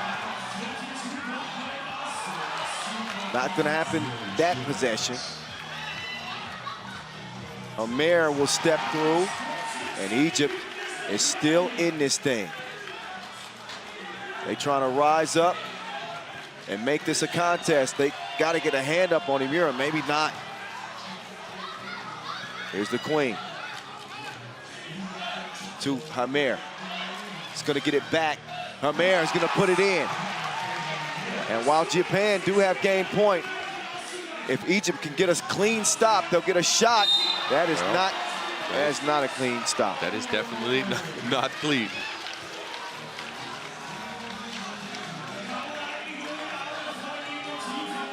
Well, yeah, that whistle will very likely end Egypt's run. Maybe not yet, Nakata. She was even smiling after the missed free throw. yes, Nakata better knock this down, though. She has 2 free throws. That's the 2 points to her name this game. She can end Egypt here. And with 1 foul, swish. Japan finished group play 3-1. Egypt are going to miss their chance this time around. We will see Japan on day 5. Is that this group is done? It is going to be Germany, Australia, and Japan in that order. In that order, right? Yes, I think so. Egypt fought hard. Unfortunately, not enough against this Japan team, who lost their touch from the outside, but got some timely free throws from Nakadam. From Nakadam. Did you say Nakadam? Yes. Yeah, some of y'all know what that means. See, that's the play on Amster. Damn. Yes. You just added an M to the end of her name. M, yeah, and an N maybe. Depending on the listener, I guess.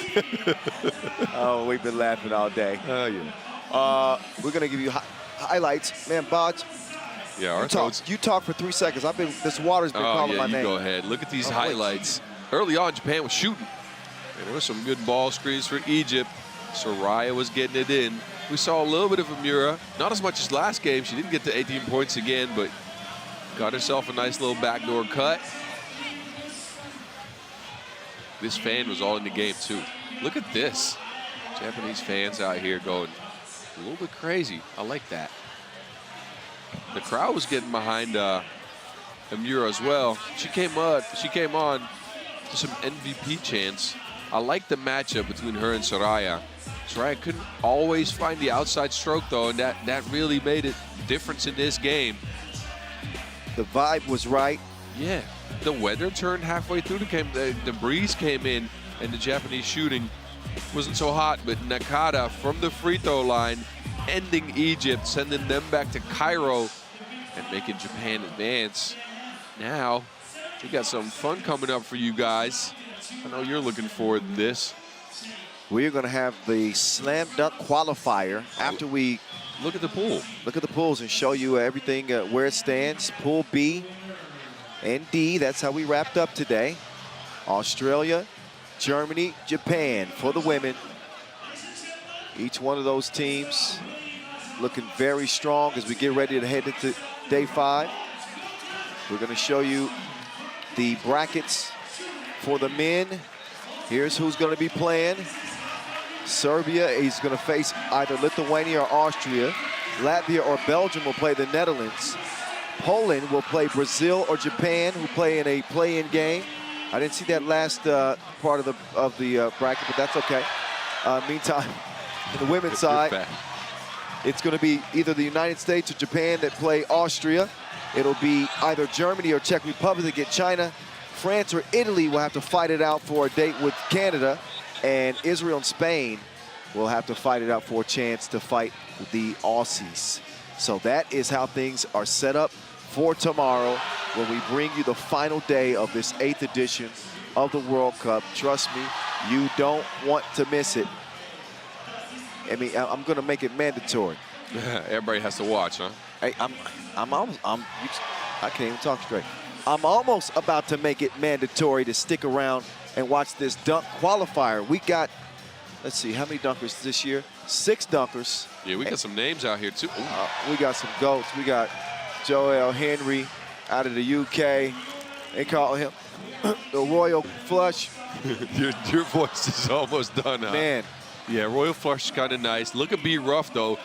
I played a little ball with him yesterday. That man can throw down. Oh, yeah, B. Ruff. And now we're going to get to the GOAT talk. Oh, yeah. The GOAT talk is Chris Staples. Yes. All right. The GOAT talk is Rafael Lipinski. Yes. Our judges are in place. Is that Esteban Gonzalez is one? Peter Ranquillo is one of the judges? Yes, he is. I don't know that, man. Me neither. Let's go, baby. Joe Henry, he's a bad man. He's hyped up. Look at Chris Staples. Look at Chris Staples. That's my guy. B. Ruff in the place. What's happening? Yes, everybody coming to greet us now. There we go. Brody Stevens from the land down under, and his GOAT talk. Huh? You want the mic right now? I said it's GOAT talk. It's GOAT talk. Staples is trying to solicit us for another job, right? He wants to take my spot. The most successful dunker the last 2 seasons is Grabo. Oh, Grabo. Peter Grabowski. Hey, I like his I like his attitude. He's been out here the last couple of days like a true professional, looking at the hoop, gauging where it's at, trying to see what he can get off. He's been putting in a lot of hours in this arena so far. I like that. Yes, he has. So the top 4, they get 2 dunks apiece. Yes. The top 4 dunkers will advance to the real dunk contest. I mean, this is the main. Yes, this is the qualifier, but the main dunk contest. So I got you. You see the field. Whichever 4 move on, it's going to be very likely maybe the sickest dunk contest ever. And we've had a lot of them. Here are your dunkers again. Joel, the Royal Guard, Henry. Peter Grabowski. Rafael Lipinski. Brody. Chris Staples and B. Ruff. Brandon Ruffin. A couple of Americans. An Australian. Pole. 2 poles. Yeah, 2 poles, actually.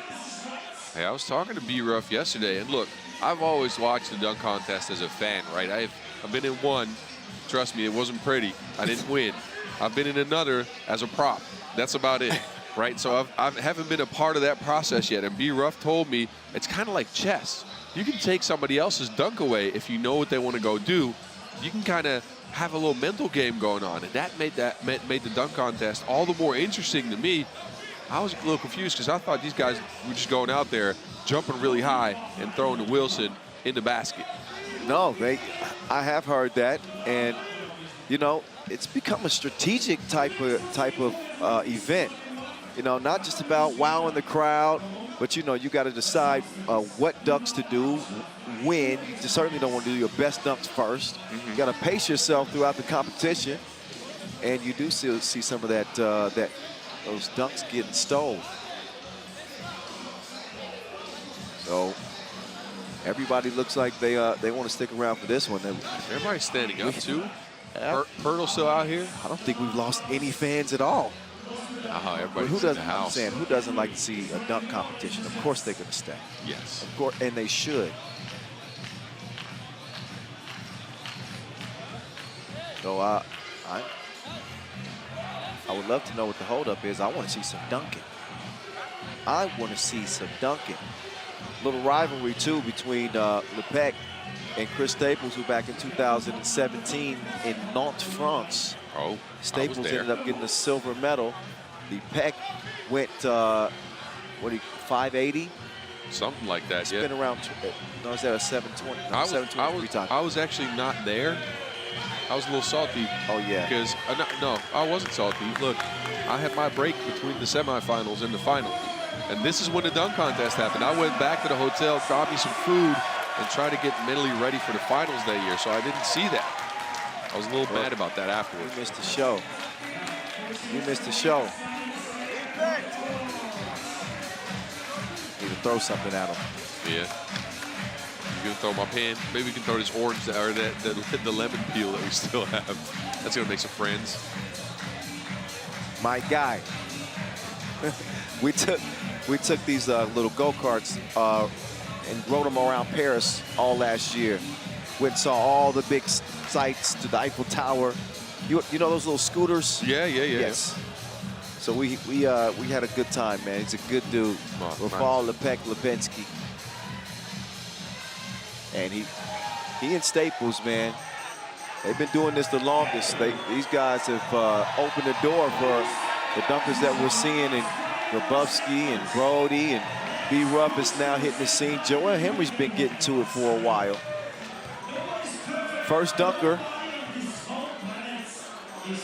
Looks like it'll be Grabowski. I saw him dunk earlier, but I don't think they scored that, did they?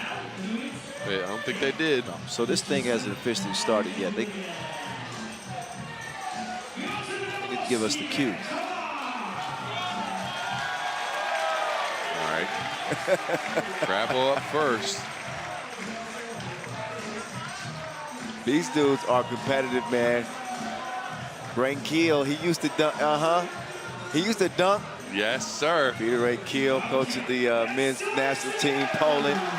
He was in the contest too, right? Yes, he was. Yes, he was. I remember that. He used to be able to get up there. He could windmill, and he was bouncy. But he wasn't bouncy like that.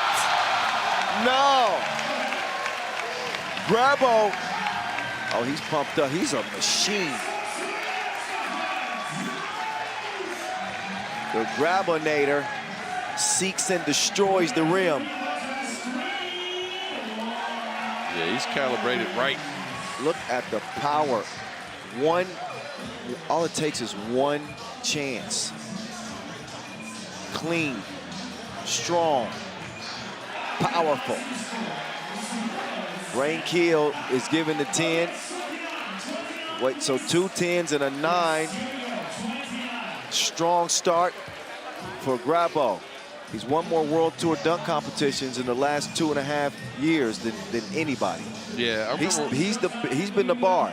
I remember when he came on. It was probably about 2019, I think. I remember he was at the World Cup in Amsterdam. I was actually the judge for that. You know what? I think actually 17, believe it or not. 17 was the first time he came on. Yes, 17 is when he came on. So he's actually been at it for a while. But we've got some great dunkers that we've seen over the years. You think about Smooth, Kravenko, and Miller. Oh, yes. Smooth might have been the most creative dunker I've seen in a minute. Jordan Sutherland. Oh, yeah, you're right. He Dupuy. Oh. Like, come on, man. We've had all the best. Kilgannon? Oh, Jordan forget Kilgannon. about Jordan Absolutely. Kilgannon. Yeah, you go back. And there's a couple of them. Andrew's putting 2 people on top of each other. What's happening right now? He must be... Yeah. He's got to get his volunteers tight. Joe Henry's got him right. I hope that dude got some strong legs. I hope so, too. These people underneath the basket, and they have a lot of faith in this man. Well, the thing is, he's running out of time. He's going to get one chance to land this dunk. And Joel Henry all he needs is that. The Royal Guard over 2 people with the reverse. Look again at this. The pressure on this duck box was high. Yeah, he had to get this. He got it in. Look, man, that airtime is nasty. He threw it back there with his hair. The braids flying, he's flying. Nice finish, and he will get 9s across the board. And the crowd does not like that at all. The crowd is like, what? 9s? 27 for the Royal Guard.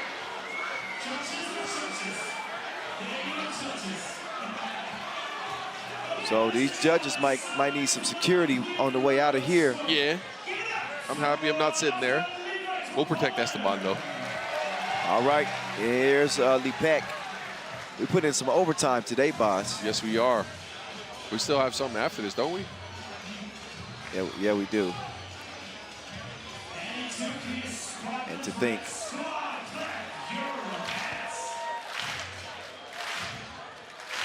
you're a VIP to me, boss.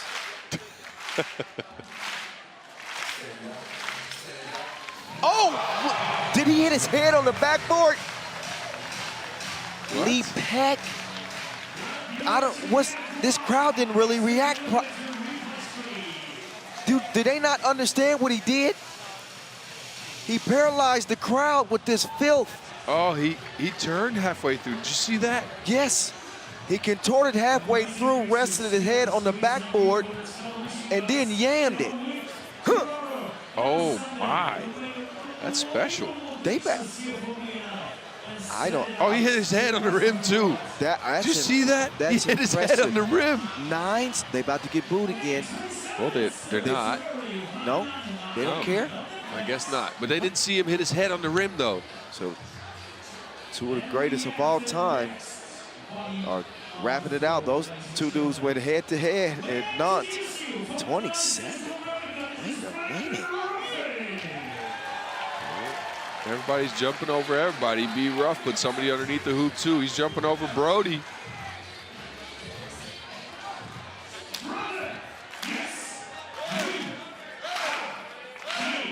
Now, B. Ruffin is a show. He got plenty of bounce, too. And he's going to go reverse over Brody.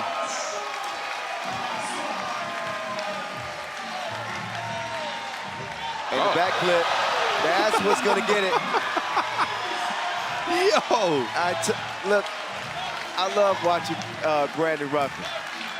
B. Ruff, he's always going to get the vibe right, the crowd in it. And he put his back into it. He put his back into it. Wait, a bunch of people just came out of the stands. And they're standing here. Be rough. Uh-oh. These people are going to be a prop, huh? Staples said, you can jump over somebody. You can jump over 2 people. Let me jump over. How many is that? 5, 6? Chris Staples is going to take it up a notch. Chris Staples is about to take it up a notch. He done brought a whole basketball team out here. Meantime, B. Ruff gets 2 8s and a 9. That's 3 8s, I think. 3 8s. Oh, that. B. Ruff is like, that's rough. They didn't like it so much, huh? No, they did not.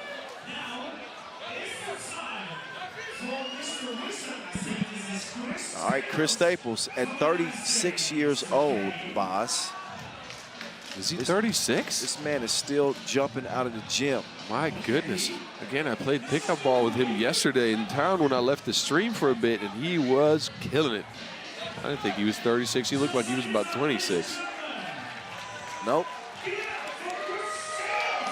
Chris Staples.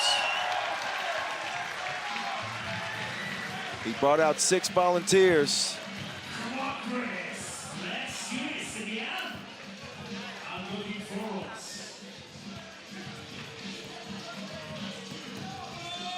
Sometimes I dream that he is me. Staples takes flight. Look at these cats coming out of the stands. He got them all hyped, too. He got like 6 dudes, 6 volunteers. Oh, that's picturesque, though. Yes, it is. There's the shot right there. The shot puts it through the rim. Chris Staples back in business here in Vienna. He's keeping it clean and simple. 3 9s. And he gets 3 9s. It will be 27 as well. So 27, Chris Staples again. We got 6 dunkers. And only 4 will move on to compete tomorrow. Yes. Out of those 4, 2 will move on to a dunk final. We'll have 3 rounds against each other. Brody Stevens. Boz, don't sleep on Brody. I've never seen Brody live, to be honest with you. So this is going to be a first for me. I've seen Brody win a couple of 3x3 dunk competitions. Oh, Brody. We're going to act like we didn't see that. Yes. That didn't happen. He's just building up the drama for the crowd for when he puts it down.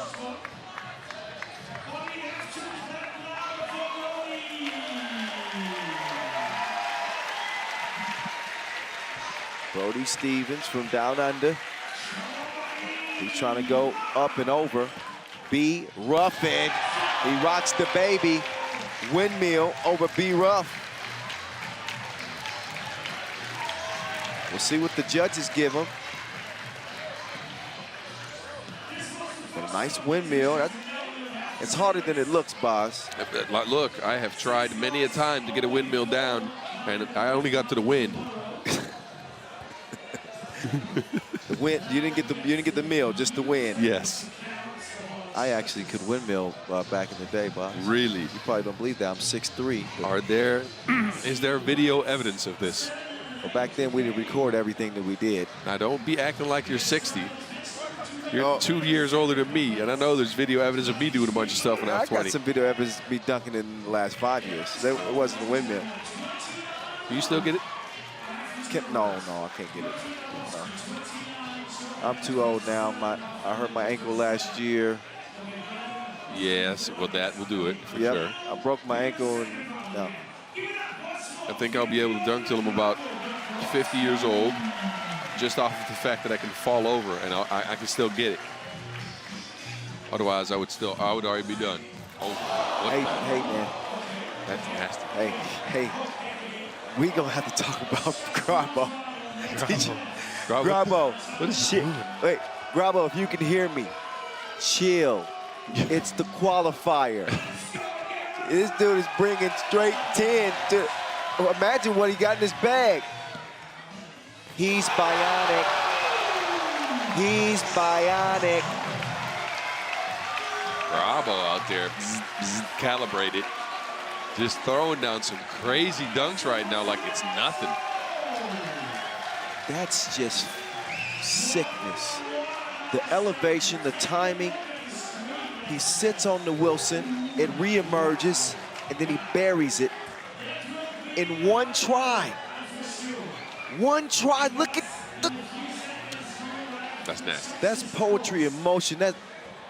Man, show me this dunk in slow motion. Oh, that's nastier than the land. Over and over and over again. I'm gonna... Esteban, we're not protecting you no more. Esteban. Esteban. We're gonna, Boz, please go grab Esteban. Oh, yeah, somebody get him out of here. Can somebody turn the lights in the stadium off? I'll drag him off. Esteban.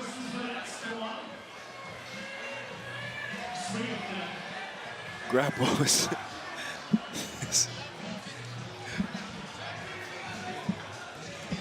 Grabo he just leaned over and told me, job's not finished. Oh, okay. He's not here to just get this one out of the way. He said 3 words.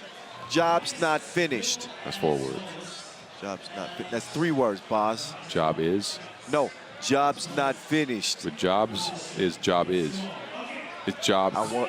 I'm not Think about it, though. You. Your job and then apostrophe S, right? No. No. Well, you know, You're whatever. wrong. 3 or 4 words. Oh, I didn't even get to see. I didn't get to see that dunk because we got people standing in front. Sit down in the front. Down in the front.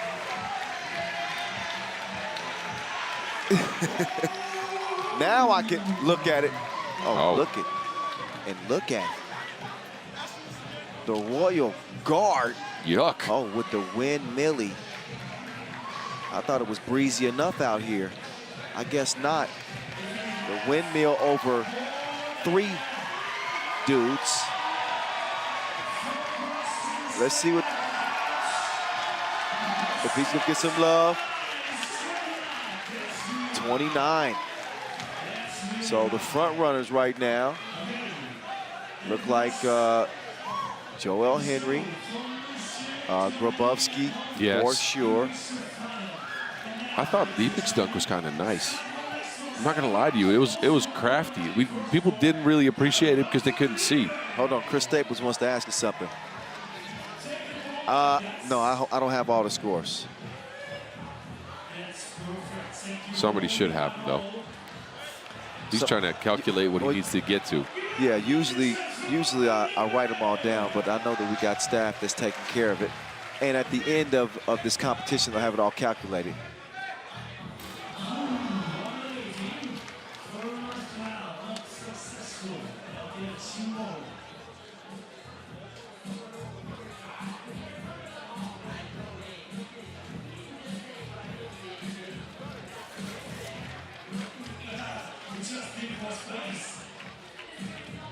So it'll add to the drama. Yes. Oh, Lepek is the second one to go down. Lepek, 360. And he's showing a demonstration of what he did. You remember Lepek when he wore the bandana all the time? Oh, that was mean, Lepek. Bandana Lepek he's a bad boy. And this man's still out here floating. Bandana Lepek might have been Kalip. Kapil? I don't know. I was trying to reverse his name because I thought he was mean. Didn't get it, though.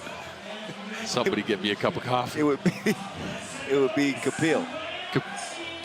Yeah, Kapil. That's not mean sounding, though. Kalip sounded kind of mean, but no. You know, I tried it. It didn't work. We'll let this one go. We'll scrub it off of the air time. We're going to cut this out of the stream. We ain't editing this, boss. Oh, come on. No, you're forgiven because I did a couple of those today. Yeah, we both did. Look, you can't hit home runs at every at-bat. Ooh, be rough. Here we go. Be rough. Plenty of height. That was nice.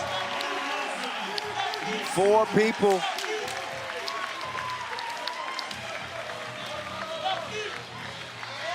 Look again. Clear for takeoff. And first try. That's got to mean something. Yes. I like the dip, too. That's tough. Yeah, and he had to bring it all the way down from his waist and gets a solid score. Remember, he got only 8s on his first dunk. Yeah, now he's got 26 on the second. So his total score, if I'm not wrong, should be 50. Yes. So B-Ruffs at 50. Chris. So Grabos at 58.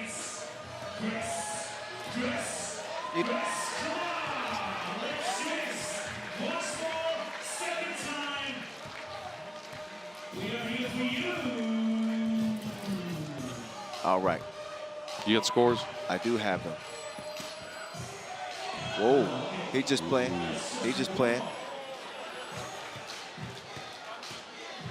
All right. Staples right now is coming up with 27. Grabo leads the way with 58. Henry is at 56, and Lepek is at 53. Wait a minute. Staples. Staples has got 17 seconds left, and he's not getting the dunk out that he really wants to get out. Well, seems like he's slipping a little bit on the takeoff, so now he's going to take a different angle. Staples goes with the windmilly. That dunk went down, and he sent it to the crowd nearly.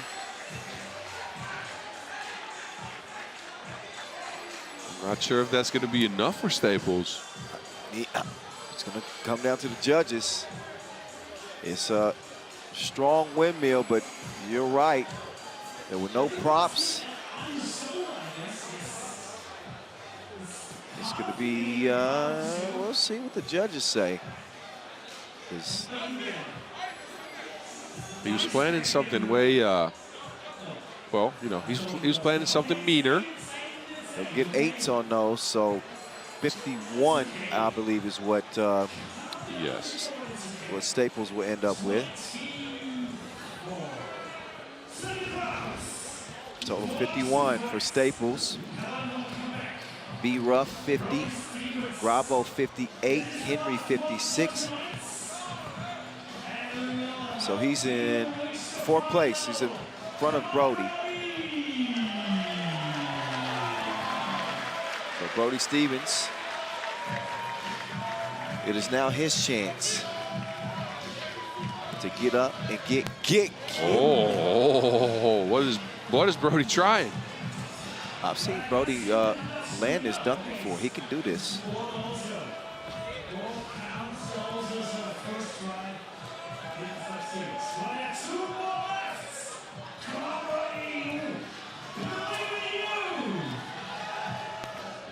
Oh, Brody's got to get it to go.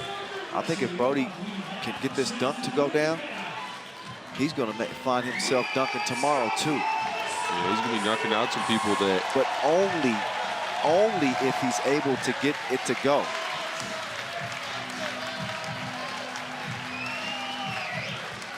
That's just what I think. That's not a fact, obviously. It's what he needs Uh-oh. And he ran out of time. He ran out of time, Brody, with the valiant effort here. That dunk looked so mean. He couldn't get it to go. Didn't get it off in time. It's unfortunate for him. Yeah, unfortunate for Brody. Yes. So we won't be seeing Brody Stevens dunking tomorrow. We might see him out here at the venue to check out the action, but that'll be the extent of it.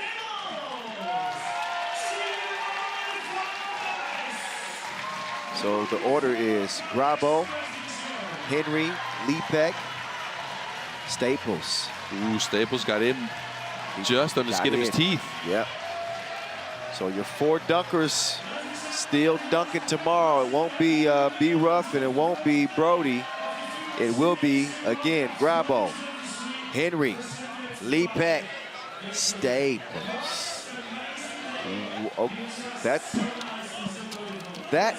was a full days of work, Boz. Yes, it was. Yes, it was. Long day. Liked it, though.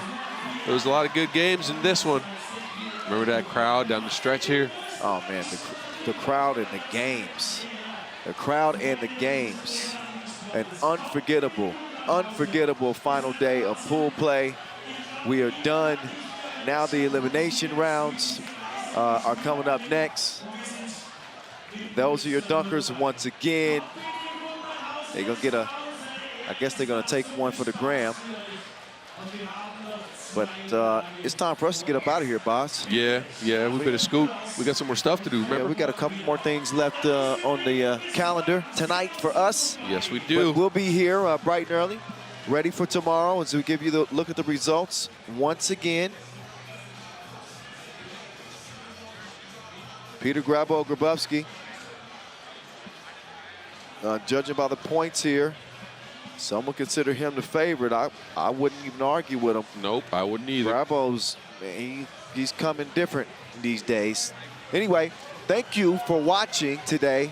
We're not done. We're going to go for gold tomorrow as the play-in games, quarterfinals, elimination rounds begin. For Boz Rosendahl, I'm Kyle Montgomery. Peace out from day 4. We will see you tomorrow. 1 o'clock local time is when we begin. We'll see you back here in Vienna.